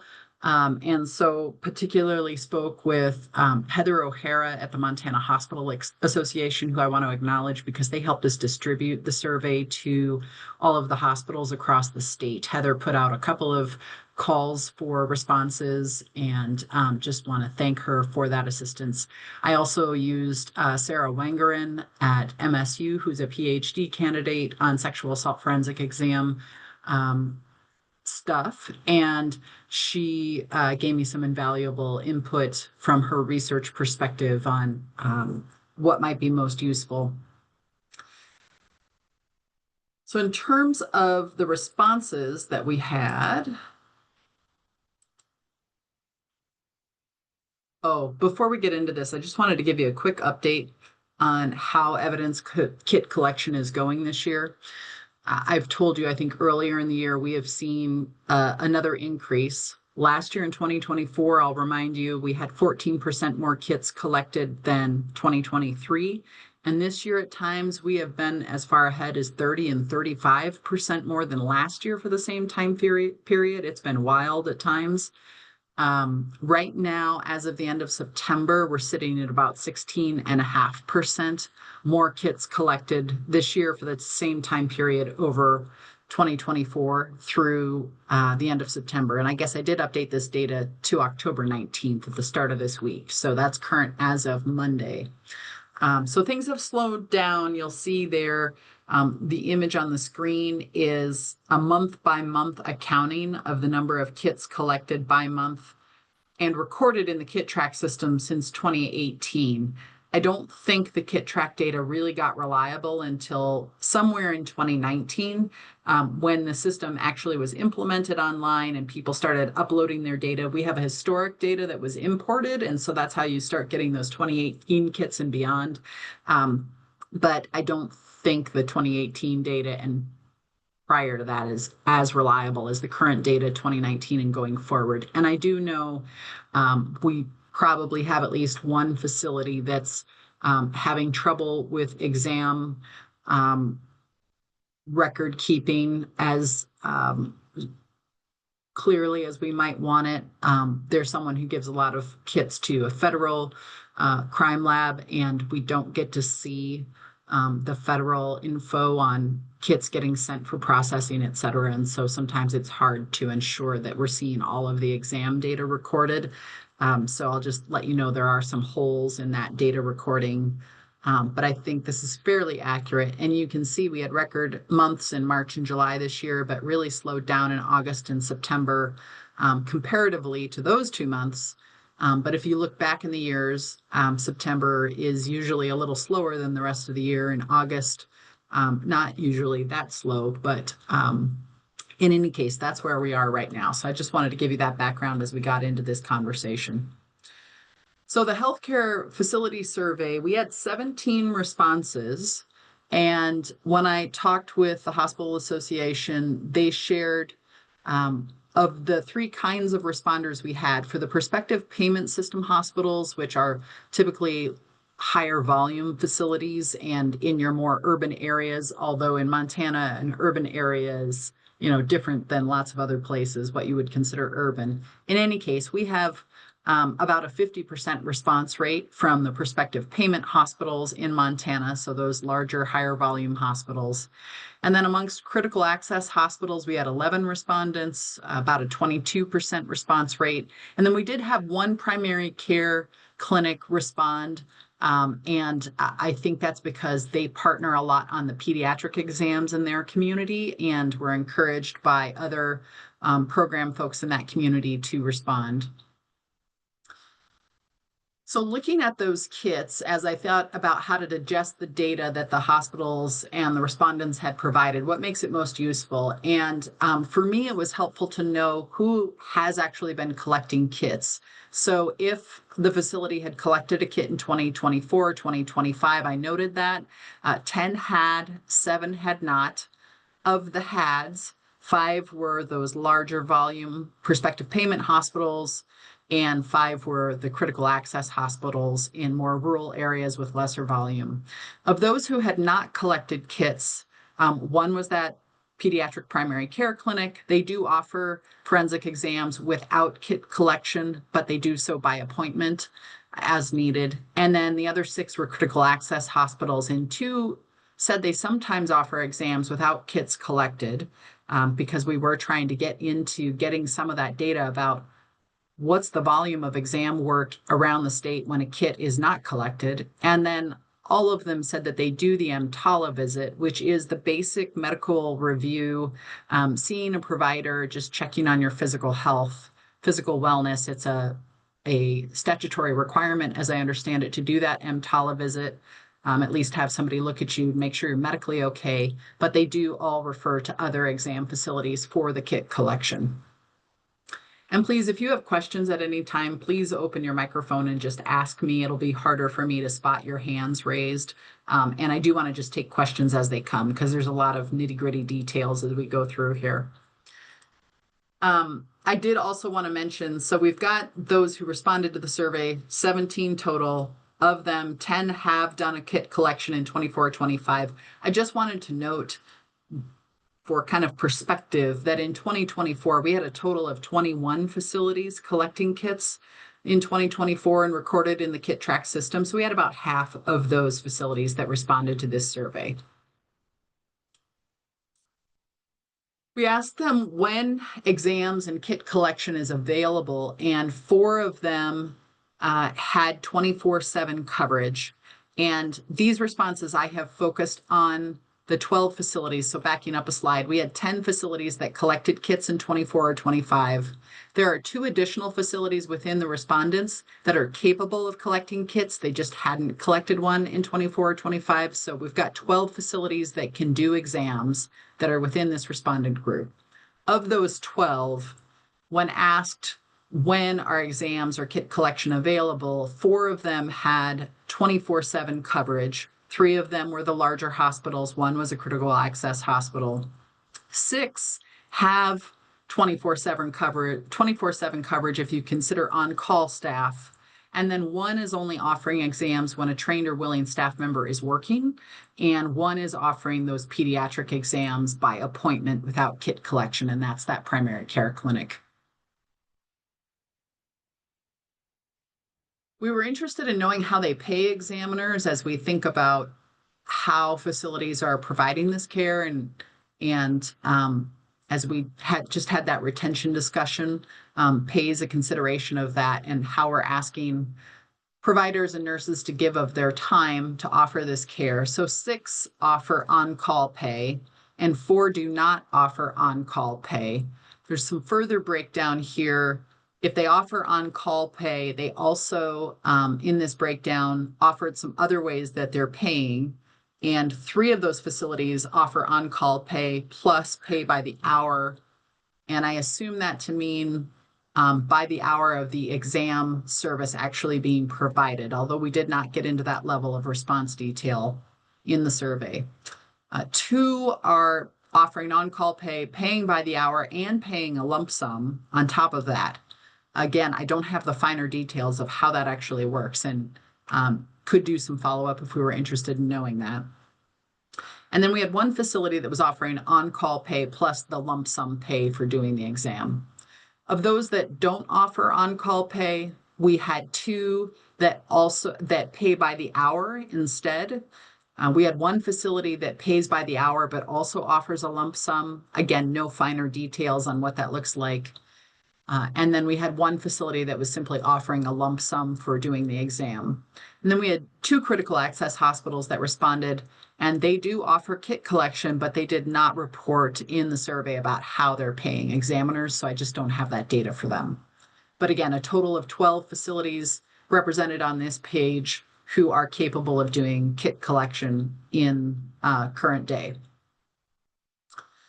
This was where we got into, are those people collecting the kits or doing the exams SAFE trained? And I'm using the broader term SAFE, which is sexual assault forensic examiner, not just SANE, which is sexual assault nurse examiner, because we do have instances around the state where we have higher level providers, PAs and docs doing the exams. So 9 facilities said yes, 3 facilities said no or sometimes. And then I went and did some diving about if I could kind of get a sense of what the quantity of exams being conducted with a trained examiner was, and using what I know in more individual detail, comparing it with kit track data about each of these facilities and the exams they do, and their responses and their individual nurses in many cases. What I came up with is that the 9 facilities that said yes account for 73% of the kits collected in 2024 and 47 of the 83 individuals who recorded doing an exam in 2024. So about half of the individuals, but 73% of the kits collected. Half of the individual examiners, but they did about 73% of all kits collected in 2024. Of the 3 facilities that said no or sometimes, 2 of those facilities accounted for 8% of the kits collected in 2024 and 8 of the 83 individual examiners. So 8% of the kits collected and about 10% of the examiners. And Celine, this is where I was talking about sort of my best guess on how many exams or kits are being done with trained staff. And so 9 facilities responded yes, they're clearly using trained examiners. That's about 73% of kits collected in 2024. The other 3 facilities, 2 of those account for 8% of kits collected in 2024. And reviewing the individual examiner names at those 2 facilities, I know that those are trained examiners. They weren't the sometimes trained people. So I feel pretty confident saying about 80% of kits collected in 2024 were handled by trained examiners, not necessarily certified, because there are far fewer certified than trained. But because we only have data on 10 of the facilities that collected all the kits in the state, I don't know about that other 20-ish%, and who did those exams. And there may be people in that group that have done the training. And so I can't really speak to that. So it could be higher, but I think it's at least safe to say around 75% of the kits collected in 2024 had a trained examiner. And it's probably and possibly higher than that. I just can't reliably go, I would say, past the 80% mark. So this is more than napkin math, but it's still not a scientific study by any means. Some additional context here, what I just said about the certified nurses, those who have actually gone through the IAFN certification process for being SANE A or SANE P. We have 10 who are listed on the IAFN website. Now, that's not necessarily totally accurate, and that's 10 who collected kits. Currently collecting kits, because there's another individual that's listed but is not currently collecting kits. People can opt out of being listed, so there may be people that I'm not aware of that are certified that opted not to have their name publicly noticed. But of those who are in the public facing list, 10 are SANE A, which is adult adolescent certified nurses, and 5 are SANE P, which is pediatric certified nurses. So that's 15 of 83 individuals who did exams in 2024, or who were recorded as doing exams in 2024 in kit track when a kit was collected. 15 of 83 is, I need some quick math, somebody help me out. Not 20%, 15%, more than 15%, 17%. In any case, you get a sense.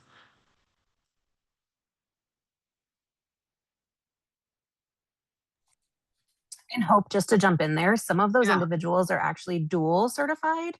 And so your Correct. number might be even less than 15. So we're looking at Thank an even you. smaller percentage, just if we want to think about it in that way.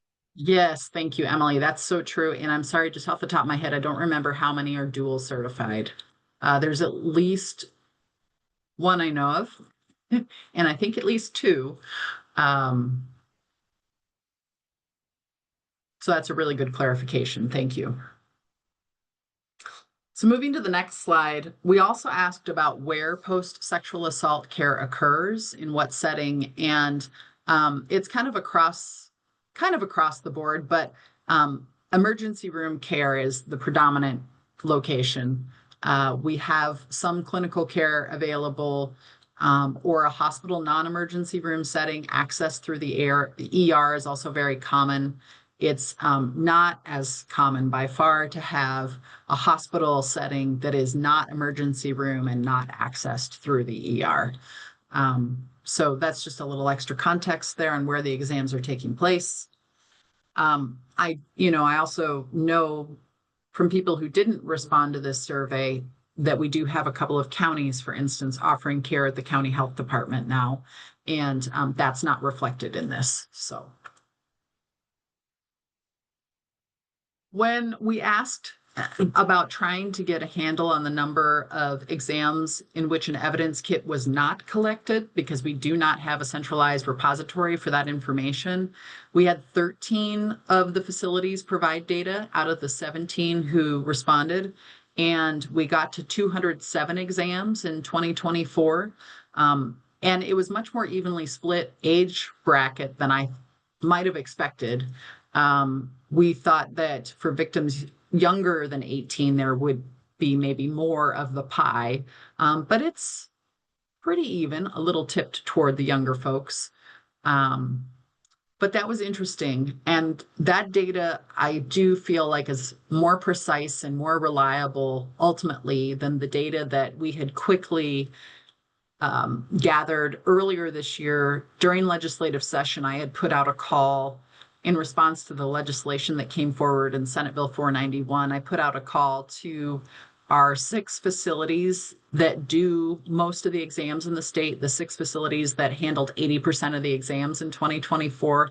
And they had estimated that they had done around 320, 330 exams in 2024 without kits being collected. And so we extrapolated that a little bit.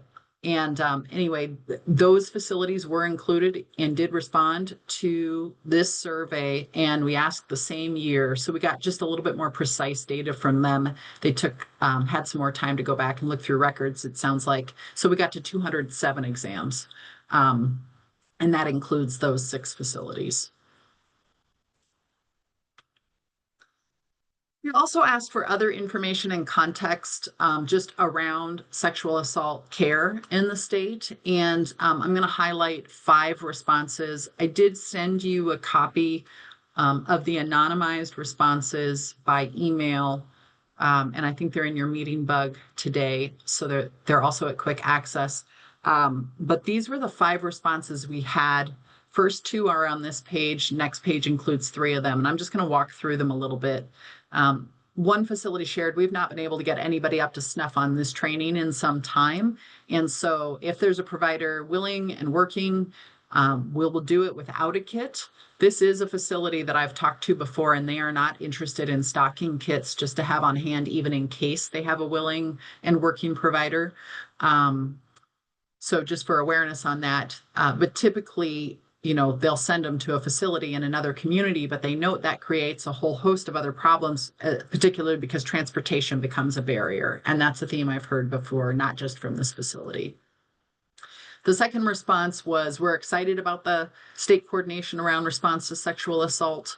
They're thinking it could help increase the sustainability of SANE services in Montana. They note they are 24/7 for adults and kids. They're a child advocacy center offering other services as well, and their funding covers all of those services.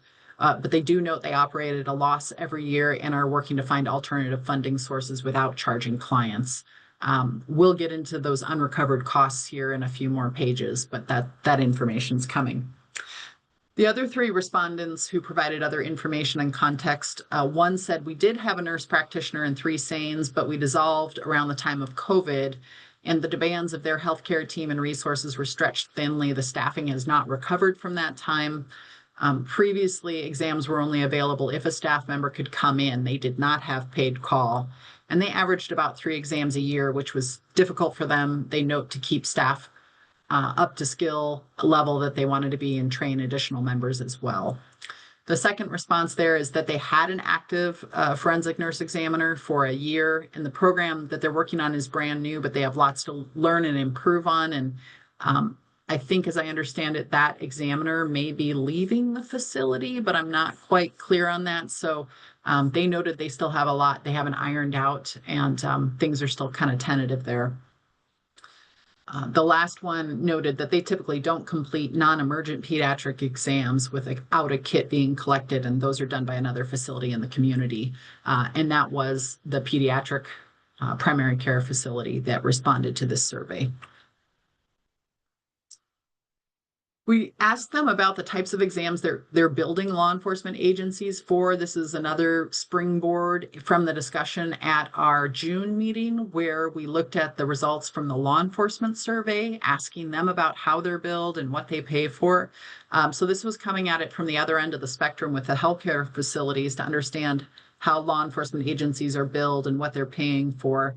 And I think what this shows us is that more consistently, law enforcement agencies are paying, regardless of the patient age, when there's a kit collected versus when a kit is not collected, or for suspect exams. The payment or the exams that they're billed for is just, they're more often billed for exams when a kit's collected or it's a suspect exam. And the services that they're billed for, we asked them to, indicate which of these services. Oh, sorry, I apparently in my screen grab captured this junky coding thing here. I apologize for that. You can still see this is radiology, but we asked them to break out what they're charging for. And most commonly, they're seeking a lump sum for exam, though you sometimes still see more often the sexual assault forensic examiner fee being charged, and STI prophylaxis and pregnancy prophylaxis. And then the other things are less common. We did ask them for more information about what other means, if they answered other, and their responses to that. We also asked if they said sometimes they pay for something. They said there could be ER charges in addition to the SANE charge if the patient presents at the ER first, or a bill applicable to the case services, knowing that there might be max thresholds on what a contract or the state's limitation on what they can pay per exam is, and they just adjust the rest based on that. Someone else commented that the ER fees are only applied for a non-sexual assault related service, and there are no fees billed for the sexual assault related services. And then another facility commented that they charge law enforcement $600 per exam, regardless of the service level. So sometimes medication and testing is included in that, and sometimes it ends up falling outside that $600 level. So in the lump sums charged to LEAs, this really reflects what we saw the law enforcement agencies telling us in their survey, and a previous informal questionnaire I'd sent to healthcare earlier this year. These are kind of the ballpark figures, with $300 on the low end and $887 on the higher end. Although that facility in the second bullet point, they're charging $500 when evidence is collected for local law enforcement, but outside agencies, they're billing them close to $1,100 for the exam. And I think that facility, if I recall correctly, has agreements with their local law enforcement agencies, and that outside agency bill rate is when they don't have an agreement. But I'm not 100% sure on that. We asked, if you don't charge law enforcement agencies, why not? And one just responded, we just don't have the case volume. It's never come up. Another said that they will occasionally not bill if the billing mechanism just isn't set up with a one-off agency. And I think that reflects the theme that I see in other comments that I'll share with you, that the billing is hard on this, and figuring out who to bill is hard, and it's different with every agency, or if they're billing FREP, et cetera. The third bullet there, the facility shared that they had not billed law enforcement in their first year as they were working through the processes and getting everything set up. But now they're going and they are ready to bill starting as of July this year, but they haven't had any visits since then. So they haven't had, or any kits collected since then. So they haven't actually billed the law enforcement agencies, as I understood their remark. The last one said that they bill insurance, and if there's a balance left over, a statement is sent to the family, and if that's not paid in years past, they've been written off. I think that there's some follow-up and potential education with the facility that shared that, to ensure that the patient is and their insurance is not being billed for the cost of the evidence collection. It was not clear to me whether they meant they were treating for injuries, which is allowable under state law for the patient to be charged for. So probably some follow-up there to do to make sure that facility is in compliance with the law. In terms of billing feedback they've heard from law enforcement agencies, as we try and answer this question about whether this is a problem for law enforcement agencies, I'll just go back to the discussion in the House Appropriations Committee this past session when I was testifying on a piece of legislation there, and the question came up from one of the legislators about how frequently is this a problem for law enforcement, essentially? And they reported that they haven't been hearing from law enforcement that this is a problem, and it wasn't on their radar. And I had shared two anecdotes that I was aware of, one that I had received and one that one of our nurses had received and had shared at another hearing. And the question from the lawmaker came, well, okay, are we trying to make this policy choice based on two anecdotes, or is this a bigger problem? And have you done any formal surveying to find out? And we had not.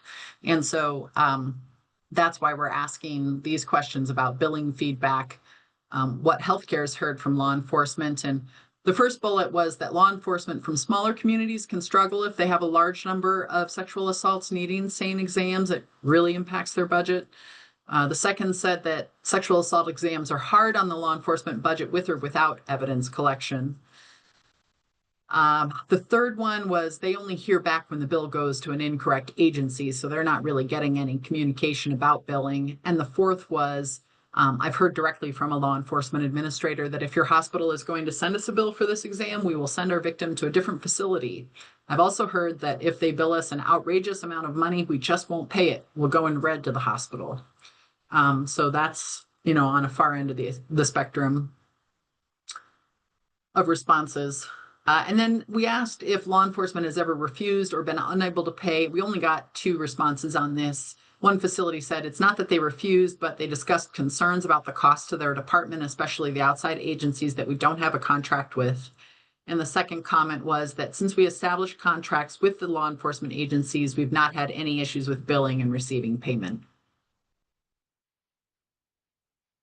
So this is where we get into the money with the unrecovered expenses related to exams.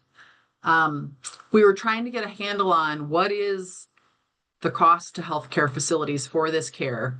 And so the feedback we got is we asked specifically, what are the unrecovered expenses and how frequently does it happen? And some examples were space costs, wages, fringe costs, supplies. And we definitely heard the second bullet there, I highlighted that the total cost of that facility's sexual assault program in 2024 was more than $230,000, and they only brought in revenue of $40,000 based on their exam fees. So that's a significant gap. Another facility shared that their exam fee is only covered, and sometimes it's, oh, sorry, I'm misreading that. I apologize. They shared that labs and pharmacy charges are not covered in their exam fee, so that's an outlier of their costs. And this reference that they're making was $600 of the $630 charge. I know that that's what FREP was paying them, that maximum that we can pay under our administrative rule versus what they were invoicing us for $630, but they didn't know how frequently there was a gap in actual payment amounts from what was invoiced. The third bullet, that facility shared that they have an unrecovered expense on every exam, anything that's above the $600 that they're charging law enforcement or FREP, but they did not in this response give us a specific gauge on how much that is above $600 per exam. The next bullet says, we only receive 600 per exam where evidence is collected. Unrelated expenses could include emergency room fees, radiology, lab tests, medications, etc. Our ER providers are a separate agency and they have collectively decided not to bill these patients for the exam. So their provider group is eating those costs. And when I've seen separate bills come in from a hospital, one from the provider group and one from the ER or SARN program, whatever it might be, typically I see a provider charge of around $200, I feel like is kind of common. So just to give you a sense of what that cost might be that the provider group's eating, but that really would vary based on what they're charging and how they're charging it. And then the last bullet is we've covered all labs, nursing time, and the stipend for the RN and associated costs for our program. So those are the types of unrecovered expenses, but we don't have a dollar amount associated with that response. So we start getting into dollar amounts on the next page in more detail. We ask them, okay, what are your unrecovered costs per exam and or per year? And the first bullet correlates to the info you got on the previous slide. It's $190,000 difference in the last year's information. So they had a $190,000 loss. A second facility really broke out here in detail. So in 2024, they had more than $274,000 in expenses and 66,000 unrecovered charges and expenses in 2024. But in 2025, the gap has gone up more significantly, and I don't have detail on why that is. I don't know if another funding source ran out or what it is, but to date in 2025, they have $160,000 in charges, but only $95,000, but they have $95,000 in unrecovered expenses. So their costs have gone down, but their unrecovered expenses have gone up. And I don't have finer details on why that is. Another facility shared that they have an estimated $165,000 in unrecovered expenses that were billed to law enforcement and FREP. They said that this does not include exams that are billed to other entities like local law enforcement agencies further away and federal agencies. And that was the facility that charges those outside agencies more than they charge local law enforcement. The fourth bullet, that facility shared that roughly each exam costs $1,400 and they bill $600. So they're losing an average of $800 in unrecovered expenses with each exam. And then a last facility shared that they estimated it was more than $5,000. And I went back through, it was not clear they meant that was per exam, but I went back through the entirety of their responses, and that was the best understanding I could come up with was that they did mean per exam, it was more than $5,000. So how people are accounting, facilities are accounting for unrecovered expenses. One facility shared they don't have any donations or grants. And the unrecovered expense was 100% covered by them last year. Another facility said we write it off, we adjust the charges, they're just not paid. A third said they're writing off as community benefit and charity care, and they estimated it at $165,000 for their top 4 billers in 2024. So their top 4 agencies that they bill to. And then the last bullet shared that we billed $600 for 31 exams last year, which is a total of $18,600. We estimate our actual expenses were $24,500, or pardon me, almost $25,000 in unrecovered expenses in 2024. And that was written off for community benefit. This last example was really detailed, so I pulled it out on its own page. And this facility reported they were writing off $350,000 to $400,000 annually in charity care or community benefit. They do have grants that are covering that chunk of change there in the second bullet and private donations. They're also getting reimbursement from insurance for mental health visits, as well as DPHHS and McFIC, which are helping with forensic exam costs. Because they do offer forensic exams at their or forensic interviews, pardon me, at their facilities. And then the last is what the lump sum payment they're getting from a local law enforcement agencies. So you see how they're piecing together things, but they still have $350,000 to $400,000 annually that's written off as charity care or community benefit. They did also offer some general feedback on Montana's current exam payment structure.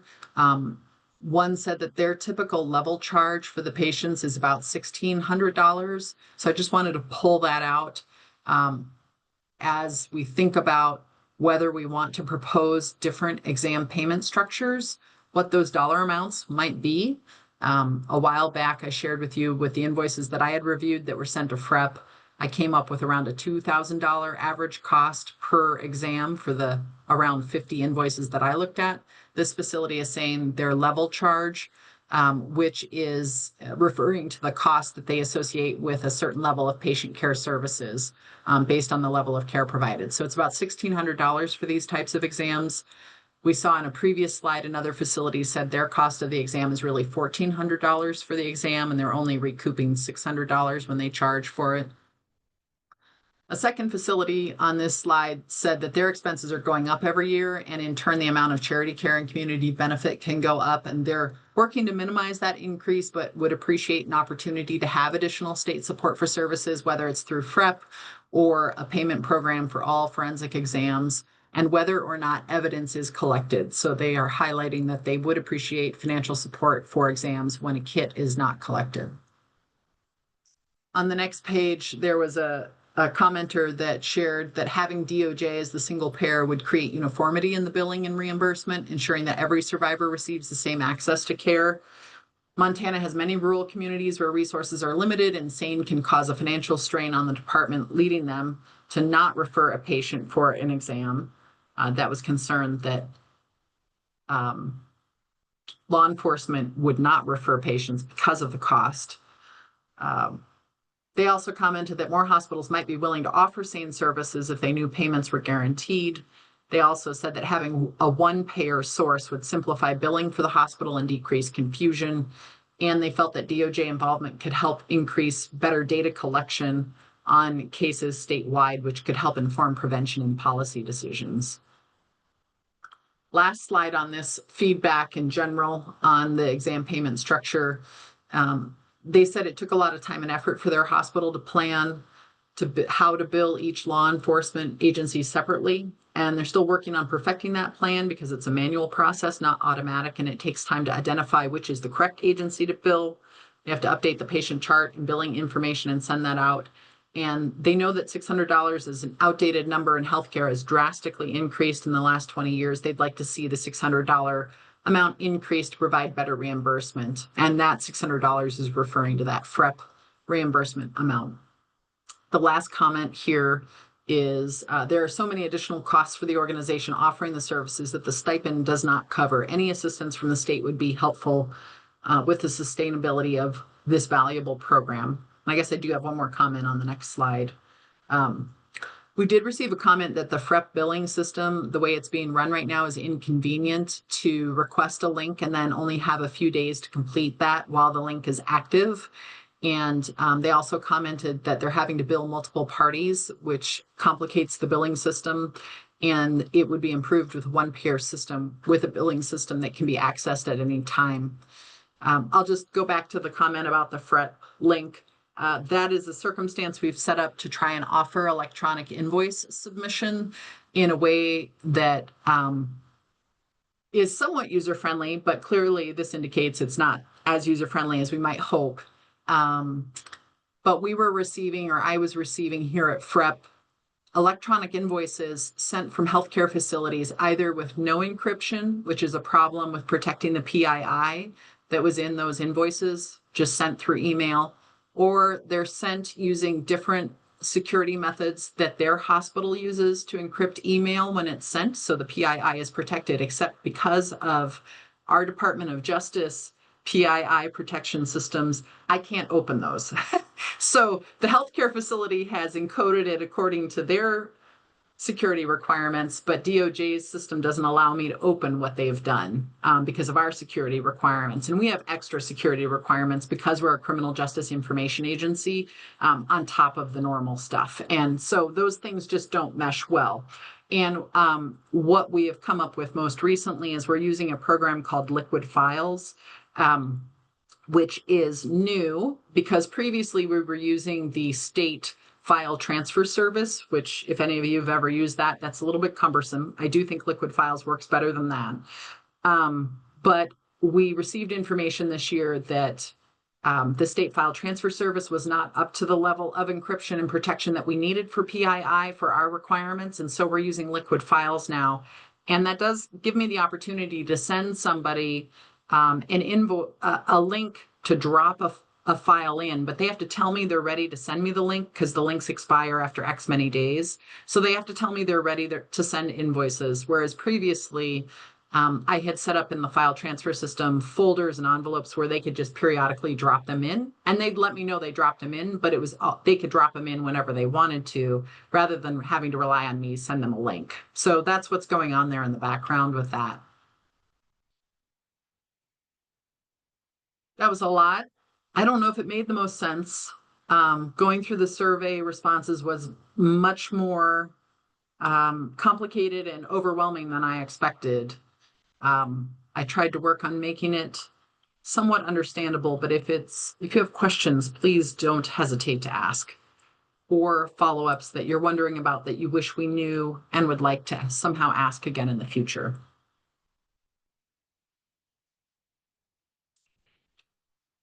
I just want to say thank you, Hope, for taking that on. That was what I'm here for. That was a lot of work, a lot of information, and thank you for translating it as easy as you could for us to understand. Thanks. It's also such a burden on the medical systems. It's such a that really is a higher number than I was anticipating. The dollar amounts were large, quite large.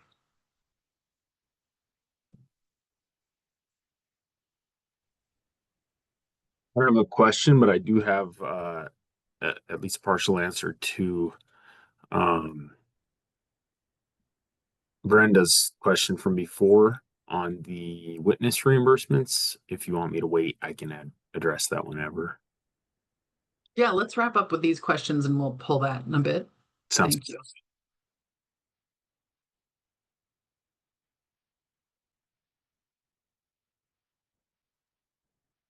I do think seeing the numbers of like what hospitals are writing off is a testament to the systems that are continuing the work and working to develop the work and their dedication to ensuring that people have access to care. So I do want to like say how appreciative I am to the healthcare systems that I work with and that I work for throughout the state and their willingness to write off literally hundreds of thousands of dollars in some cases to ensure that this patient population does get access to care.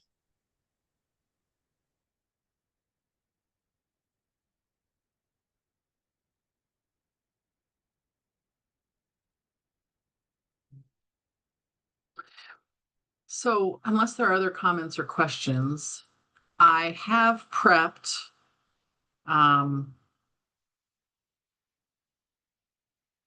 I've combined the second and third bullets on this agenda item in terms of looking at other state reimbursement policies and then potential alternative payment structures for Montana. You all asked me at our June meeting to put together a calculator of sorts where we could kind of plug and play with ideas to come up with a potential proposal.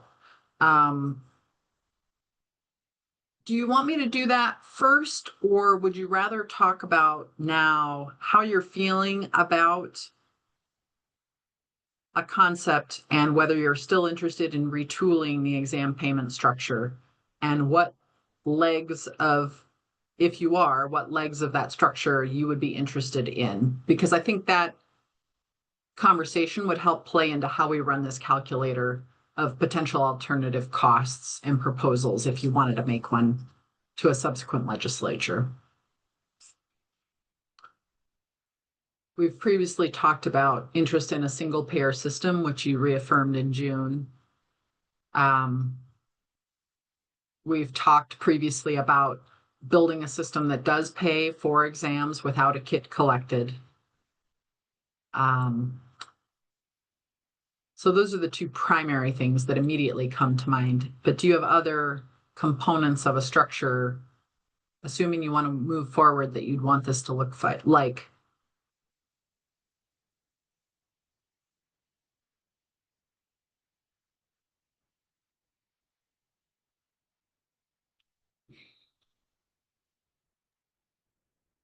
Hope, I don't think I have anything new to add. I think the one billing, just because I come from the hospital, so I have been in the thick of figuring out the billing with law enforcement, figuring out how to get it submitted to FREP and the changes that have happened and contracts and all of those things.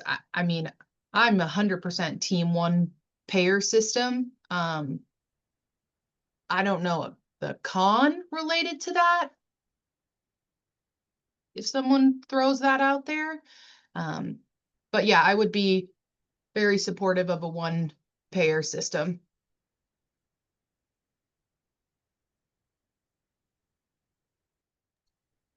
I would second that. I think a one payer system would be really helpful. And I think it would reduce some of the hospital's associated costs when it comes to billing for some of this, because I don't even know how many hours Amber, who is the biller for my program, I mean, in other programs, but how many hours she spends on the bills for us and what that all looks like. I also think it would be beneficial to include those exams that we aren't submitting kits for in some aspect, just to help recoup some of that cost if at all was possible.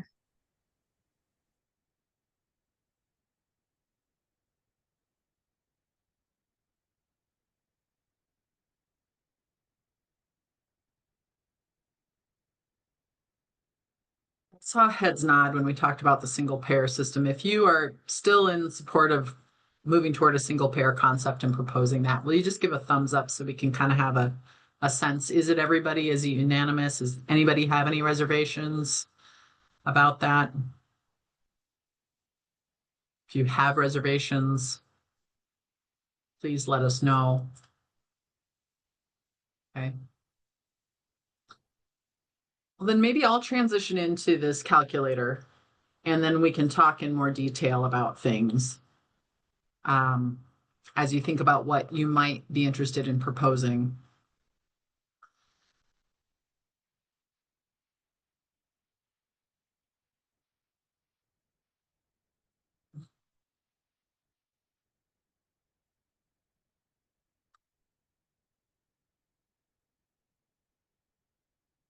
You see this well enough? It's a little small, but what I did here in column A, I set up numbers A and B of what data I have or can estimate for the number of kits collected in 2024. That's a solid number, 410. And then I used the data that we got from this healthcare survey to give a sharper estimate of how many total exams statewide occurred without a kit being collected. We had 207 that were given to us in data in the healthcare survey. I took that for what I knew about the percent of exams the responding facilities had done out of all 410 kits collected in 2024 and applied that same kind of math to come up with a total statewide number of 260 exams without kits. I then estimated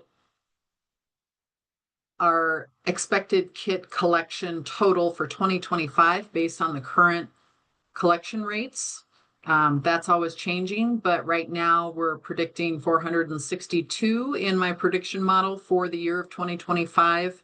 And I applied the same percentage of 260 exams without kits collected versus 410 kits collected in 2024. So there are about 63% as many exams without a kit collected.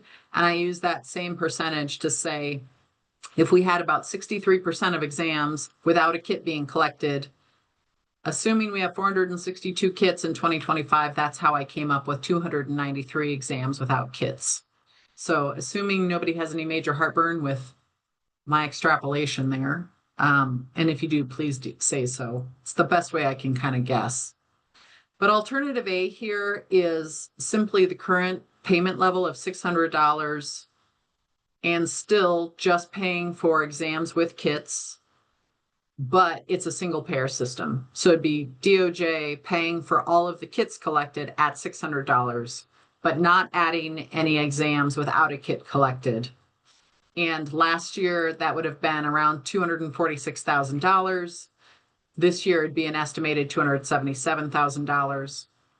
Alternative B adds to that proposal, again, single payer system, still at the $600 rate per exam, but adds on exams without kits collected.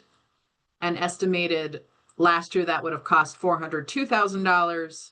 This year it'd be around $453,000.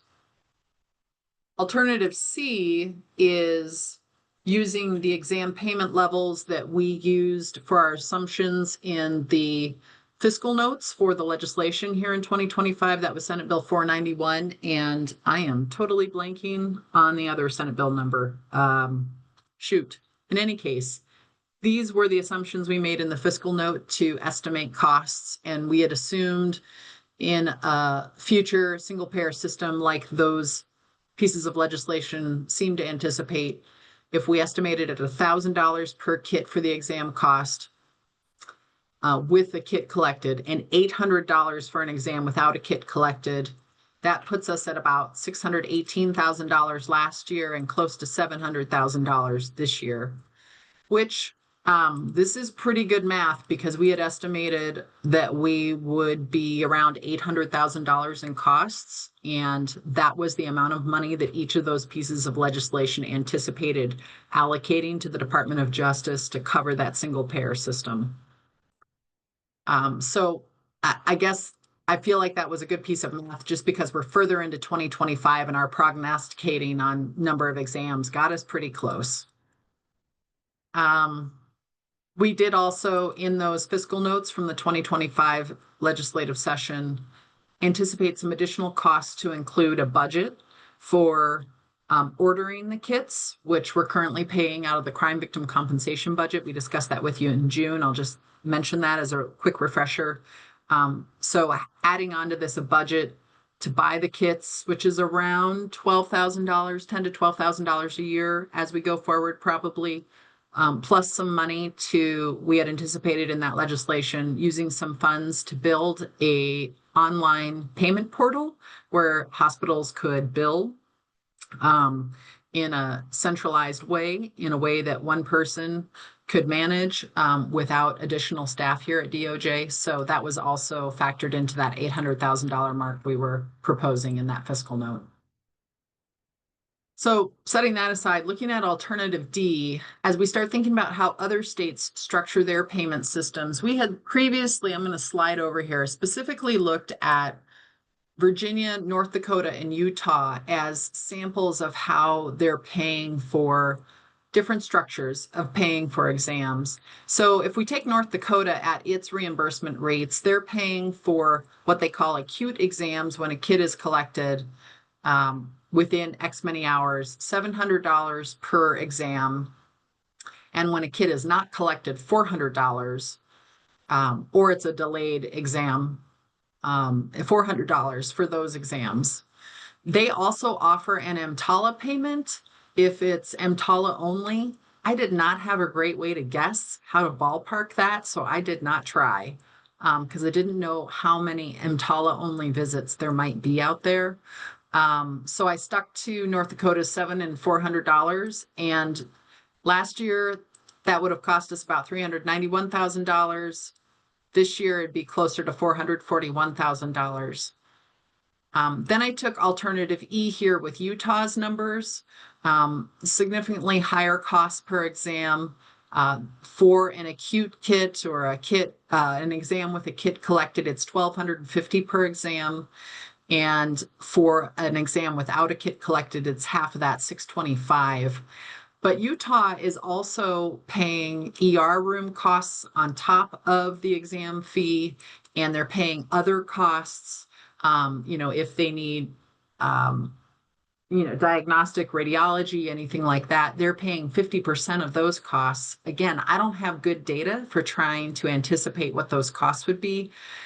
They're also paying for the full cost of prescriptions supplied during the exam.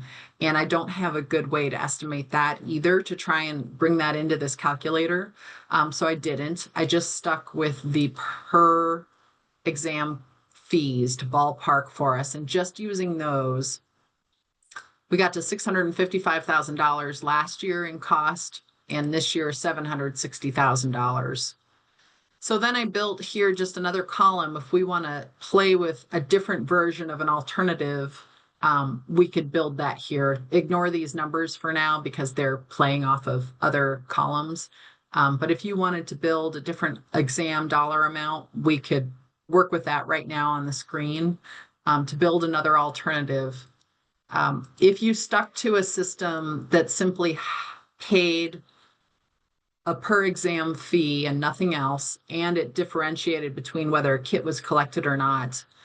Something to consider is what we put forward in that fiscal note for 2025.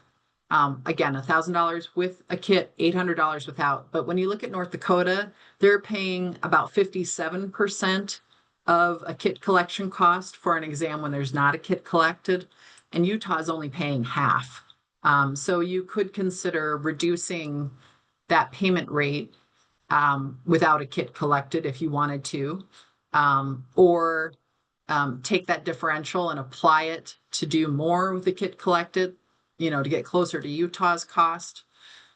Just a reminder, our logic on that fiscal note in 2025, we used $1,000 because we had applied the CPI to $600 that we currently pay. And knowing that $600 was $2,005, and what would it be today with CPI, and we got closer to 1,000. So that's how we started that. Any thoughts?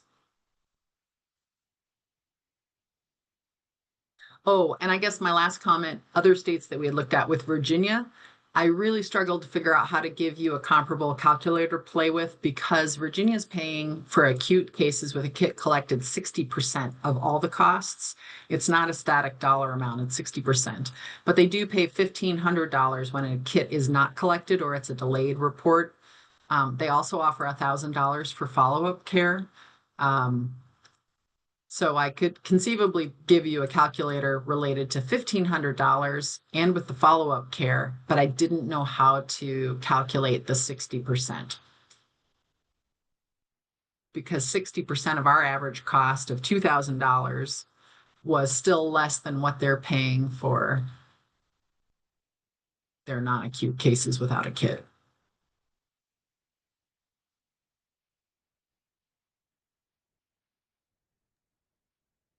Hope, can you remind us, and I don't know if you'll know this off the top of your head, what it's tied to VAWA, right? Where a victim cannot be billed for this medical care. Is that only for the evidence collection, or is that for like a regular help? Like if they came into the ER and they're one of these people who are reporting assault, but they're not having evidence collected, can we legally bill their insurance?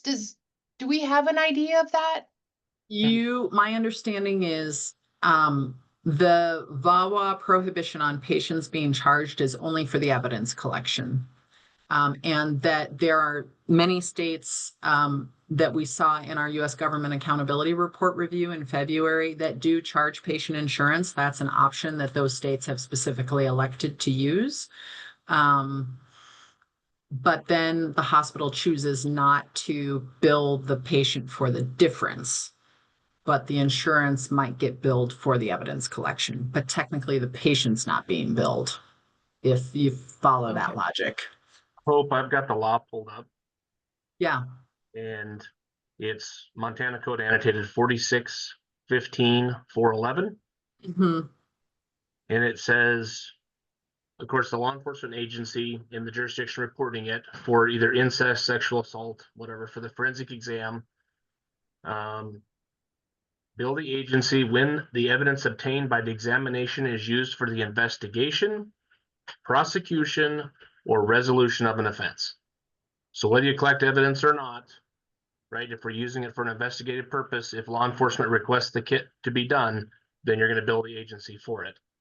If the agency is found not to be responsible for it, the Department of Justice will pay for it. According to this, I don't know how you get the law enforcement agency not to be responsible for it, but either way, it should be covered. But if it's used for an investigation, prosecution, or resolution, you're billing the agency for it by law.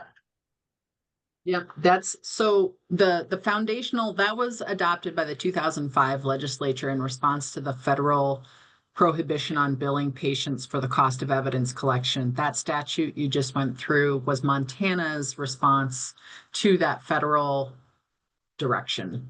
And in addition to the statute, you mentioned that DOJ is responsible.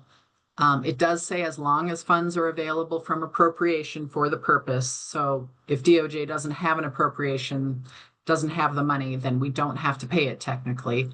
That we're responsible when, sorry, I'm just looking at the language again here because my brain didn't hang on to it. When it's not the responsibility of the local law enforcement agency, like you said. And then we've taken a step further in delineating in our administrative rule, starting back in 2005, that we would only pay when a kit was collected. So we had rulemaking authority to establish the criteria for when exams were paid for, and that was a criteria that was set. And I don't know this for sure, but I think it's because of a lack of dedicated budget. Like they had to put some parameters around what they would pay for. And so they chose at that time when they adopted those rules that it's going to be when there's a kit collected.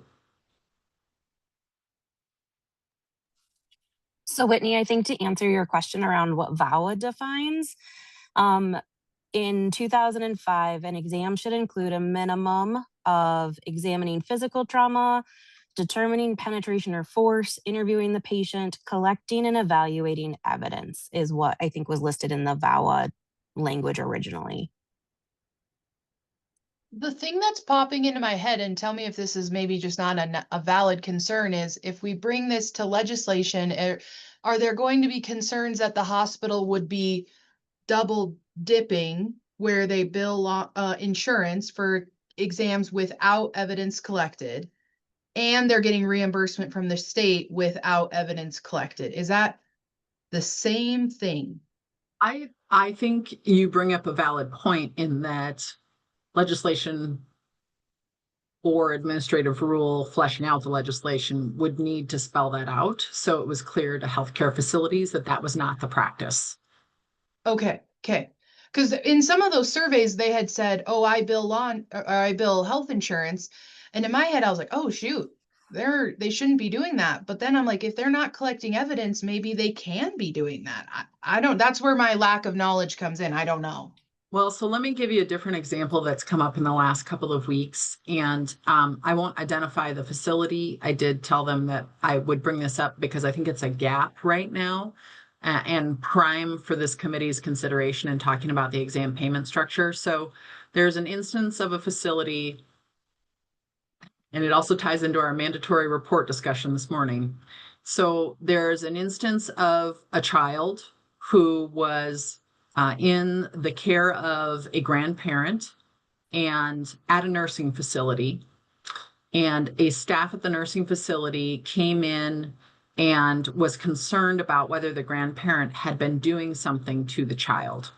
And under their, I assume, I don't know this from them, but they made a mandatory report because they felt like there was a question. And so law enforcement asked the family to bring the child to the healthcare facility for an exam to determine if anything had happened. Now we know that's not your job, but the exam was done. They did not choose to do swabs. No kit was collected. The forensic examiner, the same nurse, did see the child, though. Based on the discussion with the parents, they felt like the child, the grandparent was helping the child go to the bathroom because the child's potty training. And that's why the clothing was askew as opposed to something else having occurred. And so the determination became they didn't collect swabs. They did write up the documentation, gave it to law enforcement. Law enforcement decided it was not a case to be charged and considered it resolved. But now the healthcare facility, law enforcement was not originally billed because there was no SARN exam or no kit collected. So the way that the program identified it for billing did not trigger to billing that they needed to bill law enforcement. So the family's insurance got the bill, They hadn't met any deductible. So then the family is now getting a bill from the hospital for what the insurance is not going to cover. And the family's like, hey, we didn't request this exam. Why do we have to pay this bill? And so they reached out to Crime Victim Compensation. That's how it's got on our radar, asking for assistance in paying for the bill under Crime Victim Compensation, which then reached out to me because the law enforcement agency determined a crime was not committed. It's not necessarily eligible for crime victim compensation, although the case is still being reviewed. And so I reached out to the facility and contacts there with both the people doing the exams and the billing folks, and we're talking this through. And the billing folks talked to the nursing people and agreed that the SARN nurse had been called in, so that was part of the charges, and should not be billed to the family. It should go to law enforcement. But they have a provider that saw the child as well as part of the medical portion of the visit, the EMTALA required piece. And that is still up for discussion whether it's going to be billed to the family because it's outside of the SARN service. But at their facility, they're required, because it was a child, to be seen by a provider outside of the SARN service. And so there's still a charge sitting there that the family could be on the hook for potentially. And so there's internal discussion. So I asked if I could use this case as an example of the complexity of all of this, but also something to identify for consideration. And I think it feeds into the question that you posed, Whitney, about what is or isn't covered. And if you guys build an exam payment structure and propose something different, is that a circumstance that you'd want to anticipate in trying to avoid a circumstance like this in the future? Because again, it's a family that was not anticipating this. Nothing nefarious appears to have happened or was found to have happened. And they've got a several $100 charge that they're facing and don't necessarily have a way to cover because of the mandatory report piece. So anyway. Since VAWA sort of left like what could be covered or what could be considered part of the exam up to the states, is that something that we would have rulemaking authority to like say this is included or this isn't included in the reimbursement cost? And we have to accept payment in total if we request that cost from the agency in question.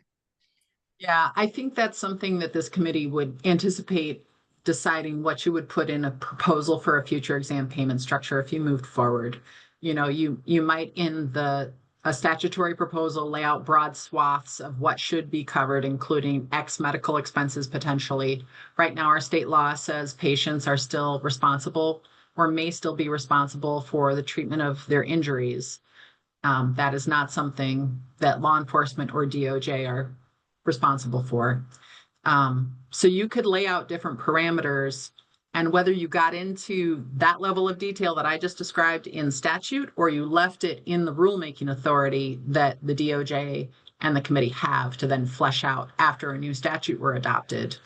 You know, there's different theories of thought on that, and some laws get passed that are super detailed and some are more broad and give more leeway for rulemaking. So it could end up being decided in different ways.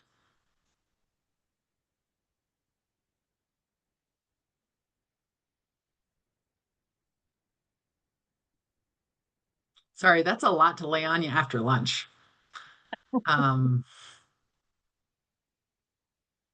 Yeah, Christina, did you have something you wanted to? Oh, a while ago, I was just gonna mute myself back again because I realized I hadn't done that, but as long as I'm not muted.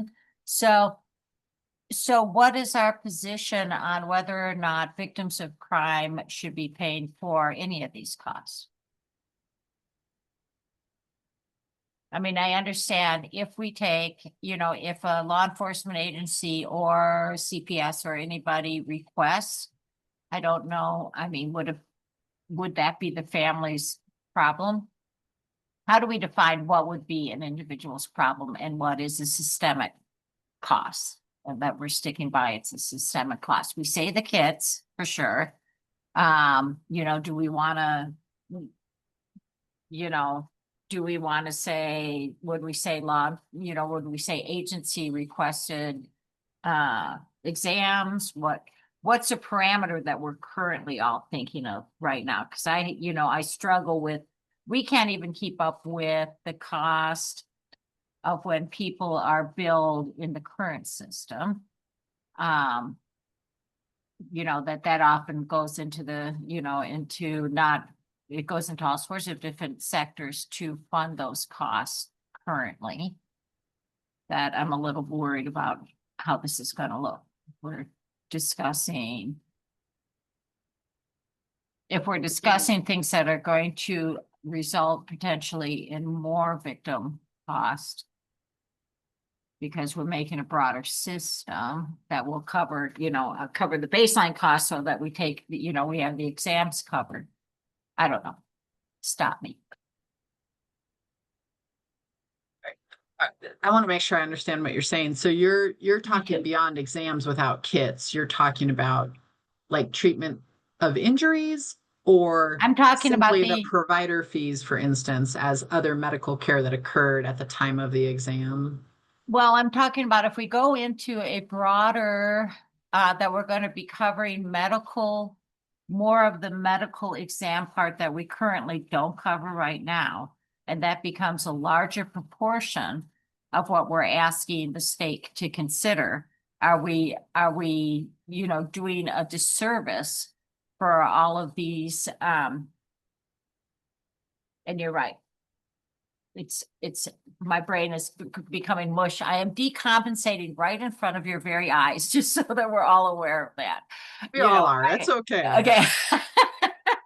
So we're going to stop. I'll formulate and then come back at you. How's that? Yeah, Mark. Yeah, I guess I kind of struggle with the description you gave of, that kid being taken in.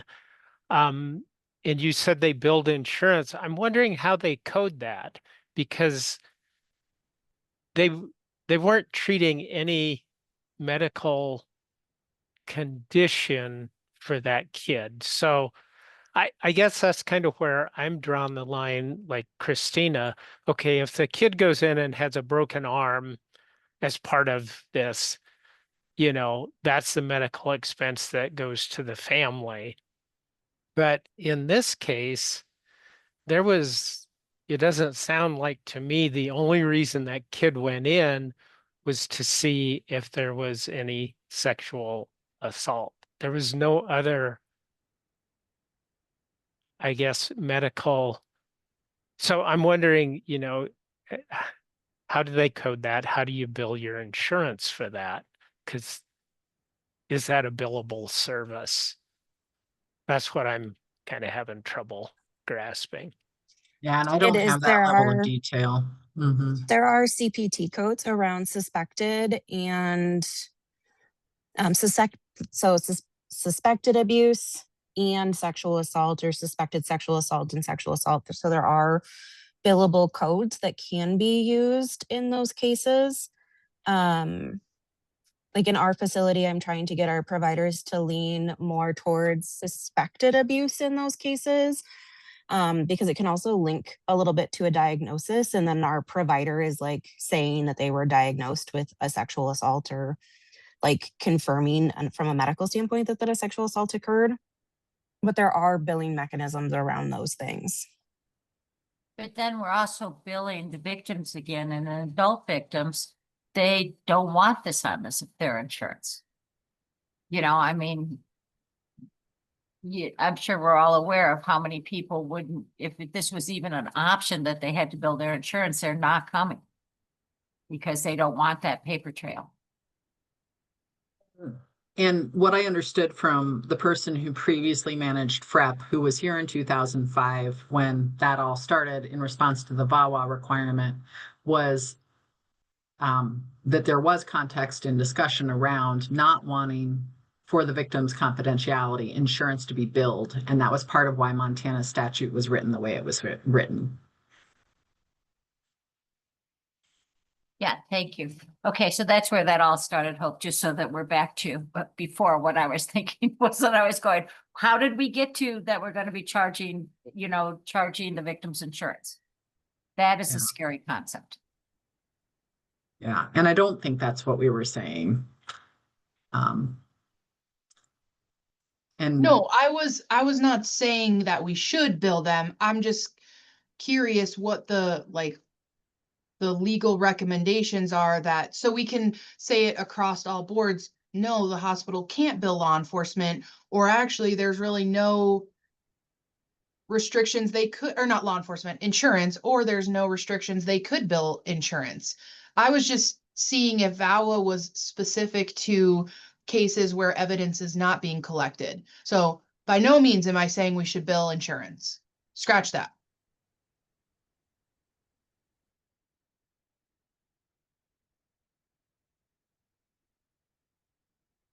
I think commonly, just for larger awareness, when I talk to billing entities at healthcare facilities about one-offs that arise, like for some reason this thing has come up on my radar and I'm like, what is going on? Or I haven't received a bill for this one. Are you sending us a bill for FREP because it was sent to FREP?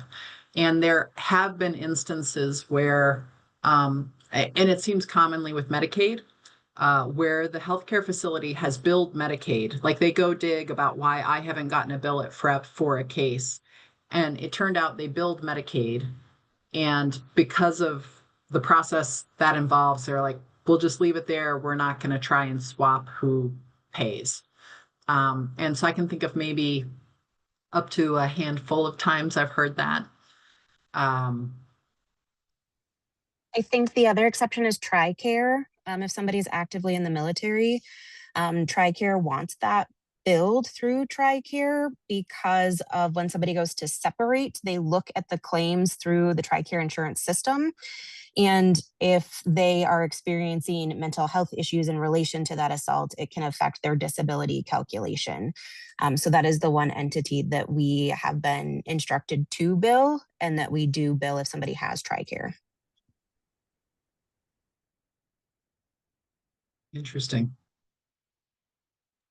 And that's with the client's consent, Emily, that they are agreeing to that billing TRICARE is good.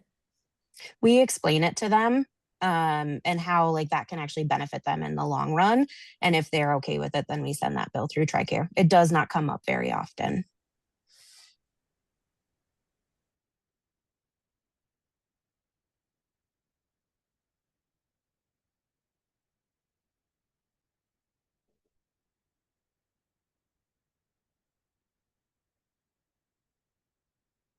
We are coming up on our agenda, the call for general public comment.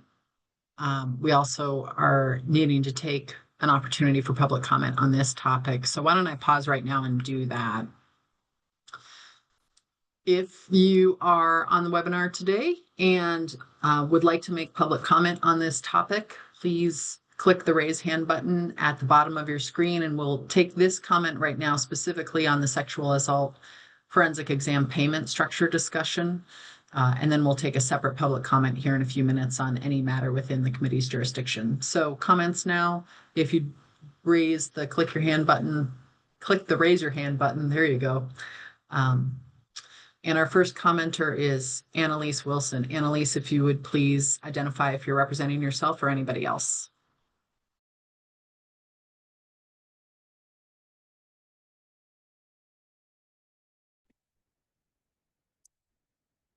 Hi, my name is Annalise Wilson, and I am the SANE coordinator at Logan Health Kalispell.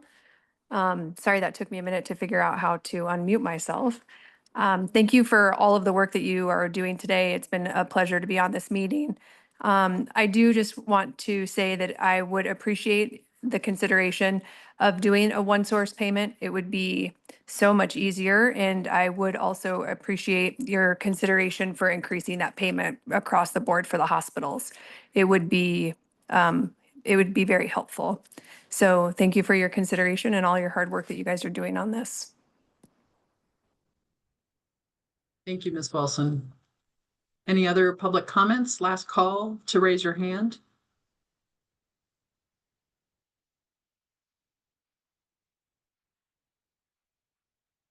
Okay, none at this time.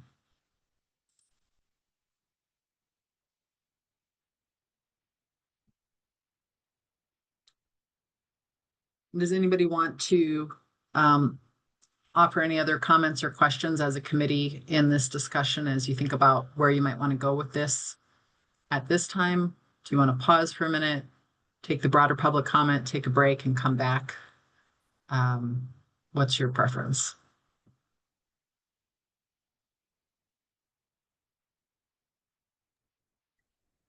My vote hope would be that we go to the broader public comment and just get anything and any questions while our brains are fresh, and then we can come back after the break and anything else we need to finalize, we can. Okay, so moved. We will go ahead and call for broader public comment at this time. Now is the time for comment on any matter within the committee's jurisdiction, not just necessarily what was discussed on today's agenda. So if you have anything else, or you missed an opportunity to comment this morning on another item, please now is the time. And if you would click the raise your hand button at the bottom of your screen, and we will recognize you.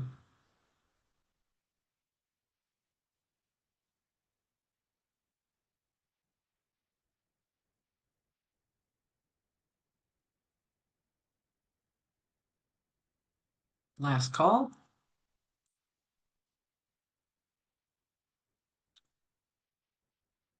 Okay, no hands raised at this time. So let's go ahead and take our break. We're scheduled for 15 minutes, and I think 15 minutes would be good instead of trying to speed it up. For my purposes, I apologize.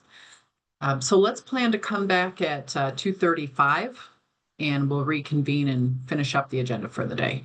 Thank you.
Okay, we'll come back together in about 1 minute here. And I have good news to share when we do. So that's exciting. It's a surprise. Surprise, good news. Never going to complain about that.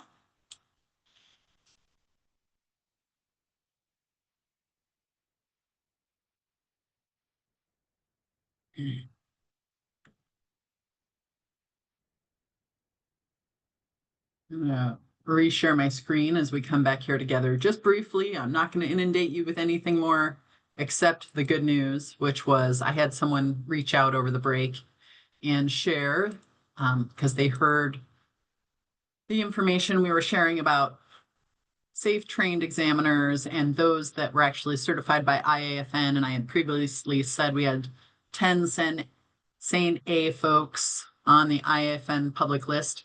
And this person emailed and said they have 3 more this week at their program. Officially this week, they all got their final SANE A certification done. So that's awesome. We have just in 1 week increased our SANE A certification at least about 30%. So kudos to those folks who have invested of themselves into their agency, their facility for supporting them. It's all at one facility. So that's just great news.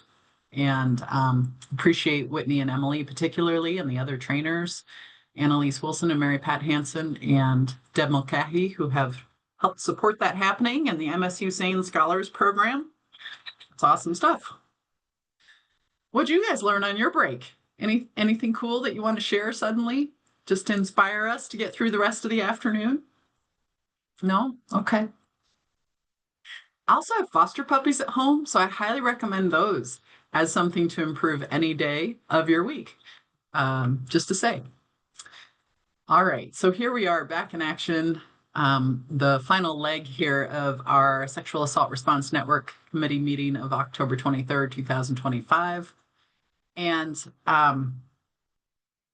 we have slated on our agenda to continue with committee discussions and consideration as needed. I want to pick up first, just coming back to the forensic exam payment structure discussion we were just having. Anybody have any particular epiphanies over the break? I will just share and yeah, go ahead, Mark. Well, it's I'm not glad you have one. it's not an epiphany, but I think whatever we suggest that we build in like a 5% per year automatic increase instead of just, the one-time increase and then that amount gets stuck for the next 10 years. So that's the only thought I had. Yeah, it's crossed my mind before to consider building in language that allows for an inflationary increase, whatever index is used. And when that came up in this last legislative session with the 2 pieces of legislation, one of them was specifying how much per exam we would pay. And that dollar amount has not been stipulated in statute before. And, I think they were well intentioned of saying they were just looking to get an increase from the 600 we were paying now. And they had proposed 800 an exam. And in the course of the conversation with them, and it was ended up amended out, the specific dollar amount, because we had counseled that it would be helpful to have more flexibility to leave that establishment of the dollar amount to DOJ in rulemaking so that we could adjust it as time went on without having to go back to the legislature and ask for new legislation. So I think that would be my counsel to this group as well, is that don't put a dollar amount if you move forward with a legislative proposal in the statutory language. Leave it flexible so it can be set in rulemaking. You could say in the statutory language that it must account for an inflationary increase, whether you wanted to say annually or every 2 years or 5 or whatever you'd want to say. But I'm aware of legislation and statute that accounts for CPI adjustments, consumer price index adjustments in their formulas. And I think that if you want to do that, that would be the way to do it.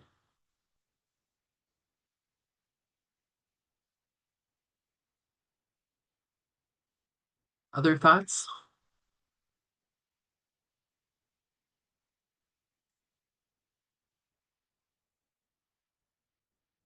Yeah, Whitney?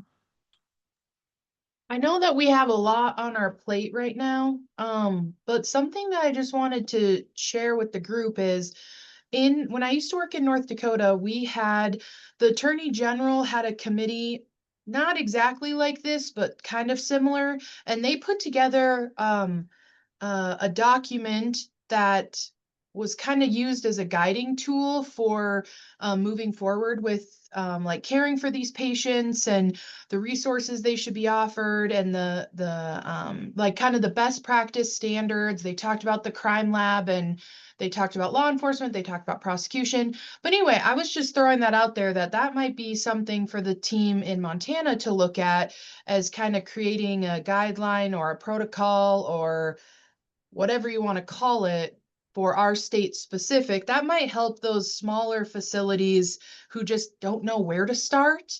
That might help them with a tool. So just throwing that out there, even though I know we have a ton of stuff on our plate, but I thought that was kind of a cool thing. Emily?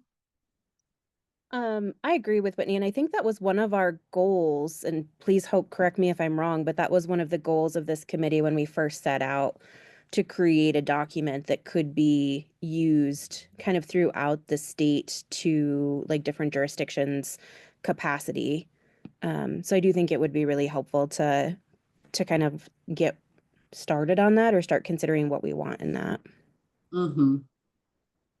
Yeah, I'm looking for my reference document here. You all might recall that last June, when we got together in person, we did some breakout groups, and each of you participated in a group discussion about an objective that the committee was identifying, and developing best practices for sexual assault response was one of those goals that you all identified.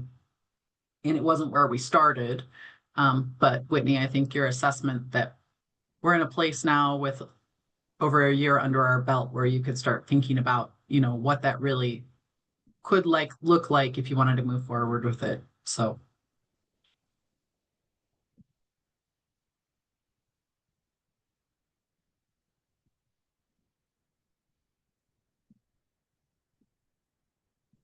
Whitney shared the link with me for that document, and I could send it out to the committee after the meeting so that everybody's got it just for a piece of information. It is a lengthy document. It's over 100 pages, but it's also their 5th edition. So I'm assuming they didn't start out with 100 pages. So don't feel like that's where we have to start out with.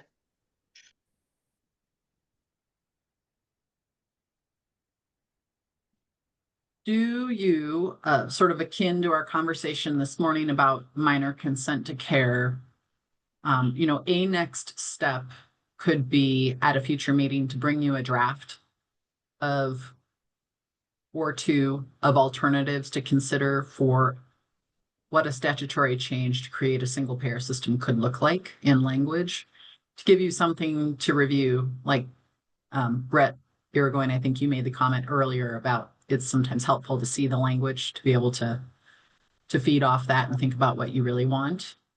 I could take the components you've talked about today, a single payer system, including exams without a kit collected, though there might need to be more detail around that fleshed out about what would qualify, and an inflationary increase, and use that as a starting point to bring you a draft to comment on and provide feedback. Do you feel like that would be helpful? Okay. Any other things you'd want me to include in that?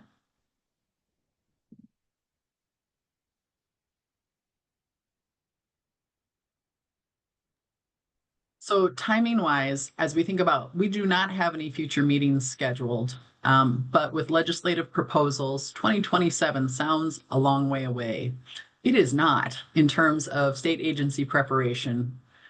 Suzanne and I have talked about this. She's connected with Emily Cantrell on this. Celine was involved in our legislative work last time in last session and may know the timelines better, and can offer more detail. But in our previous experience, in my time since I've been here and at prior agencies, you know, agencies are really finalizing their legislative proposals by February, March, April of the year preceding the legislative session, in order to have them queued up for due consideration and inclusion in budgetary proposals, et cetera. And obviously, this is something that would need to be included in budgetary proposals. This committee, with your authority as an administratively attached entity, you have your own authority that the legislature has granted you. You do not need permission of the Department of Justice to put forward a proposal. But in talking with, and Suzanne, I could defer to you if you'd rather represent this, but in talking with Emily Cantrell, the Attorney General's office would like to work and consider conversations around a proposal and whether it could be something that could be jointly considered, I think. Is that correct, Suzanne?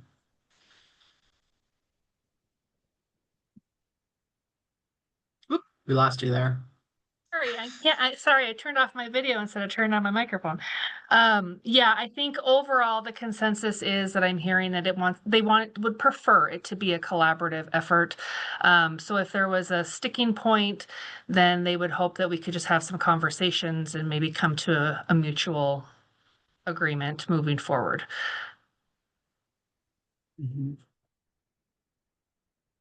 Celine, I see you've got Yeah. yourself unmuted. No, I was just thinking like I got called like 2 or 3 weeks ago to start thinking about the next legislative session for like separate DOJ type stuff, right? Like our legislative liaison called me and was like, hey, we got to start gearing up. Are you ready? Which sounds crazy since it feels like it just ended like yesterday. But in terms of, and Suzanne and Hope, I haven't been a part of those conversations with Emily, but if there was the likelihood of like an agency bill that DOJ goes and gets ahead of time for something like this, I don't know if that's an option. We need to move sooner rather than later, is I guess my point behind it. And I will just say, having watched and been a part of the last legislative session, just in terms of what can get done, more times than not, having the DOJ backing behind you will get more people on your side, just as like a matter of quick fact, than not. So if we can come to some sort of an agreement with those that are in power in DOJ, it's probably for the best in terms of getting our agenda passed through the legislature. And we got that feedback directly on Senate Bill 491. Again, that House Appropriations Committee meeting. After that hearing and the questions that I received, the committee's deliberation and discussion, they considered it two times before they tabled it. But in that, there was definite feedback because a proposal for a budget for paying for forensic exams in a single payer system had not been incorporated in the Department of Justice budget requests that had gone through the subcommittee process. Rather than coming in from the side individually in what they call a cat and dog bill that's catching up, they really felt like that spoke to not enough information that there was a true need for the proposal.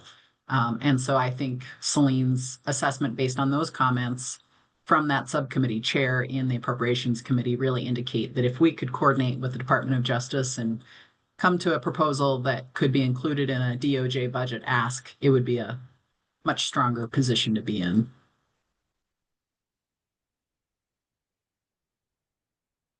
So, okay, so I will bring a draft like we've just discussed to you to look at a future meeting, along with, we discussed earlier, some alternative drafts around minor consent for sexual assault forensic exam care.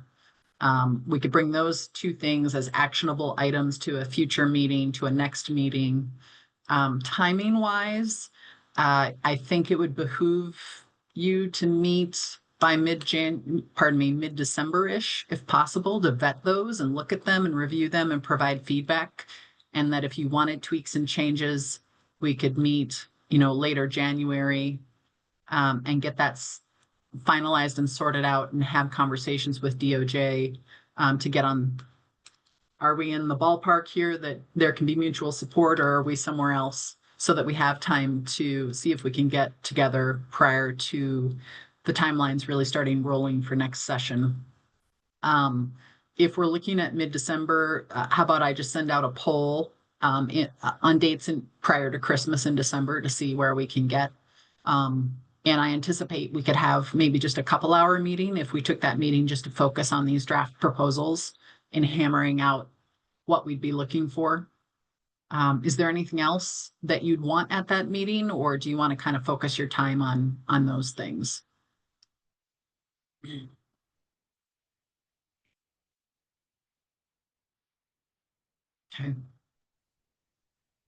Brett? I have a feeling those discussions are going to take a while. So that might be sufficient for that meeting. Yeah.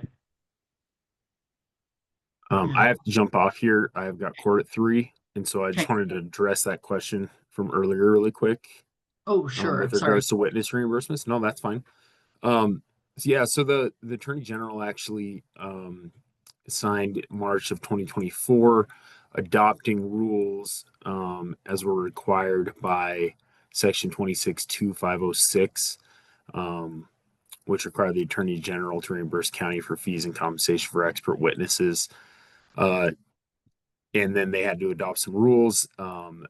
Administrative Rule 23.18.401 was adopted, and then the Attorney General essentially adopted those rules as the rules to be followed by the Attorney General's office and the Department of Justice for reimbursement.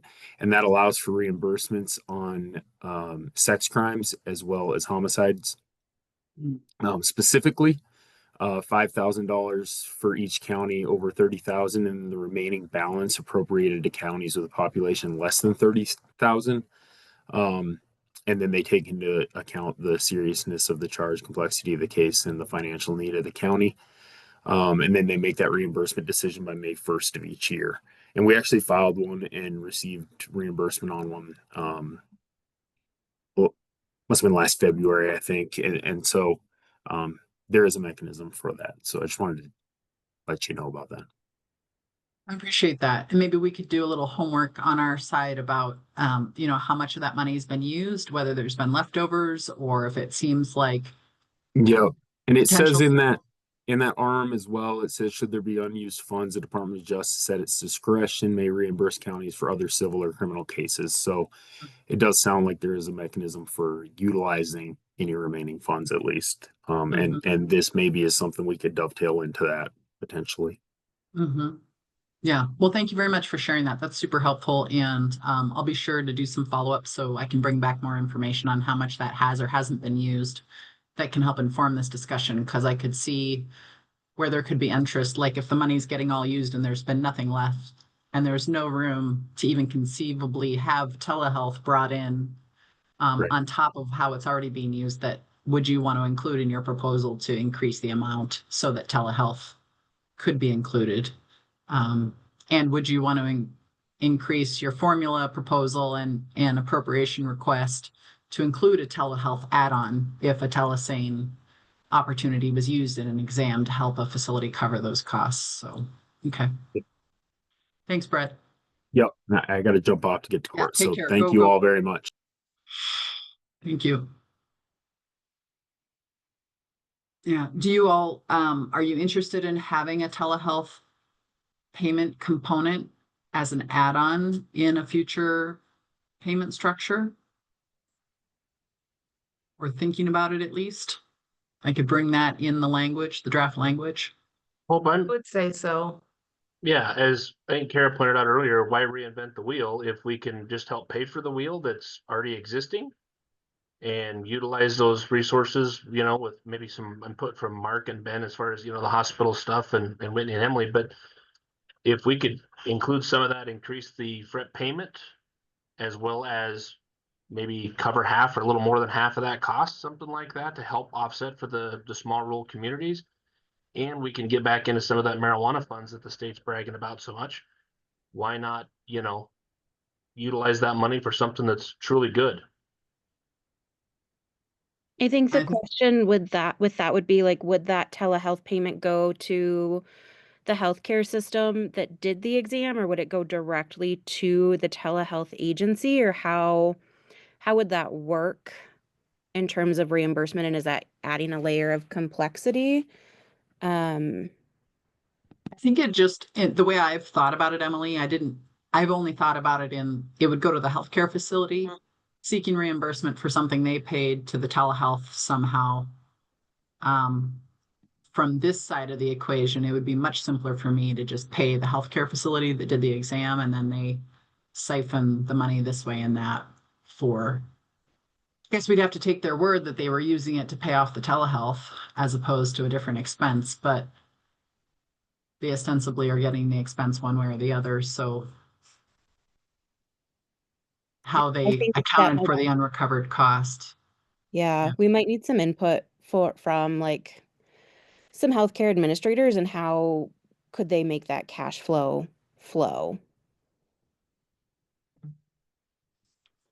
Ben, do you have any particular thoughts on that offhand? I'm just trying to go through because there's several different ways you can pay like telehealth, like per exam, or like some do per exam or a flat rate. I guess there's different. It would be based on how the telehealth is structured. Probably per exam, and then it would be mainly a pass through with the process. If the agency is X amount per exam, it's mainly a pass through the agent. The hospital is getting reimbursed, but then we're just mainly the pass through to go to the agency. So it's not a burden to the healthcare facility itself. It's just a pass through from the state, and then we're reimbursing the agency. So then it's not a burden to the facility. So it would be good to have a telehealth component on there just to help incentivize rural facilities to have that as a availability.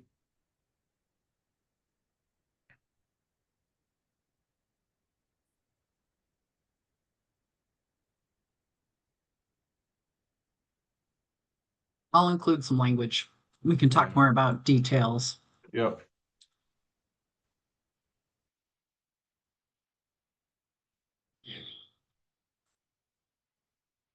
Okay.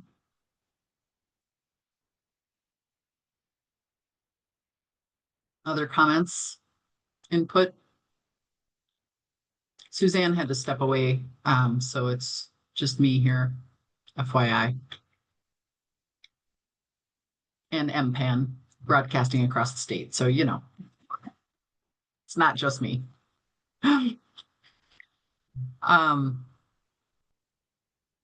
Single system is something DOJ has expressed interest in. Sorry, say again. Single system pay is something that the DOJ has expressed interest in previous conversations. We supported it in the legislative session. We came in and supported the concept with Senate Bill 491, even though we had not been part of drafting that legislation, and we came in kind of catching up to the proposal. We did support it at the legislative session. So we haven't had much discussion since then, other than internally within OVS, just about the simplicity that a single payer system would bring. We haven't talked to leadership since session about it, but I haven't heard any differently. Whitney? Well, that brings up a good point. Last year, we were kind of caught off guard when that Senate Bill 491 popped up. Is that something we think about for 2027? I don't know. You can't really prevent someone from bringing their own bill, but just it maybe work together as a team. I don't know. That just kind of caught us off guard when that person popped up with Senate Bill 491. Yeah, well, that's a fair point. And, that's can be part of the communication as the committee goes through this process. Whatever you all propose is a public document and a public concept that you're going to hear public comment on as you work forward. If you keep moving a proposal down the field, we're going to keep taking public comment and having public notice of our agendas, and anybody hopefully we're doing enough communication with our notices on meetings and topics that the right people are hearing about it. I can certainly reach out, and make sure I've got approval on this side, but I think it would be a a wise move to reach out to the sponsor from last time and the constituent and say, hey, just to let you know, this is percolating. If you have any input or interest in providing input in formulating this, we'd be interested in hearing from you. If you want to direct me to do that as a committee, I can certainly do that. That's probably not a bad idea, just to get as many voices into the conversation as possible. So it can be coordinated because, I think the coordinated stuff has the best chance legislatively every time. So That's where if we can work collaboratively with DOJ, the resources and the connections that AG Knutson and his staff have can only help in that area, right? Getting the word out. There still might be a competing bill, but if we can kind of get in front of it and say this is the solution that has been vetted publicly and that we as experts in the field think is appropriate and blah blah blah, that'll go a long way into preventing competing bills and kind of getting our stuff to go forward.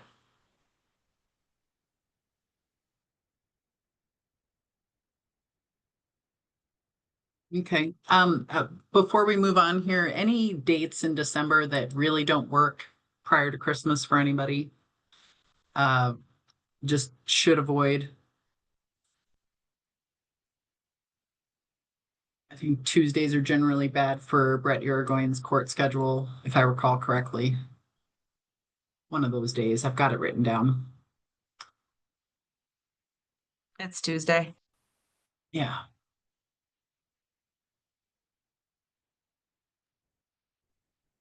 I couldn't on the 11th or the 15th or the 19th. Okay. Anybody else? I'm unavailable on the 5th and the 12th. I am traveling the 10th through the 12th. I'm in Salt Lake. Okay.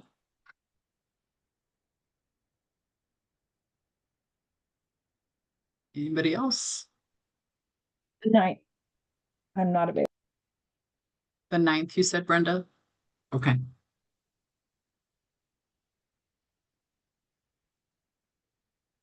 Christina doesn't know it. She's not available that day either. She does know it. Thank you for keeping track of Christina's calendar for her. I think you did that last time too. It's her board meeting, so that's how I know. Anybody else? Okay. Well, if there's no further discussion, does anybody need to revisit the minor consent or the mandatory reporting discussion from this morning? Yeah, Brenda? I guess I wish Christina was still here, but I guess I would just like to chime into her concerns about whatever we do and however we draft it, making sure that the families aren't responsible for any kind of payment. I know that's not the minor consent issue, but just not trying to recommend a way that these exams can get covered and the families don't have to bear any burden for being victims. Does that make sense? Mm-hmm. And we might not be able to write it in such a way to prevent every scenario. But yeah, we can keep that in mind. And I will say in the 2 or 3 instances where a particular situation has been brought to my attention, we've been able to work with the facility to talk through the circumstances and they've been very amenable to figuring those situations out. So I have appreciated that. So wanting to be sure that credit gets out there. Anything else anybody wants to bring up? Otherwise, I'm just going to start our portion of going around the horn and doing reflections on the day. Any particular instructions you want to call out for consideration at a December meeting? I am going to try and work backwards here. Brett Taylor, I'm going to call on you first. Any reflections you'd like to share? I guess nothing from my side. I mean, I'm here for IT, so there was a lot discussed today, and thank you for letting me listen in. Yeah, we appreciate you being here. And I think that is Christina there who popped back in. Christina, is that you? And do you have any reflections you want to add in case you need to hop out? No, sorry, I just got kicked right out of that Zoom. No, it was super densely informative, and I'm appreciative. Thanks, Christina. Sorry you got kicked out. I am not sure why we've had so much Zoom trouble today. Ben. Very informative this morning. I was unaware of all the different stipulations with ages and different pieces this morning. That was very informative for me this morning. Sorry, I had to step out a couple times just as leader on call for the hospital today. So I had to step out a couple times this afternoon, but overall, very, very good information for me today. Thank you. Thank you. Mark? Yeah, just kind of ditto what everyone else has said, and look forward to seeing your drafts in December. Jamie?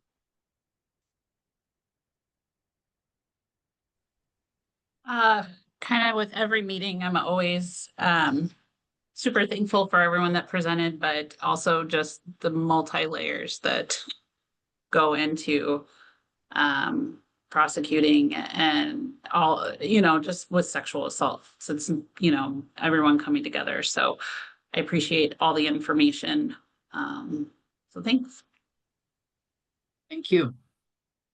Captain Honeycutt? Thanks, Hope. I think I've talked enough today, but I was glad to hear that there's another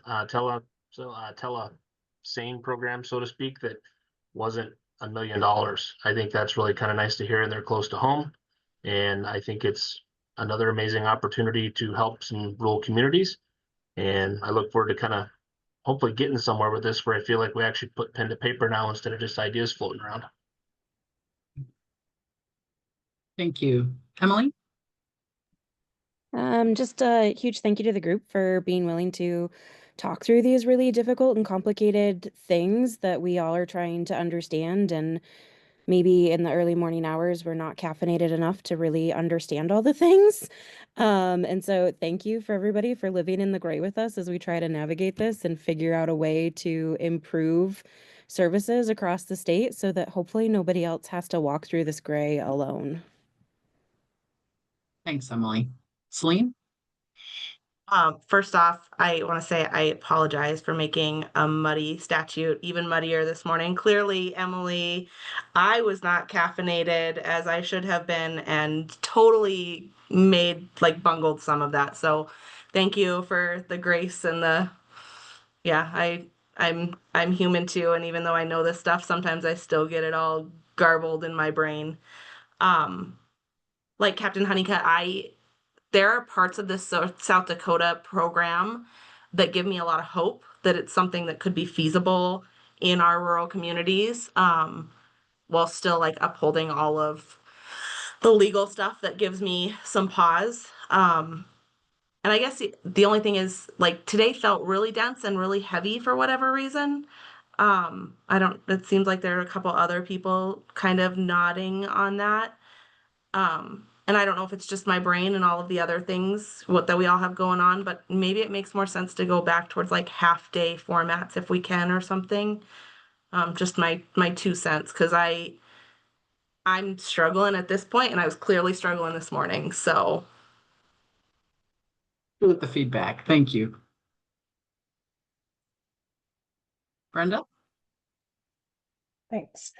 Thanks to everybody who presented today. It was great. A lot of information. Hope you put a lot of great coordination into this group, and you're very knowledgeable. When we have questions, you always seem to have the answer. So we appreciate that very much. I love how it just takes all of us. Just there's different perspectives here. If law enforcement, if you all don't kind of tell us, here's the situations we face, and then the medical providers have the expertise, and this is how it really is in the clinic. to Mark and the telehealth stuff, and Ben with hospital administration. I mean, I think it just is a great group of folks, our prosecutors, helping us to always watch out for those legal issues. But I mean, it's a reality. And I love the discussion about, yeah, we want to prosecute, but yeah, this is patient care. And so that's always a struggle. And I appreciate the medical providers for their dedication to patient care, but our prosecutors, obviously, for wanting to make sure that we can also get offenders off the street, and our law enforcement for being able to have the investigative tools and stuff they need. So thanks everybody for a long day. And I agree with Celine. I think half days it was a lot of information today. Yeah, thanks, Brenda. Sergeant Gadarian, was up all night, all day. Thankfully, I'm on days off, so it hasn't been too bad. But I didn't realize that there was a difference in failure to report child abuse and child sexual abuse. So that was kind of eye-opening to me. And then I was wondering if during your, I believe you said quarterly meetings with the prosecutors, if you could mention that there is that statute that allows them to, or allows us to do forensic interviews on children without the parents' permission, because I have worked with a couple county attorneys who absolutely won't do it. And so trying to get the forensic interviews done without their consent, I mean, if they're the suspect, they're not going to consent to it. So I think that's really important information to pass along if you could do that at those meetings. And then other than that, I'm just really excited because I feel like we're moving along, and especially if we get some draft proposals for our next meeting, I feel like we're actually progressing, and that's exciting. Great. And thanks for that input. Celine and I can definitely take that to the quarterly meeting tomorrow. So, Whitney? I just want to say thanks to the group. I know every meeting that we have, we talk about these issues that have so many layers to them, and there's not anything that's clear cut. And we want to try and make it a little less gray, but recognizing that it might always just have to be gray. So thanks for no one like throwing down their stuff and running out of this meeting today or any of the meetings. And I would totally agree. I feel like my brain is kind of melting out my ear. And I mean, the hospital stuff's not shocking to me. I knew I knew a lot of that, and it was just a heavy day. It was a heavy, dense day. I have been knitting, so that's been a little helpful too, if you've seen me, channeling my grandma era. But, so thank you guys, and I really appreciate being on this team with all of you. Socks? What is that? Yeah. Yeah. A sock. That's amazing. A sock. Well, I hope you get to the second one too. If you need another meeting, you let us know. We'll schedule more. Okay. Kidding. Yeah.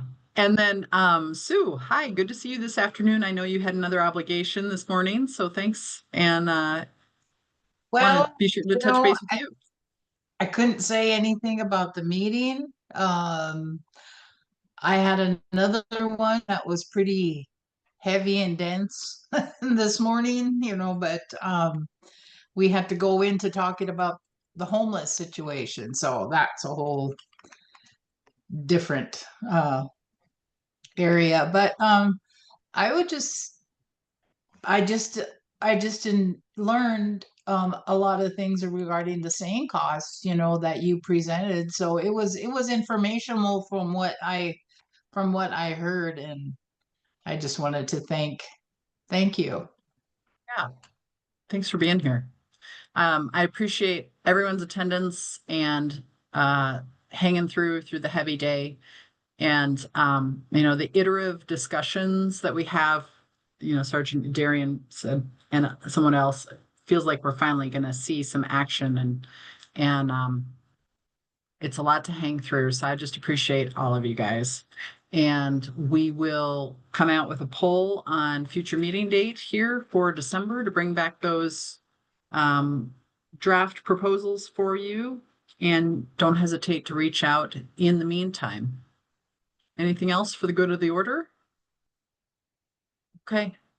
Take care. Appreciate you. We are adjourned. Thanks. Thank you Thank all. you.